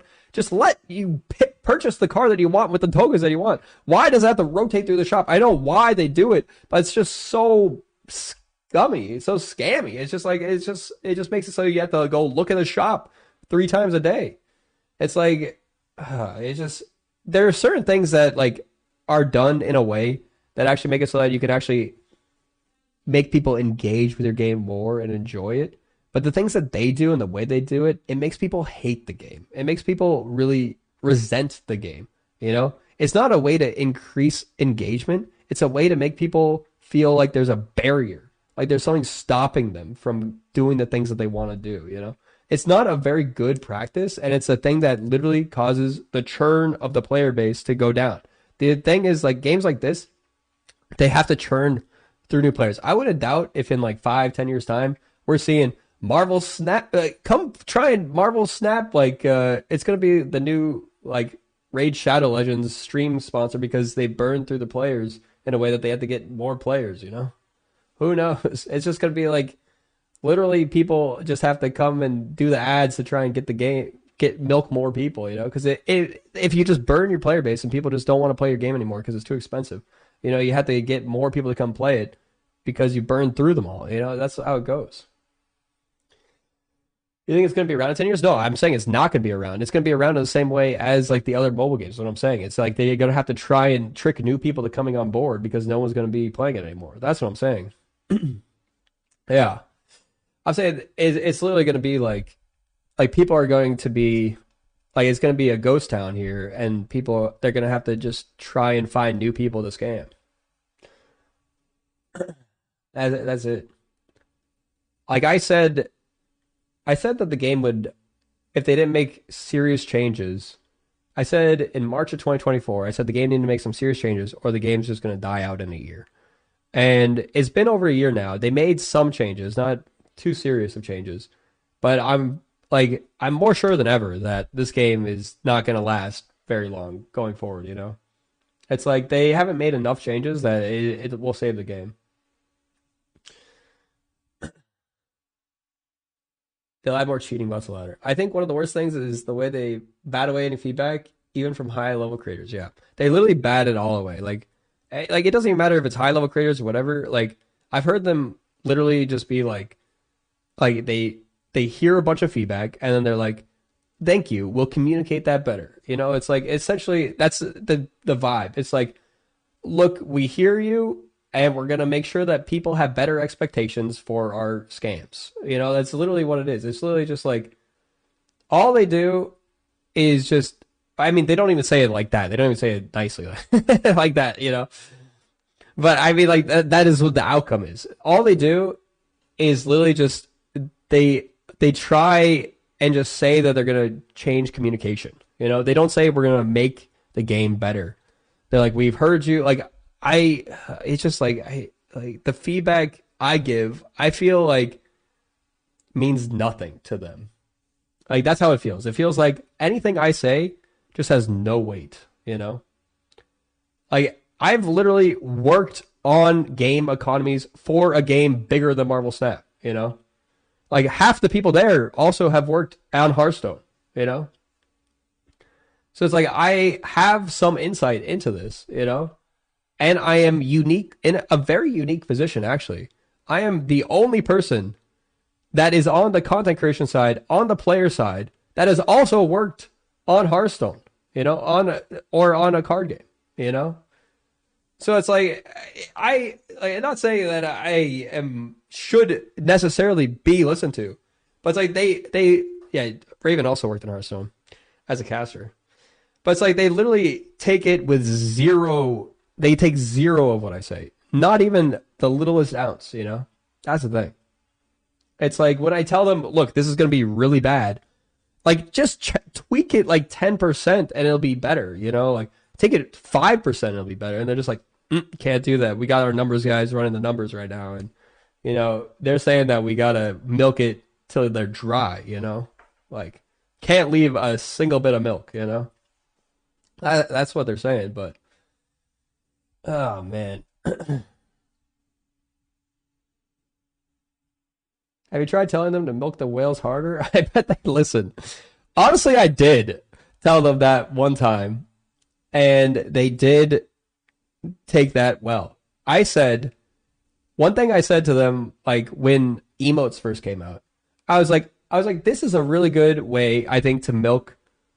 I expressed that, I like emotes being kind of feeling exclusive. I think exclusivity, like, it kind of loses its appeal a little bit if everyone just has access to everything. And I think it is kind of cool to have some uniqueness.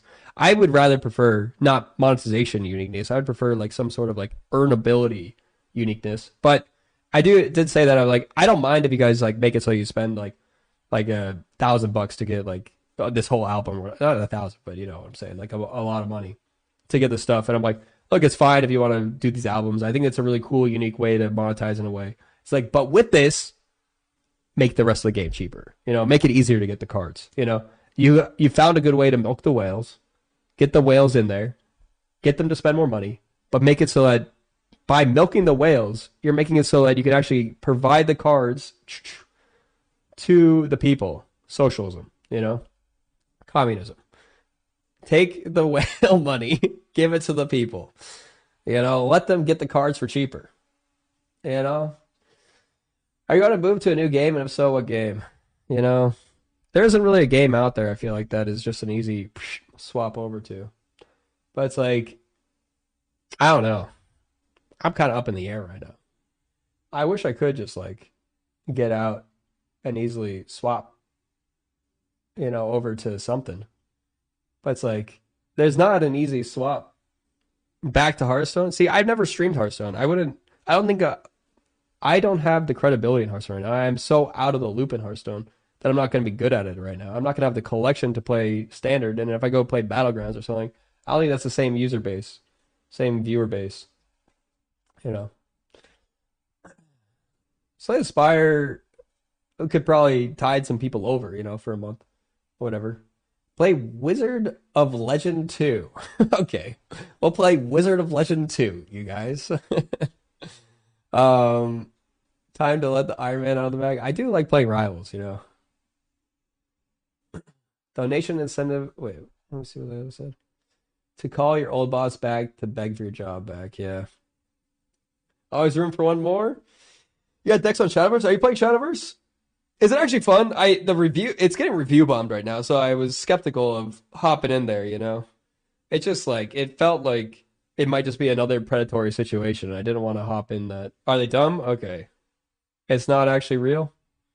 That's what Second Dinner says about all the people review bombing them right now. They just think that we're dumb right now for review bombing them. They just think that we're just confused about, you know, if they just would have explained it better and told us how much of a good value we're getting from this discount on this Kid Omega, we would actually be grateful that we get a discount on this card, you know.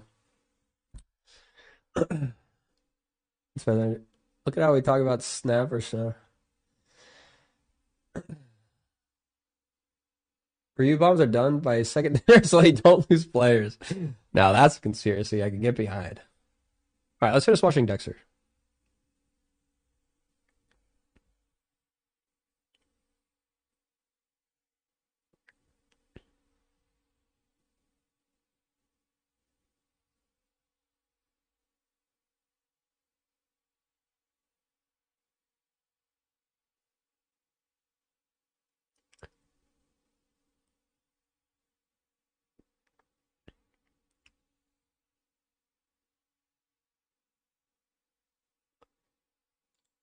Gameplay and other modes are enough gold, but haven't people pointed out that there aren't really gold ways you can get in other games? So it's kind of like this, even this now that you guys have told me that, I didn't even realize that because I don't really pay attention to the resources I get. It's just like, they're literally just coping. I know Griffin's just good at his job, you know, to make it sound good, you know, but I would prefer it to be a little bit more blunt, you know, than too much corporate speak. But there's no gold. Yeah, there isn't. It is here.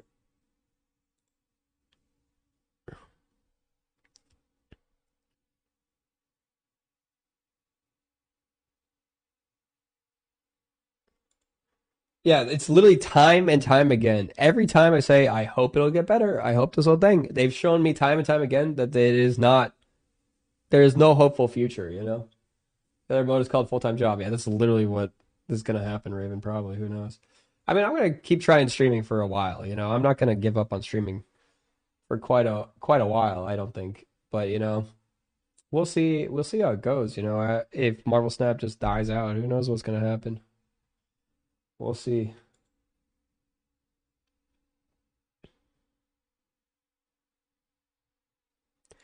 He just said internal shakeup, which means they need to fire some people and hire some new people. Honestly, if I were Ben Brode and Hamilton Chu, who have decisions over the whole company, you know, I'd be like, okay, we need to do some big shakeup. This has been time and time again. People are shitting on us for the let's do let's. The thing is, they won't do that because I think part of the whole thing behind Second Dinner is that they try and do right by their employees. So they're kind of like real, and maybe that's to their own fault here. Is they do a little bit too right by some of the people there that are like in the money side of things, and they feel like they're doing too well, and they're taking them on corporate little things, and they're giving them bonuses and whatever, and it's all too happy over there for that, and they're discounting all the problems that they're actually having on the other side of the game. Who knows? They might need to do a little introspection there. About how much negative press they're getting. Like, work out Hearthstone, we saw some negative press, and rightfully so for some things. Like, there was like the whole Hong Kong debacle or whatever that happened. I remember being there when that happened, and just like the reaction and all that stuff. Like, it's just like they're like the handling of some of the things was just like really poorly done, but they owned up to it a lot of times, and then they have made changes and other things. Thank you, Narala, for the Prime. Look at how Riot leveraged League and its player base to promote Valorant and their other IP. Which Snap is ever going to play the upcoming? Which Snap player is ever going to play the upcoming secondary game? This is so short-sighted. Yeah, it really is. Raven's having flashbacks. Yeah, but it's just like I just remember like a couple times when there was like flak or whatever, and it's just like the way that they handled the flak was like much different. I feel like than secondary, But even still, much different. It was still bad at times, But it was just like secondary just blows them out of the water on just like how bad it is. It's just like I don't see how they don't see this time and time again, and they keep doing this time and time again, and they just like don't realize what they're doing. I feel like, and someone needs to like just shake them and be like, look at what's happening, and open their eyes and just peel their eyes open and point it at like everything that's going on. Just be like, can you not see everything's burning around you? It's like literally, I don't understand. They'll make it better soon. Yeah, I thought that for a long time, honestly. Like for the first like I was hoping that they would switch things up. They'd see like whatever, it's not so bad, blah blah blah. But it just kept getting worse and worse and worse and worse. And by worse and worse and worse, they have made things incrementally better. But it's just like it's so incremental that it's not actually that much better. We're not that much better than Nexus events, It's not to the point where it's actually worth something. Yo, Clef! Thank you for the 10 months! Thank you. Hang in there, Dara. We're trying. Hey, the problem is they make it 1% better, then 5% worse, yeah. There's a lot of things that they make better, and then a lot of things they make worse. That's the feedback that I gave him, is like, please, when you make this next change, just make every part of it better. And I literally pointed out the parts that were worse, and literally it's just like, we can't, it's just like, can't. We're just incapable, It's just like, just please, just make it so that every part of it is better, and you don't have to take something away, What is it going to harm if you just, like, if you make everything 5% better, is it really going to hurt your bottom line that much just to have a good PR win, to make things 5% better? But literally they're just like, we can't. We need to take things away from people so that we're getting the same amount of money. It's like, but it's not going to be the same amount of money in the long run. You're going to get the same amount of money maybe for literally a month or two, and then it's going to cause more people to leave the game. It's like, I don't understand how they don't see this. Like, the writing is on the walls, They said they don't even listen to the cozy Snap. How do they not listen to cozy? But literally, that's the thing. Like, they don't listen to anyone. That's what I'm saying. Like, Regis is the biggest content creator right now for Marvel Snap, and I've seen his really well formed messages, and they literally do nothing from that. Nothing. Like, it's just like, it's just taken and just like, okay, cool story, bro. We're gonna keep doing what we're doing. A good PR win would have been at the end of the Volt track, offer a Series 5 pack. How can you complain about that? Literally, or just throw into this shop a Series 5 pack for like 10,000 volts, bam, already a win. People will be like, okay, this is not so bad. I don't have to get Kid Omega, but I can get a Series 5 pack. It just like, I got my 12,000 volts or whatever. All right, poop. It's like they don't like giving away stuff They feel like it. They really feel like giving away stuff is just like costing them money because they think people will spend the money if they don't give it away. You know, I don't think it's a straight 1-for-1. If you give something that they'll replace it and they won't spend the money. I guarantee you, if you did an analysis on it, it wouldn't look like that. You know, and whoever's doing the analysis over there, I don't know if anyone is, because it seems like that's what they're telling the people. Because that seems to be their entire motto and entire policy. I've done analytics. I did 10 years of professional analytics at the top companies, you know, in the US and the world, you know. And it's like that. I can guarantee you that that wouldn't be what it said. That's not how it works. You know, it's not a 1-for-1 replacement, you know. If you give something to free, it is not everyone would have bought that, you know. That's the thing. When I was max spending to clear Series 3, I was the first person to buy every card. I spent the most money you possibly could in this game. And it's like, now I just feel bad for doing that in the first place, you know? Because I just supported the system, you know? Numbers can be manipulated to show what you want. That is true. In analytics, that is the number one thing that I've learned, is that the people who get the numbers only care about the numbers that support their narrative that they already want to tell. You know, they tend to brush away any of the numbers that they don't like, and they will double down on the numbers that they do like. That's how it goes. That's how analytics work in general. That's why analytics really are kind of pointless a lot of times in companies, and they'd probably be better off if they just didn't have the company or the analytic teams at all, because they're literally just like there to gas up the executives for what they want, and then just be ignored for anything that you know, doesn't matter, you know, or that doesn't go towards their story. So it really doesn't matter for most companies. There are some companies, like I do think some companies do look at analytics, and there are some teams that are actually good at looking at them, and they actually do help. And like, not, you know, I did work for Amazon for a long time, and I think Amazon is one of the companies that I've seen use it better than other companies. But it's still like, there are a lot of teams and a lot of people that do use it improperly. It's better, but it's still not good, you know? It's like, there are definitely bosses and people and directors that use it just to spin their narrative, you know? That's the thing. It happens everywhere, and it happens at bigger, like, Blizzard was the worst, I think, for analytics. Like, them using the analytics was literally just like they would do it in the wrong, like they'd take analytics and then they'd spin it the wrong way, you know? They'd say like, this is the thing, and then they take the wrong leverage from that, you know? So it's like, they were a creative first company that they just listened to the creatives and allowed them to kind of do what they want, which I think is good in some cases. But it's bad when it's like, we're like looking at the data, and like I would do a deep analysis, and they're like, okay, we're going to do what we're going to do anyway. It's like, okay, why did I do this deep analysis to get this point across if you're just like, you're just going to ignore what we're going to do, and you're just going to do what you're going to do anyway. You know, it's like, okay, cool. And then other times I saw where they would do a deep analysis, like the whole reason that they got rid of the expansions in the first place, or the what are they called? Like they used to alternate between like the full expansion and they weren't called mini sets, but they were called adventures. They got rid of those because the data showed that like you would just make more money, or like it would just be better for the people if you just kept doing more expansions. You know, they're like, well, if we just did expansions all the time, it would just be better. But then they backtracked on that because they realized, wait a second, you can't just do that, because it's just like too much injection of too much stuff, and it's too expensive, and it causes like burnout and some other things, you know?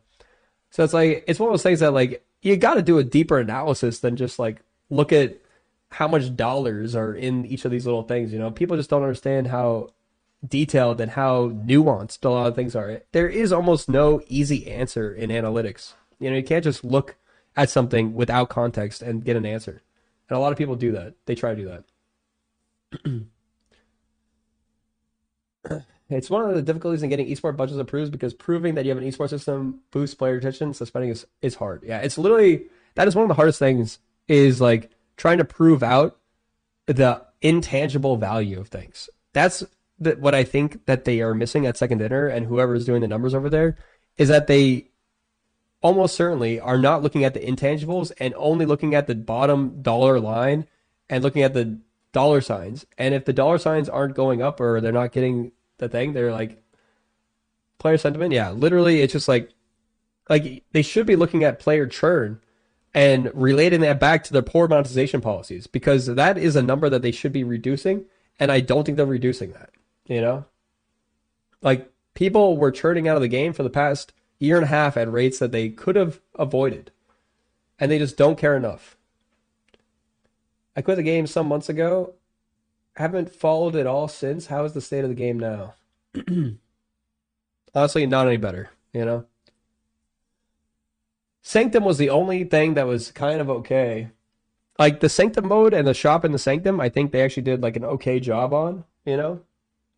Because, like, it felt like an interesting-ish new game mode. The shop had, like, a reasonable amount of stuff you could get for playing the new game mode. And Twitch Drops really accelerated it so you could get the stuff at a reasonable pace.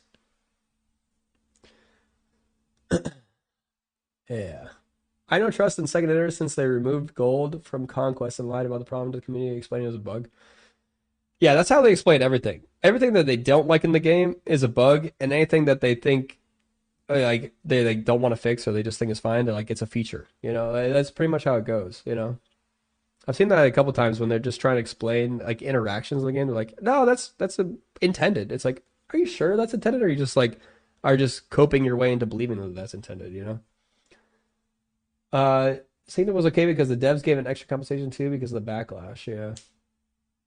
I'm now starting to believe the conspiracy that the Twitch drops weren't meant to accelerate the track in Sanctum. No, they weren't meant to. It's not a conspiracy. They've admitted to that. It was a bug that it accelerated it, and they have fixed it since. I've seen the rumor that there's going to be another card in the premium season pass. Yeah, I've seen that. It's not really a rumor. It's a data mine thing. So it's like currently that's their plan. They might change their plan. It's not locked in. Anything that's data mined isn't guaranteed. Was Nuverse responsible of card bonds monetization so far? No. Nuverse was not responsible for anything related to monetization. They were only responsible for marketing. Marketing and publishing. So they had no take on monetization. All right, let's take a look at what. Do not spend gold on high voltage missions. Yeah, so it's more expensive.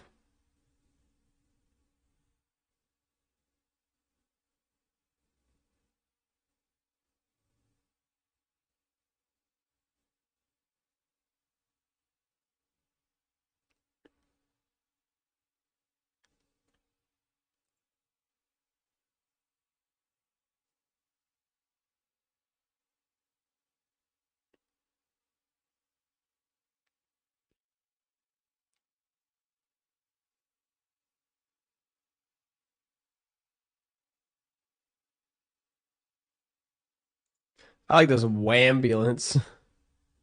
Spotlight. I like how they literally have the like didn't get your thing. And then the oh man. Seems like a good time to leave Snap and wish they did what they deserve. Like someone whoever was doing the this is what I kind of believe the artist there, you know, they probably realize how shitty it is, you know. And I bet if they ran this art by, you know, the monetization team, they'd probably be like, no, you can't let them know that they're getting scammed, you know? Like, I bet the artists are, like, just, like, putting this in, you know, kind of thing, you know? It's just, like, one of those things is, like, they're getting screwed over by Second Dinner, too, by these poor monetization policies, and they putting this awesome art and other stuff into the game, you know? That's the thing. It's just, like, that is Deadpool Diner art.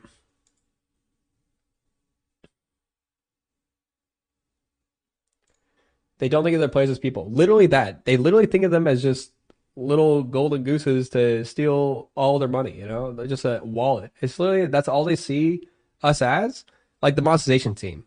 I'm not saying all of Second Dinner, but it's just like the monetization team literally just sees us as wallets and money and how much can we do it. And they literally just care about milking the whales and just screwing over everybody else. So it's like literally they're just like, we don't care if you can't get the cards that you want to play. We don't care that you can't like collect the cards and play the game. We just care how much you're going to spend on the game. We don't care that the better cards are more expensive and that we lock them behind a higher paywall than the other things.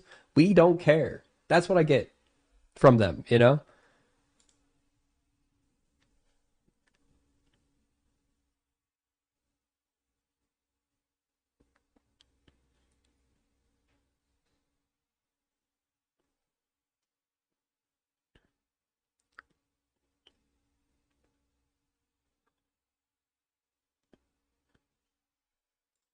I was about to say it is a job simulator because it is like me and Dexter's job. You know, so like literally I'm simulating.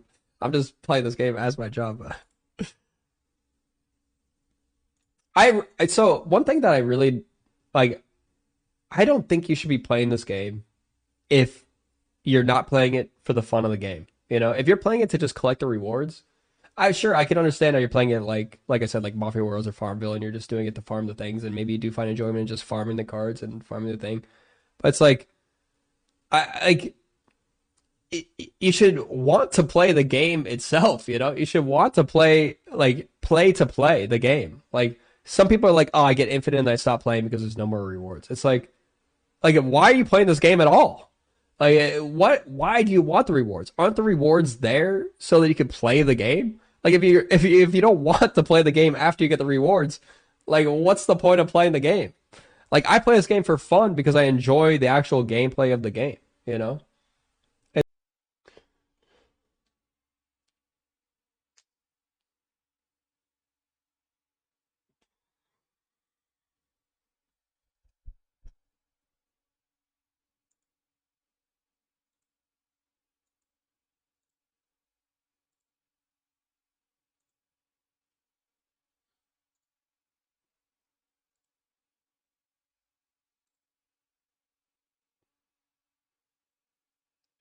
What's up, Pork Pants? What's up, the Bad Duke? What's up, Brade? Diosamente? What do you mean? I always stream on the weekends. What you mean? What's up, Arkham? Chub Chub, Halfwit Hitman, Matuna, Papa? Got the mouse nice, Papa. Glad to hear you got it okay. What's up, Shadow Mist, Shawnee, Foster Bader?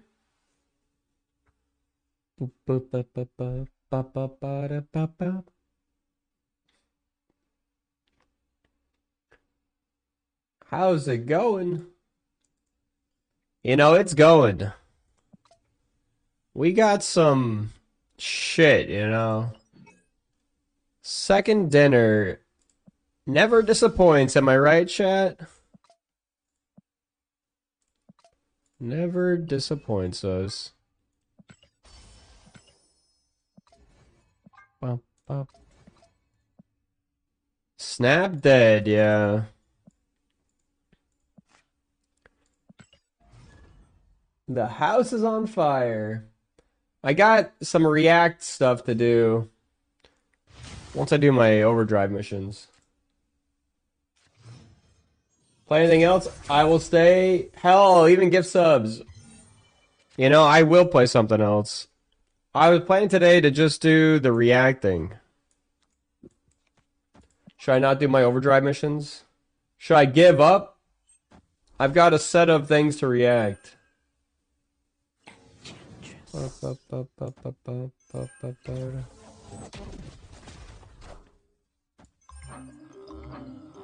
I got some, we're gonna react to this and some YouTube videos. I haven't watched them, but we'll talk about them together.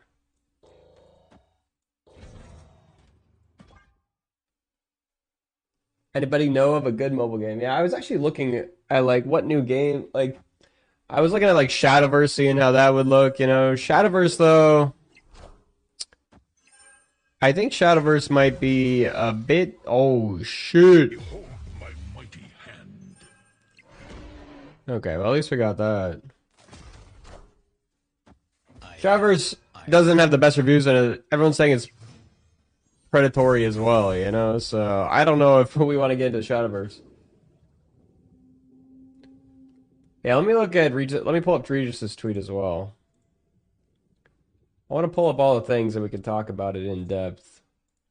I'm just going to give it a little bit before people come in so we don't start before most of the people are here.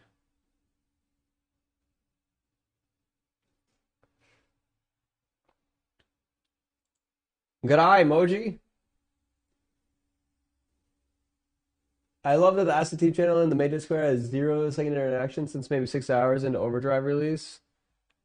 I mean, they're probably in a bit of what do you call it? Like, what's the word?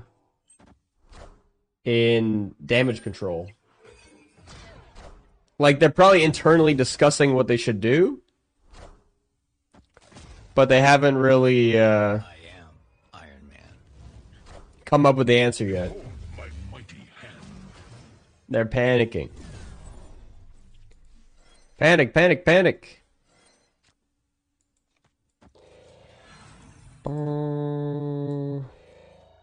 If they have tribunal, we're fucked.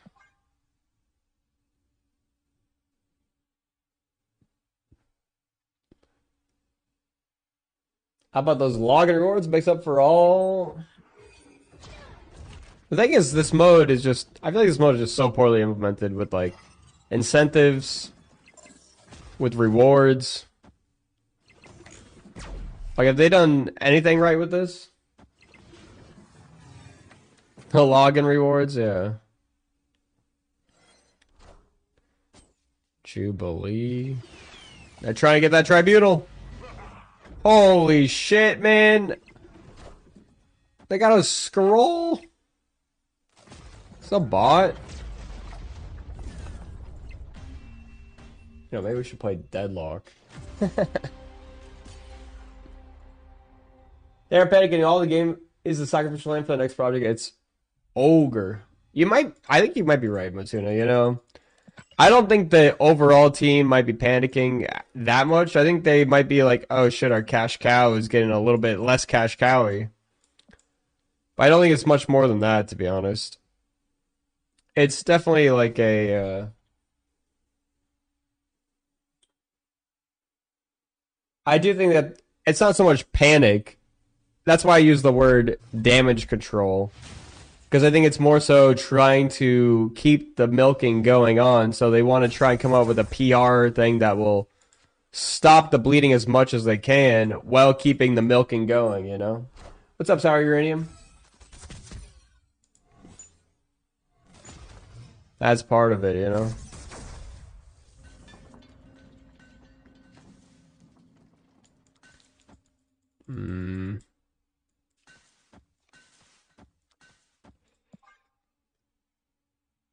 When a game is about to die, they usually do one last ditch effort to make as much money as they can. I don't think this is a last ditch. I think they were trying to set up a precedent of like... See, here's the thing. I've talked about this before.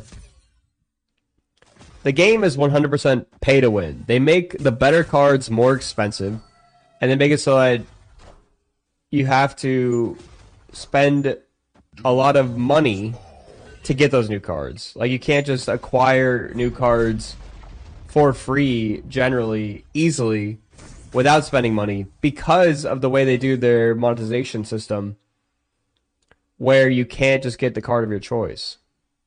So not being able to get the card of your choice makes it so that you have to engage in the game in a way that is gacha-like to get to the cards that you actually want to get to.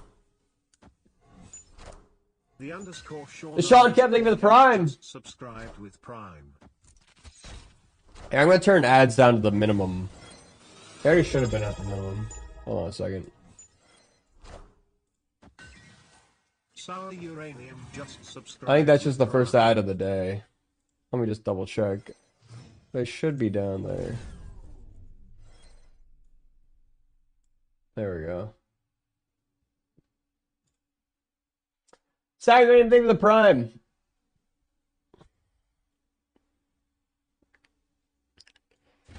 Isn't it ironic?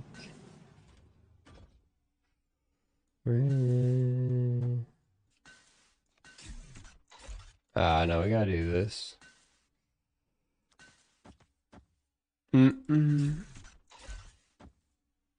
Okay.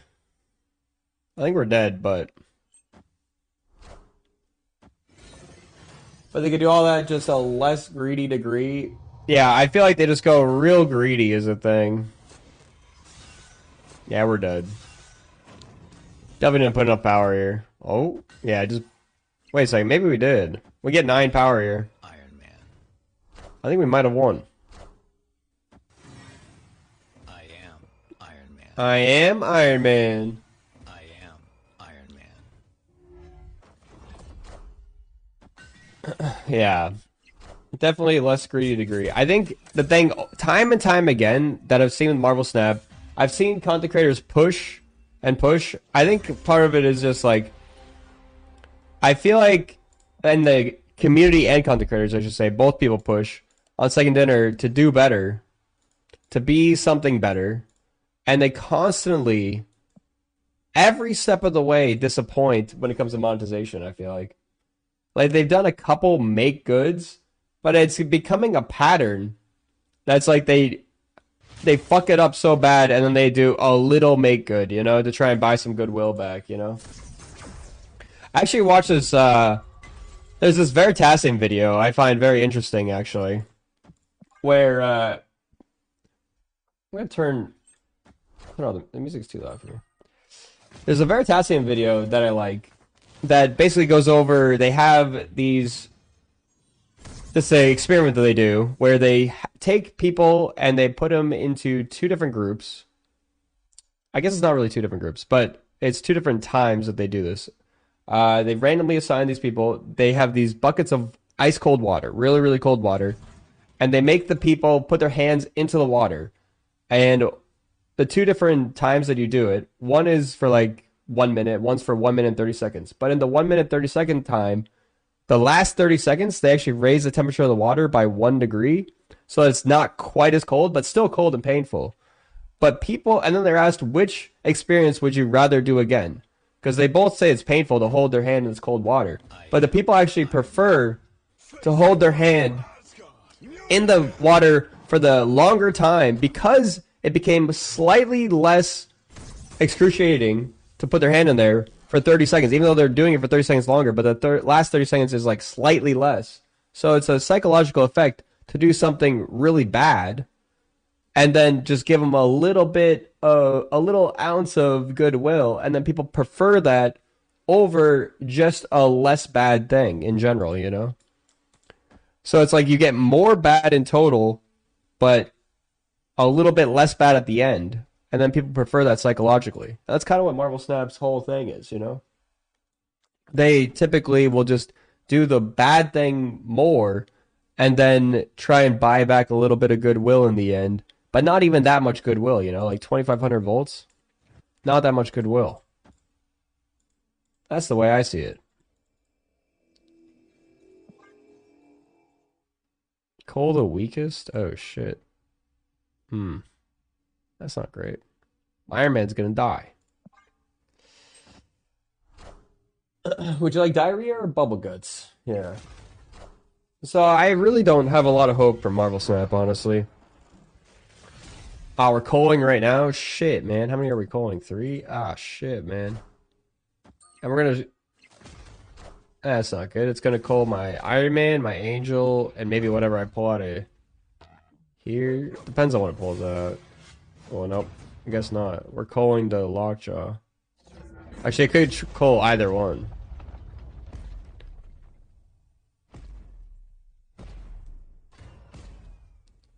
Okay. Interesting. I mean, that's not bad.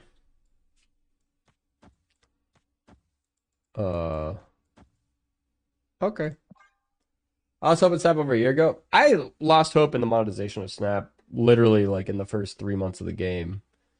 Like, it's been a miracle that I played this long. Like, it's just a testament to how good the actual game... Actually, should I play... I shouldn't play the Hella. Maybe I should just play the Hella. It's Lockjaw, so I can't even play it over there. I guess I just do this, yeah.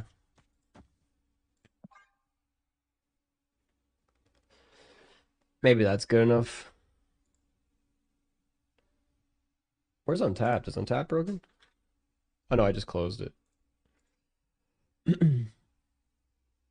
But yeah, I think Marvel Snap in general has been cooked since they had the same monetization team on since the beginning, you know, and the fact that they've let them continue and they've kind of gone into the same vein of hiring mobile monetization people. I think that cooked them from the very start, to be honest. Minions to me. We are the future. Okay. It's not looking good for us.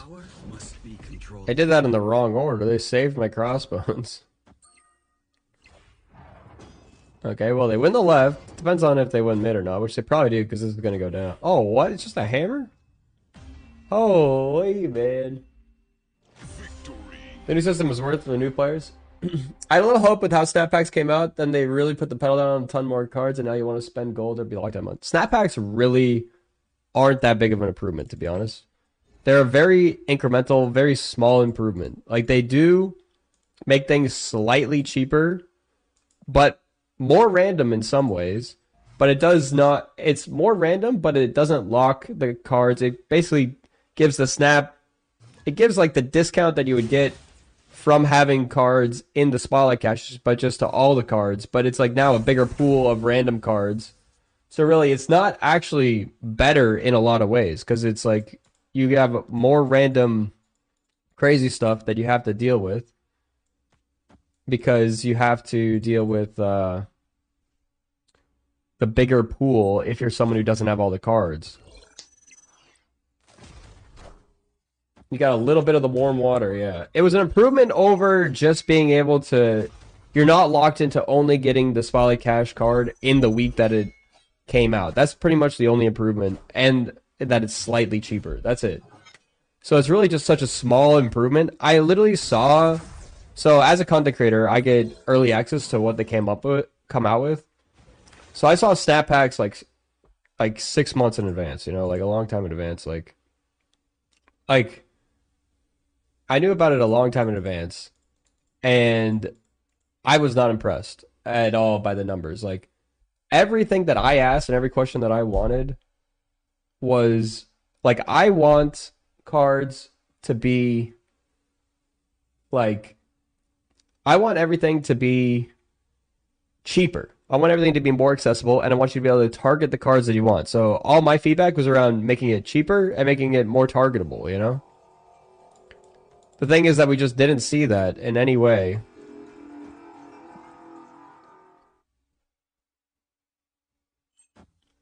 It wasn't, like, not everyone got that amount of heads up is the thing, so it's just like...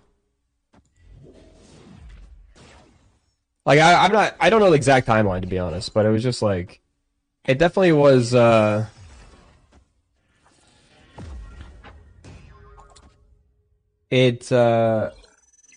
feel like Second Inter just doesn't take feedback, is what I've seen.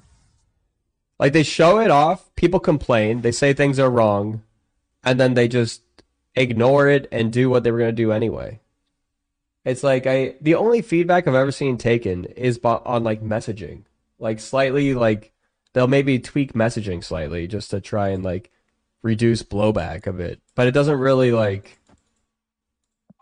They don't really take the feedback on actual implementation of things, you know? They don't make things cheaper, they don't give more, they don't alter their systems in any way, they don't change their game modes in any way. They just do what they're going to do. They just tell us about it, so we're informed. And then we just have to take it. It's like, it's almost like the whole point is not to get feedback, which I don't think it is. I think the whole point is just to make content creators kind of aware, like, things are set in stone. They're just going to go and do what they're going to do.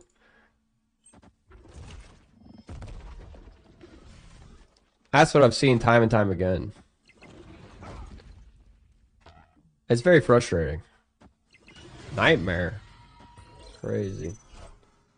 We hear you, we don't listen to you. I truly enjoyed Snap the first year, but I think I carried on playing due to hope it would get better evolved, but it stayed the same, it became more grindy, and eventually just got bored and frustrated. Like, I genuinely do think that Snap, as a game... Holy shit, Prodigy's also strange. Like, the actual gameplay, I actually really enjoy the gameplay of Snap, you know? I think that they did a pretty good job with the overall gameplay. Like, and by pretty good job, I mean, like, it's one of the better gameplay games that I've played in recent years, you know? It's still very solid. I just really disagree with the monetization. It really locks out a lot of people from playing the game. Like, I really disagree with the card acquisition, which is just like the way you acquire the cards and how you get the different cards. And I disagree with the release cadence. And I think that the way that they release cards doesn't lead to a fresh feeling, like, good meta, you know? So overall, I think they made a lot of mistakes in this game. And they still have succeeded in some ways because of how solid the foundation of the actual gameplay is. That's the thing. They've done a really good job, like, with the artists, the artwork and all that is amazing in this game. Like, the variants and the cosmetics, they do such a good job with that they're able to get away with a lot of their shitty practices. The gameplay and the actual, like, fundamentals and everything, amazing as well, you know? Half the success is the Marvel IP? I actually don't think it is. I don't think Marvel IP gets you the success. I think it's actually the gameplay. Like, I understand when I say the art, that is like Marvel art. A lot of it is just like licensed Marvel art. But I think like the way they implemented it is different. It's not like just a random Marvel, you know, mobile game. Speaking of Marvel mobile game, today is the last day to sign up for Marvel Strike Force if you guys want to do that.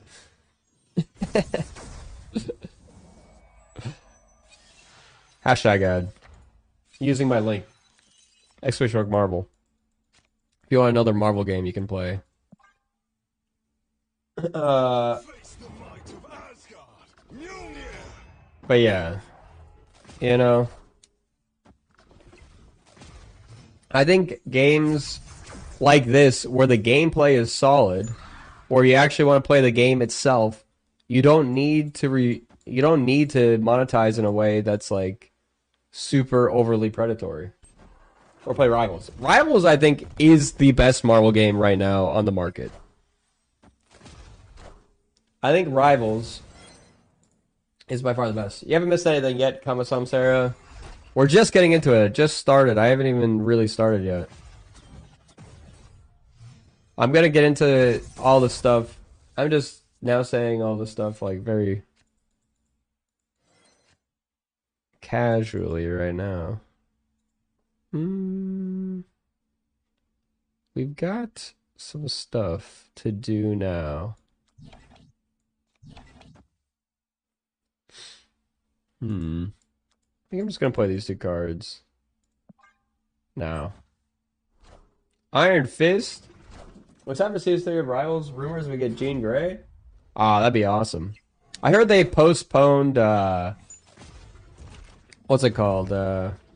X-Men 97 Season 2 until 2026. Which kind of sucks. But you know, I do like X-Men 97. X-Men is my favorite property in the Marvel Universe.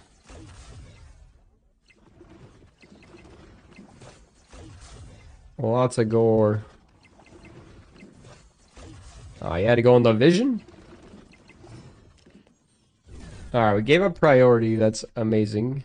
Which means we can double cannonball. Oh, wait, we only have 3 slots left? Shit, man. Alright, whatever. We'll just double cannonball and do this.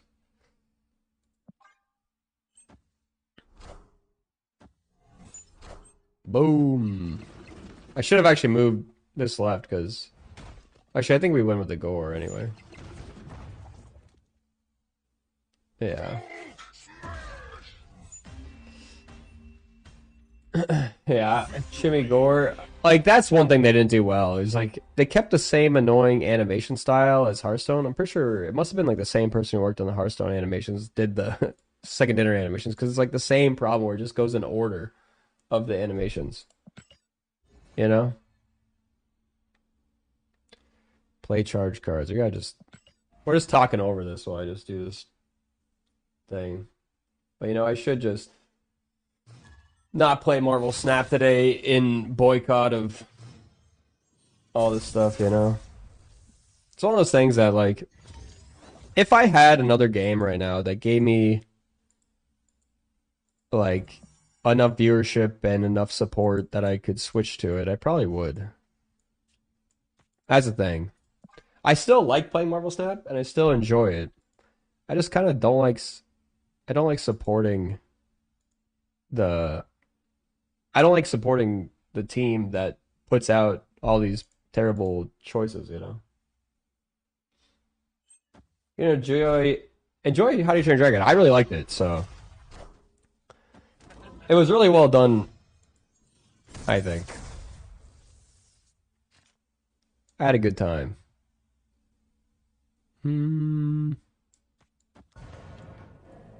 Just do this. It feels icky to play now, yeah. Cinnamon Earl streamer. I've already decided now to buy the next season pass.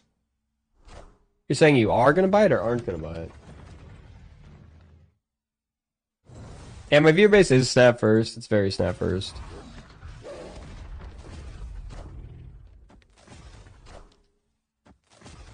You guys do love some Marvel Snap. Oh. Oh man, that sucks for him. Oh man, got a Wonder Woman. How you look out for me? Yeah.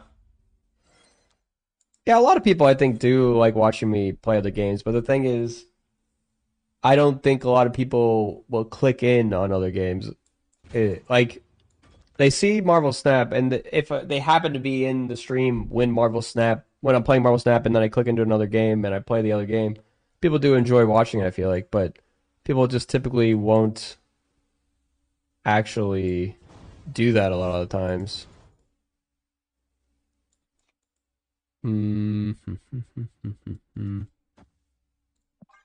Like they won't click into the game if I'm not in it. I should have played the Rock out actually on the Lake Hills. No, my Sarah. Let's play charge cards and move on. Yeah, sometimes I struggle, you know. Great. Alright, well. How much energy do I have? I hate how it doesn't show. It's so annoying. Alright. Do a streamer... What? Maybe I should just do it this way. No music? I was not doing music because I was talking over things. Power Cheat! controlled. This is less than 10 power. I think we win. Nope, just kidding. Wait, does Negasonic go off? Oh, it does. Yeah, it definitely goes off because it doesn't get knocked out of their Cheetos. That sucks. You guys want to talk about the stuff now? We can start talking about the stuff. We got enough people here. Alright, let's go in on it. I wanted to finish my thing so I don't have to play this anymore. You started watching Andor, it's so good. Andor is actually so good. So to recap the controversy, Second Dinner released Marvel Snap and has been predatory since the very beginning in their monetization practices. That's the recap. And they've continued to do it up until today. Oof. Yeah. Let me see if I can zoom in on this. Let me just do a little zoomy zoom. Oof, indeed. Yeah. So essentially, Marvel Snap, going all the way back, they have had this policy around. They started the game, you know, you guys know this, some of you. They started the game as a you can't collect everything game. We don't want this to be pay to win. We don't want to make people have to pay too much money. So they tried to lock it so you could only pay a certain amount of money per day at the very beginning. That's like how Marvel Snap started, right? That was the very beginning of Marvel Snap. They were like trying to be like really nice to free-to-play people, give a good little bit of stuff. But then they at the same time didn't want you to ever be collection complete. They wanted you to have to earn your cards through playing the game. And then they made it so you couldn't spend a lot of money every day, but you just had to spread it out over a long period of time. It was a way to like build up loyalty in a way. It was kind of a predatory practice from the very beginning in the way that they did this, you know? And then once they uncapped that, they pretty much made it so that they justified it, these like prices, by saying like, we don't want you to like, we want you to be able to like, we want it to be free to play friendly. So you're actually getting a lot of value for free to play, but you actually don't get a lot of value for spending money. So by doing that, that just made the game really expensive because spending money didn't go very far. So you had to spend a lot of money to go anywhere. And that's been the way since the very beginning. And then they released Nexus events, and Nexus events were, everyone complained a ton because it was like on average you'd spend like $250 to get the card or something like that, because you'd have to do a certain number of gacha rolls in a like gacha style where you would buy a thing and then it would give you a chance to get the card, and it would be on average like $200 to get the card out of the Nexus event, right? So it was a lot of things, and then they basically just reworked Nexus events, made it a little bit cheaper, and they made that the series 4 and 5. So instead of the gacha of clicking the actual gacha button, now you just have series 4 and 5 caches that are now Nexus events in their own sense, but just like a little bit cheaper. You know, so instead of spending $200, you spend $100. That's how much they pretty much gave us the price point of what they think a Series 5 card is worth with Kid Omega, right? So Kid Omega now comes out. They basically say a Series 5 card is worth $100. That is what we take it as, and we want you to be able to discount your $100 card with playing the game, earning currency in the game to be able to do it. And this event is a way to earn currency. All the people out there who are saying, look, let's boycott this and make it so that they know that we need to put that we want the card in these events to be free. Second Dinner, I guarantee you, they are not hearing, all these people are mad because we're trying to give them a Series 5 card for a discounted price. They're hearing, we can only put Series 4 cards in here or people are going to get pissed off because it won't be free. So now they're going to go back to putting only Series 4 cards in here, which they know that they're doing it on purpose. They're giving less good cards as Series 4 cards, and that's their entire model, which is just shitty to begin with. Like, they're literally making their game pay to win, and they're making it so that they're just like, we want only the bad cards for people to be acquired for free, and you have to pay the premium price for the good cards. That's pay to win in the most, pure sense, you know? It's like, if you make the things that are better more expensive, that's pay to win. And that's what they've been doing this entire time. And they try and justify it with corporate speak and whatever, you know? And they try and say all these things. So that's what happened with Kid Omega. It's the first time they put a Series 5 card into an event. Technically, Cassandra Nova, I think that was like one of the first free cards they put out, and they actually made it like a really good card that you could get from the event, right? Like, Cassandra Nova was really good when it came out. But they've since only released the Series 4 cards, right? Into the free event. Like, it was so good when you actually were able to get 3 cards in the event, plus Series 5, Series 4 cards, like from the, what was that, the Sanctum? That actually, a lot of people came back to the game. A lot of people were playing that mode. A lot of people were collecting the stuff. And that was actually like a good look for Second Dinner, you know? Everyone was like, wow, this is actually a cool shop where you can get new cards and new stuff. It is expensive, and then Twitch drops also helped. Like, the Twitch drops helped push your thing up. It was like a well-done event. If they just executed every event like that, but behind the scenes, those money people at Second Dinner are like, what the fuck? These people are out here, they're stealing all our money. Like, we accidentally, this bug just like made it so that people are now not having to spend the money on the game. Like, all that goodwill is just like so, like, they're so disconnected from the goodwill that they're just thinking, this just ate into our bottom line and ate our lunch. They're not thinking forward at all in the game. They're purely thinking of this one event and the numbers that they would have seen. And then that just is completely going to screw them in the long run. And they're literally just going to eat themselves to death from bad will. Like, I want to recommend everyone quit Marvel Snap, like, at this point. And I've been, like, Marvel Snap is my entire amount of money, you know? Like that amount of money. That's my entire career right now. Is hinges on Marvel Snap. You know, like that's the thing. Like that's how like it just time and time again they just literally disappoint me over and over again. You know, they're trying to come up with another game. Do they really think that like I can't see this next game being successful in any way unless they do a 180 on their monetization. If they move any of the people that are doing monetization from this game over to that other game, it's just going to be lights out, I feel like. Like I would never recommend that game to anyone. If they do a big marketing push or whatever for that, like you're going to be met with a lot of backlash. So people be like, "Oh, you mean the scammy second dinner team is doing this again?" You know? Like it's literally just like they're hurting themselves so much long term by doing all of these decisions, by making all these monetization policies. And I don't know how they can't see this. It's just like, it's literally like you can't take a good game and lock it behind this crazy expensive paywall.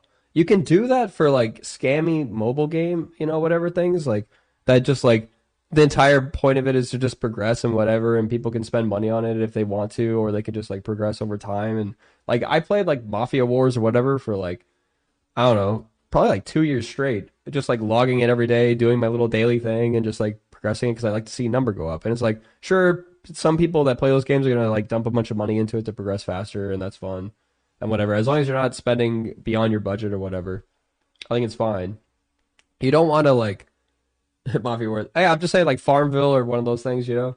Like, it's literally just like one of those, like those games. I think it's fine if they want to monetize it in some weird scammy way, and like if you want to do it and you want to pay it. I don't think that you should monetize games in a way that is addictive and gets people to spend beyond their means. I think that is bad. So it's like if you want to do something like that, you know, like that should be regulated, honestly, and shouldn't be allowed. But that's one of those things that like you shouldn't be able to trick people into spending their rent money on your game, you know. But that's the thing with Marvel Snap. They had a really good game. Like the game itself is just really good. If you allow people to get access to your game and play it in its best way, like then you're going to have a much larger player base. You're going to be able to have goodwill for the future and your future of other games. And you're going to have more people spending on cosmetics and other things in the game. They just needed to lower the price point instead of trying to milk it. They just got little dollar signs in their eyes and they saw how much money they're making per person. They're like, wait a second, people love this game, they'll pay anything. Let's just charge them $1,000, $2,000 a year to play our game. And that's literally the price, you know? Like, that's not even like exaggeration, you know? They're like, let's just charge them through the roof to be able to get all this stuff, you know? Like, they just like, it's such bad will to be like, our game is so good, people will pay anything.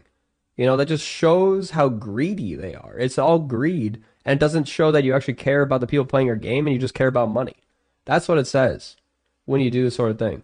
I understand that they have to pay Marvel royalties, you know? And they have to be able to be solvent in that way. And they kind of screwed themselves at this point. Like, they can't go back now and do it the other way because they've already screwed their reputation. So it's kind of over. That's the thing. It's like they can't buy the goodwill back. If they just made the game completely free to play today, they would probably go bankrupt because of the Marvel royalties, and they wouldn't have enough people supporting them because people wouldn't buy. By free to play, I mean like the actual cards, not the variants, because people wouldn't buy all the other stuff because they've already left a bad taste in people's mouth. It's crazy that it looked like NetEase was somehow holding the greed back, and that they're now self-publishing. They are going full out. Yeah, I think you mean not NetEase, but we know what you mean. Newverse. Yeah, Newverse is gone, but it's just like Newverse never had anything to do with the monetization of the game. That's the thing. Newverse handled all the publishing side things, so it was like marketing and all that stuff. Now that they are gone, now they have another. They're just doing all that stuff themselves, you know, and it doesn't really matter, you know. It's like that wasn't having to do with monetization of the game. It is one less thing that they have to do as an expense because they won't have to pay Newverse to do all of that stuff for them, and they do it themselves, and they have to hire in-house for that, which could be more expensive in some ways. But I very much doubt that what they're doing for publishing, they're probably doing bare bones, like using people that already work there for the most part to do a lot of the publishing efforts. So it's like probably just like less people doing more. And I think that they definitely hired a few people on, but do I think the game is near the end? I think it's been near the end, It's like the game is dying out. That's the thing. I see it in the numbers in every way, In the player numbers, in the streaming numbers, like everything, it's going down,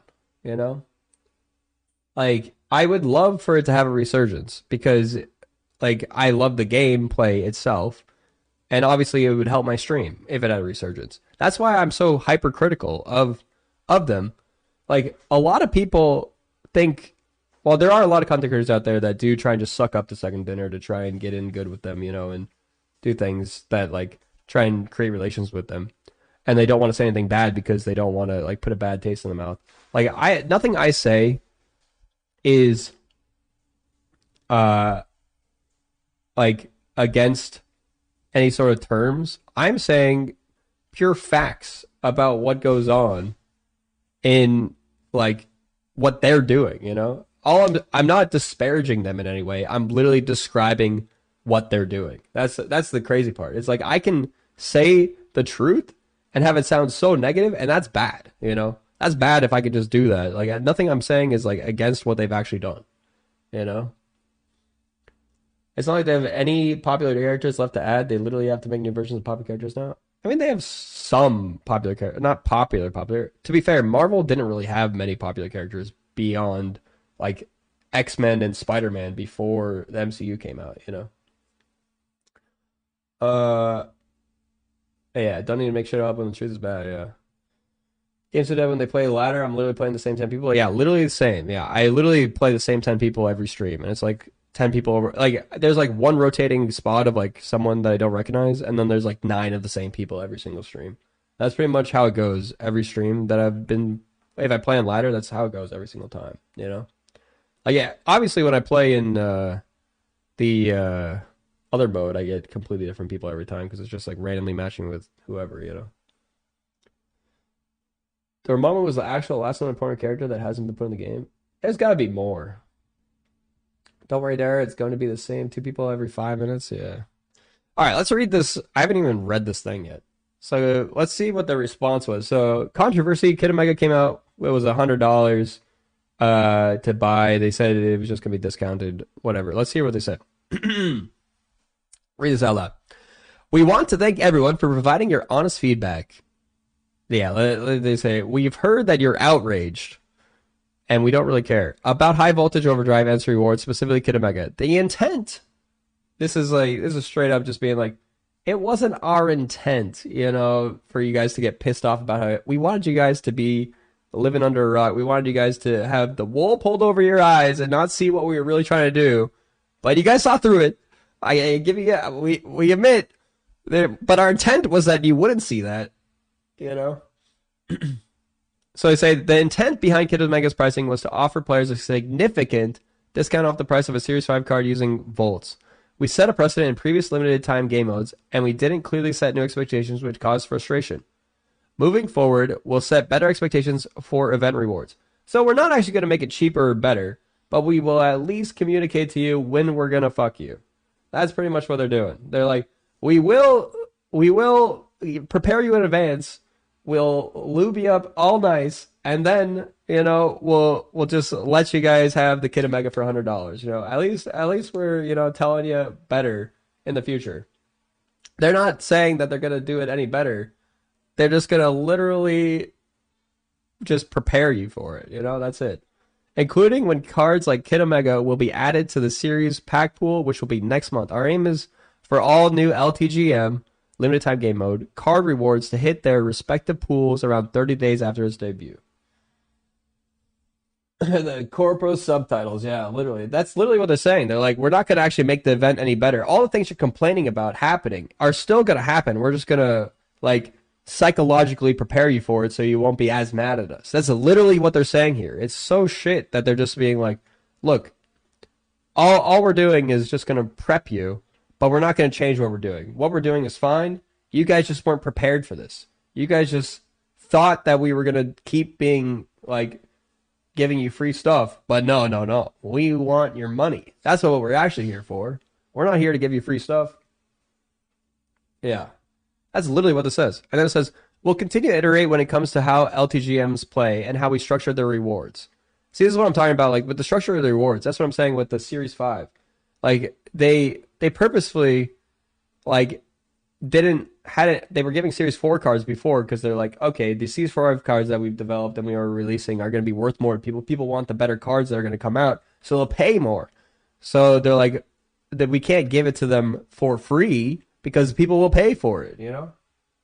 And we'll just be missing out on all this money. What they don't see is that they're missing out on the PR, that they're missing out on Goodwill, that they're missing out on people actually wanting to play their game, and they're missing out on people continuing to play their game because they get stuff that is worth playing for free sometimes, you know? These people don't understand that 90% of people read through BS, yeah. Our goal for all these modes is to have something that players want to earn regardless of their level of spend. Some events will be more focused on free-to-play rewards, while others may include other rewards that provide more purchase value. What the fuck does that even mean? Others will include rewards that provide more purchase value? So this is just corporate speak, like we just said again, that they're going to do these things where provide more purchase value. Like that just means it's a discount rather than getting something for free. They're like, okay, we're going to have ability for you to purchase things at 3x the value, 30% off, 10% off, you know? Like, it's... these games are just like literally trying to milk you. Like, and by these games, I mean literally Marvel Snap. For the remainder of this edition of High Voltage Overdrive, we'll be sending a one-time delivery of 2500 volts to players' inboxes. Why does it say for the remainder? Like, that doesn't even contextually make sense. If they're doing a one-time, why does it say for the remainder? They're just, is that the saying, this is the only thing we're going to be doing, is what they mean for the remainder? So for the rest of the High Voltage, the only thing we're going to be doing is sending 2500 volts to some impactful, and look, and they're literally, they're saying we're only, this is the other thing that's really, I can't believe that they said this like this. They're saying we're only sending these 2500 volts, not because of all this feedback. We're not admitting that this is too expensive or that this is bad. We're saying it's because of all the bugs that happened, the dampening, because there was bugs that dampened how many volts in the XP acquisition. It wasn't because we thought it was too expensive or that we thought we were doing bad in any way. We're only doing this compensation because there's bugs. Like, the fact that they're not doing any compensation on top of that, like, and that it's only 2500 volts on top of that. It's a 50,000 volt card, and they're giving 2500 volts out of that, you know? Like, what is that? That's like 5% of the total amount needed for Kid Omega. Yeah, 5%. Yeah, and then it was also pointed out that that it is cheaper to directly supplement volts for gold as opposed to the more expensive mission refresh. That was unintentional to look at fixing this feature. I'm not even 100% positive that was fully unintentional. I'm sure it was like slightly unintentional, but the fact is that they probably will think that like doing the little mission refresh, they're like, oh, people will be scammed into doing this mission refresh and pay more money, you know? Like, I generally don't think that they have good intentions with monetization, and they do genuinely try and like do things that will get people to spend more money.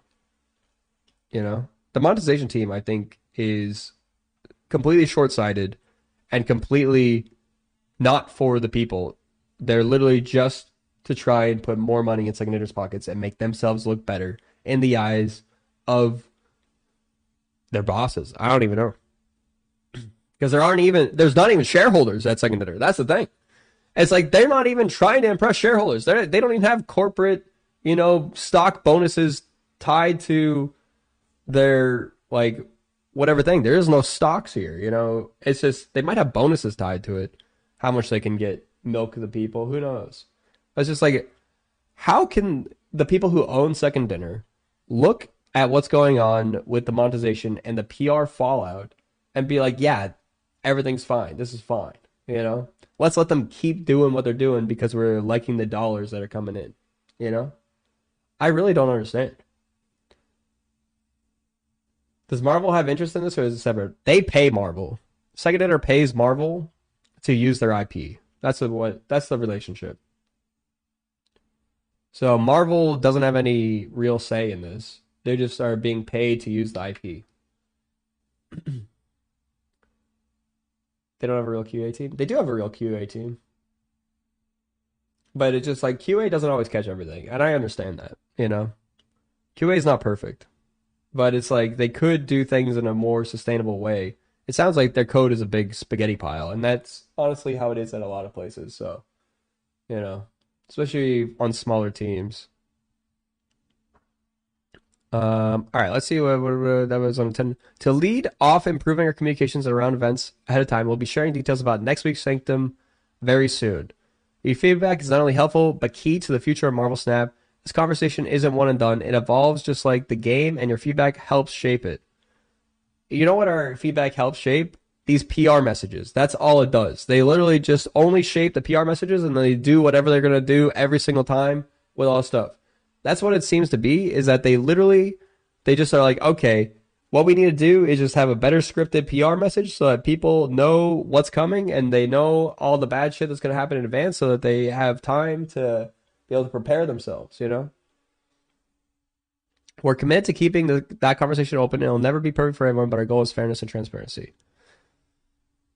Okay, all right, first of all, it's not fairness. It's just transparency. And the transparency isn't even transparent. Like, we see right through what they're trying to say here. And it's not that they're trying to do right by the players, you know? It's like a big bad time to come and get into the game, man. Honestly, there hasn't been a good time. I've been here since day one of beta. And I'll tell you, monetization-wise, this game has been cooked from the start. And I've complained about it every day for 3 years. You know? I've made videos on this. You know, I've literally posted like 5 videos and 5 like podcast titles where like Marvel Snap is cooked. Marvel Snap does this thing again, you know? It's always something bad every single time. Remember when they mocked criticism of the game in Deadpool's Diner? Yeah. It's fair that they're being transparent about their greed now? Yeah. Yep. Star Wars Battlefront 2 had controversy to said them to do something, but Marvel Snap isn't that damaging. Yeah, 3 different systems, each one of them essentially how it works. Even when they fix things, they find other ways to make it worse. They could have put the South Park cable company guy, yeah, at the end of this message, yeah, Comcast. That's what was going on. They should have made an event that if you completed all the missions, you can collect all the rewards. Well, I mean, like that. See, you say that, but the thing is, they feel like, I can tell you, I've worked with some of the people working at Second Dinner on monetization, actually. But some of them are actually better than others. You know, some of them are actually like, they actually do care like about. One thing when I worked on Hearthstone was Hearthstone had people that actually genuinely cared about good PR, about the good free-to-play player experience, about people actually doing things, and they were holding back the money-hungry people from implementing just these really terrible policies. They were basically like, no, we can't. Like, there was basically a council of monetization people, and some of the people were good, and some of the people were the evil corporate types, you know? And you would have them battle it out in these council meetings of these like, to try and actually get these things out there. So Hearthstone would not actually implement the worst of the worst, but they would still have some things because the corporatos wanted to make money, you know, and they wanted to actually get stuff out there. But then they would hold it back and be like, no, we can't do it that way. We have to do it in a way that's actually good for the players. So it's like they literally just, it seems like they just they're missing the person holding them back and the person being like, look, people are going to flip their shit when they see this, and it'll actually really be bad for the players. It's like, Hearthstone tried really hard to not make it pay to win. They tried really hard to make it so that some of the good cards were commons and epics and uncommon and legendaries. It was like evenly spread, you know. So it's like you can get some ways, and it's become more and more free to play friendly because the people probably that were the blood-sucking people went to work for Second Dinner. But actually, the truth is that not a lot of them actually from Hearthstone, I feel like, aren't the problems. The people that are the problems at Second Dinner are the people coming from mobile companies. They come from mobile games, and mobile game monetization is some of the most predatory stuff. and they just come and implement their mobile game scam stuff, like, and they just throw it into Marvel Snap. You know, that's what they're doing. Like, that's the thing. It's just like they took like a good actual game. Like, this could be a desktop game. You know, it doesn't have to be a mobile game. But they went mobile game first. All right, but I was going to say something about this store here. So it's like this store, someone comes in here like, look, if you complete all missions, you should be able to buy out the store. The way that they're thinking about this on the internal side is like, we want to give them options. It's the same thing as like they don't want you to be collection complete. They want you to be able to look and choose the stuff you want. They want to be like, look at all this cool stuff, and you can save up for maybe 1, 2, or 3 of these things, you know? But you don't get all of them. You can just get some of them, you know? And that's pretty much what they're doing. Like, I have 12,000 volts. I can buy 1 emote, you know? And that's like, once I complete this event, how much time do I have? I have an hour to get 500 more, you know? It's just like 500 more volts, man. Rest of the stores is decently priced. I wouldn't even say decently priced is a thing. Like what is decently priced? I get how many credits? How much is this even worth? Like 1,000 credits for 4,300 volts? It's like I can get like 2,000 credits, which is how much money is 2,000 credits? You know, like it's 15,000 for like an avatar or a Cobra, which is like a worthless card. You know, 12,000 for an emote. Like, emotes are pretty premium. Thank you, True Legend Killer. But it's just like they don't want you to be able to buy everything, you know, in the shop. They want you to have a choice, you know. But it's like, and then it's such a slap in the face to put all this stuff in here and then put a 50,000 card without, like, the UI just doesn't make it clear that I saw actually. I think what they should have done is had Kid Omega, like, this would have been much better for PR. Like, just let me design the stuff for them. If they want to do this in this scammy way, a way that would make it feel better and have it be the exact same price that they want, is just have Kid Omega at the top here just for tokens, 6,000 tokens, just like a normal Kid Omega. Have it be at the top of this shop for 6,000 tokens, and then have this little thing to have a little option here to buy 1,000 tokens for 1/6 of this price, right? And then you could buy 1,000 tokens, as many times as you want, whatever it is, you know, and then you can purchase it, and then you can buy Kid Omega with those tokens, you know. So you could just buy Kid Omega flat out if you want, or you could buy tokens to help supplement you, you know. That would have been like a way to do it that makes it feel like, oh, you can get Kid Omega you want, and you could supplement it with tokens with the volts, you know. That doesn't induce FOMO. Yeah, but I mean, like, it would just be available on this page. But the fact is that they wouldn't have to do the event to get the thing, because you would just have the tokens already available and you just do it. But that would be nice. They want to lock you out. I understand that. That's the thing. They want you to spend money is the thing. That's why they're doing it. They want you to have to spend it. Can't even buy tokens in the shop? Yeah, I know. That's the thing. But I'm saying, like, that would have been a more consumer-friendly way of doing it without angering people, because it would have actually felt, like, decent. You know, it would have actually been like, okay, I could buy the card, or I could save a discount on the card using my volts. That's what it would have felt like, and would have felt actually good. But it wouldn't have been as scammy, wouldn't have been as FOMO-y. But they don't want to do that, you know? You get 400 tokens on the track? Yeah, 400 tokens. That's the thing. They don't want to make it feel good to get the stuff. That's the thing. They want to make it feel like you're in a rush, in a hurry, and they want to make it you, like, actually try and get you to spend real money on the game. 50k volts is clear last minute change. I don't think it was. I don't think it was a last minute change. I think they probably had like 3 or 4 months where they had this at 50,000 volts. You know, who knows? They actually plan these things out a lot. I should fly to second dinner, force myself on there. See, I would never work for second dinner, because I would have to be really, really high up for me to not just like lose my mind there. Because like I would be saying the same things that I'm saying to you guys now to these people, and then just be disregarded, you know? So it's like, I don't think I would be able to get, I would rather be like head of monetization. If they hired me as head of monetization, I would go work for second dinner, you know? I think I could fix the game. But honestly, at the same time, I think I would make a lot less money for them in the short term. And that might be problematic at this point because of everything that they've done, you know? They've already killed their reputation that I don't think I could come in and save it at this point. The only reason Sanctum was doable is because of a bug Twitch drops giving you progress. This was planned since February. Yeah, that's the thing. Without the Twitch drops for Sanctum, it would have been way, way, way worse. You know? All right, let's read what Regis had to say. Regis, the biggest YouTuber for Marvel Snap right now, Regis Kilbin, if you guys don't know. Follow his stuff. He's a really good content creator. Known him since the Hearthstone days. He said, I don't know what to say about Marvel Snap. I've tried really hard to give feedback. I've seen it. He has. And he gives really good feedback all the time. And he does it in a very well-spoken way. And he does it in a very respectful way. And he does try and help Second Air find a path to players. Regis, I think, is a great person for this. He actually does.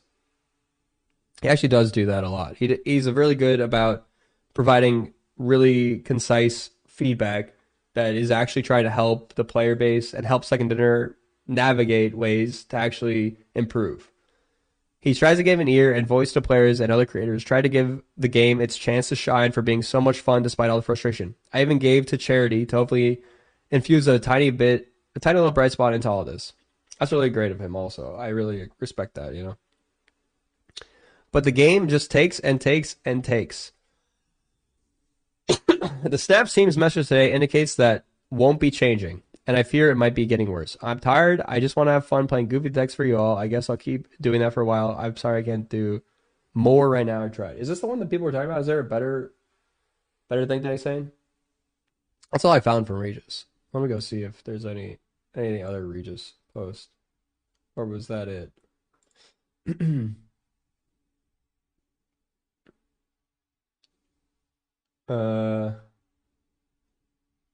Let's see. Yeah, I don't see any other post. It was the one he posted about charity. You guys can also, I'll just tell you guys, childsplaycharity.org if you guys want to also donate. Something that Regis was pushing. Posted something in other YouTube comments. Yeah, pretty much like, yeah, it's pretty similar. Be honest, I'm just farming engagement now. If I wanted to farm engagement, I could farm engagement.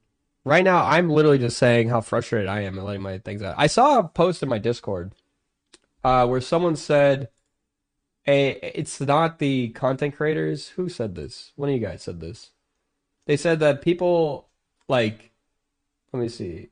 It was Sowery. Said, content creator response to me is kind of mean. All right. Booter said, let me just give you guys context. He said, but look at the content creator responses and community responses. It's hard to feel like it's going to recover into a thriving game from this, is what Booter said.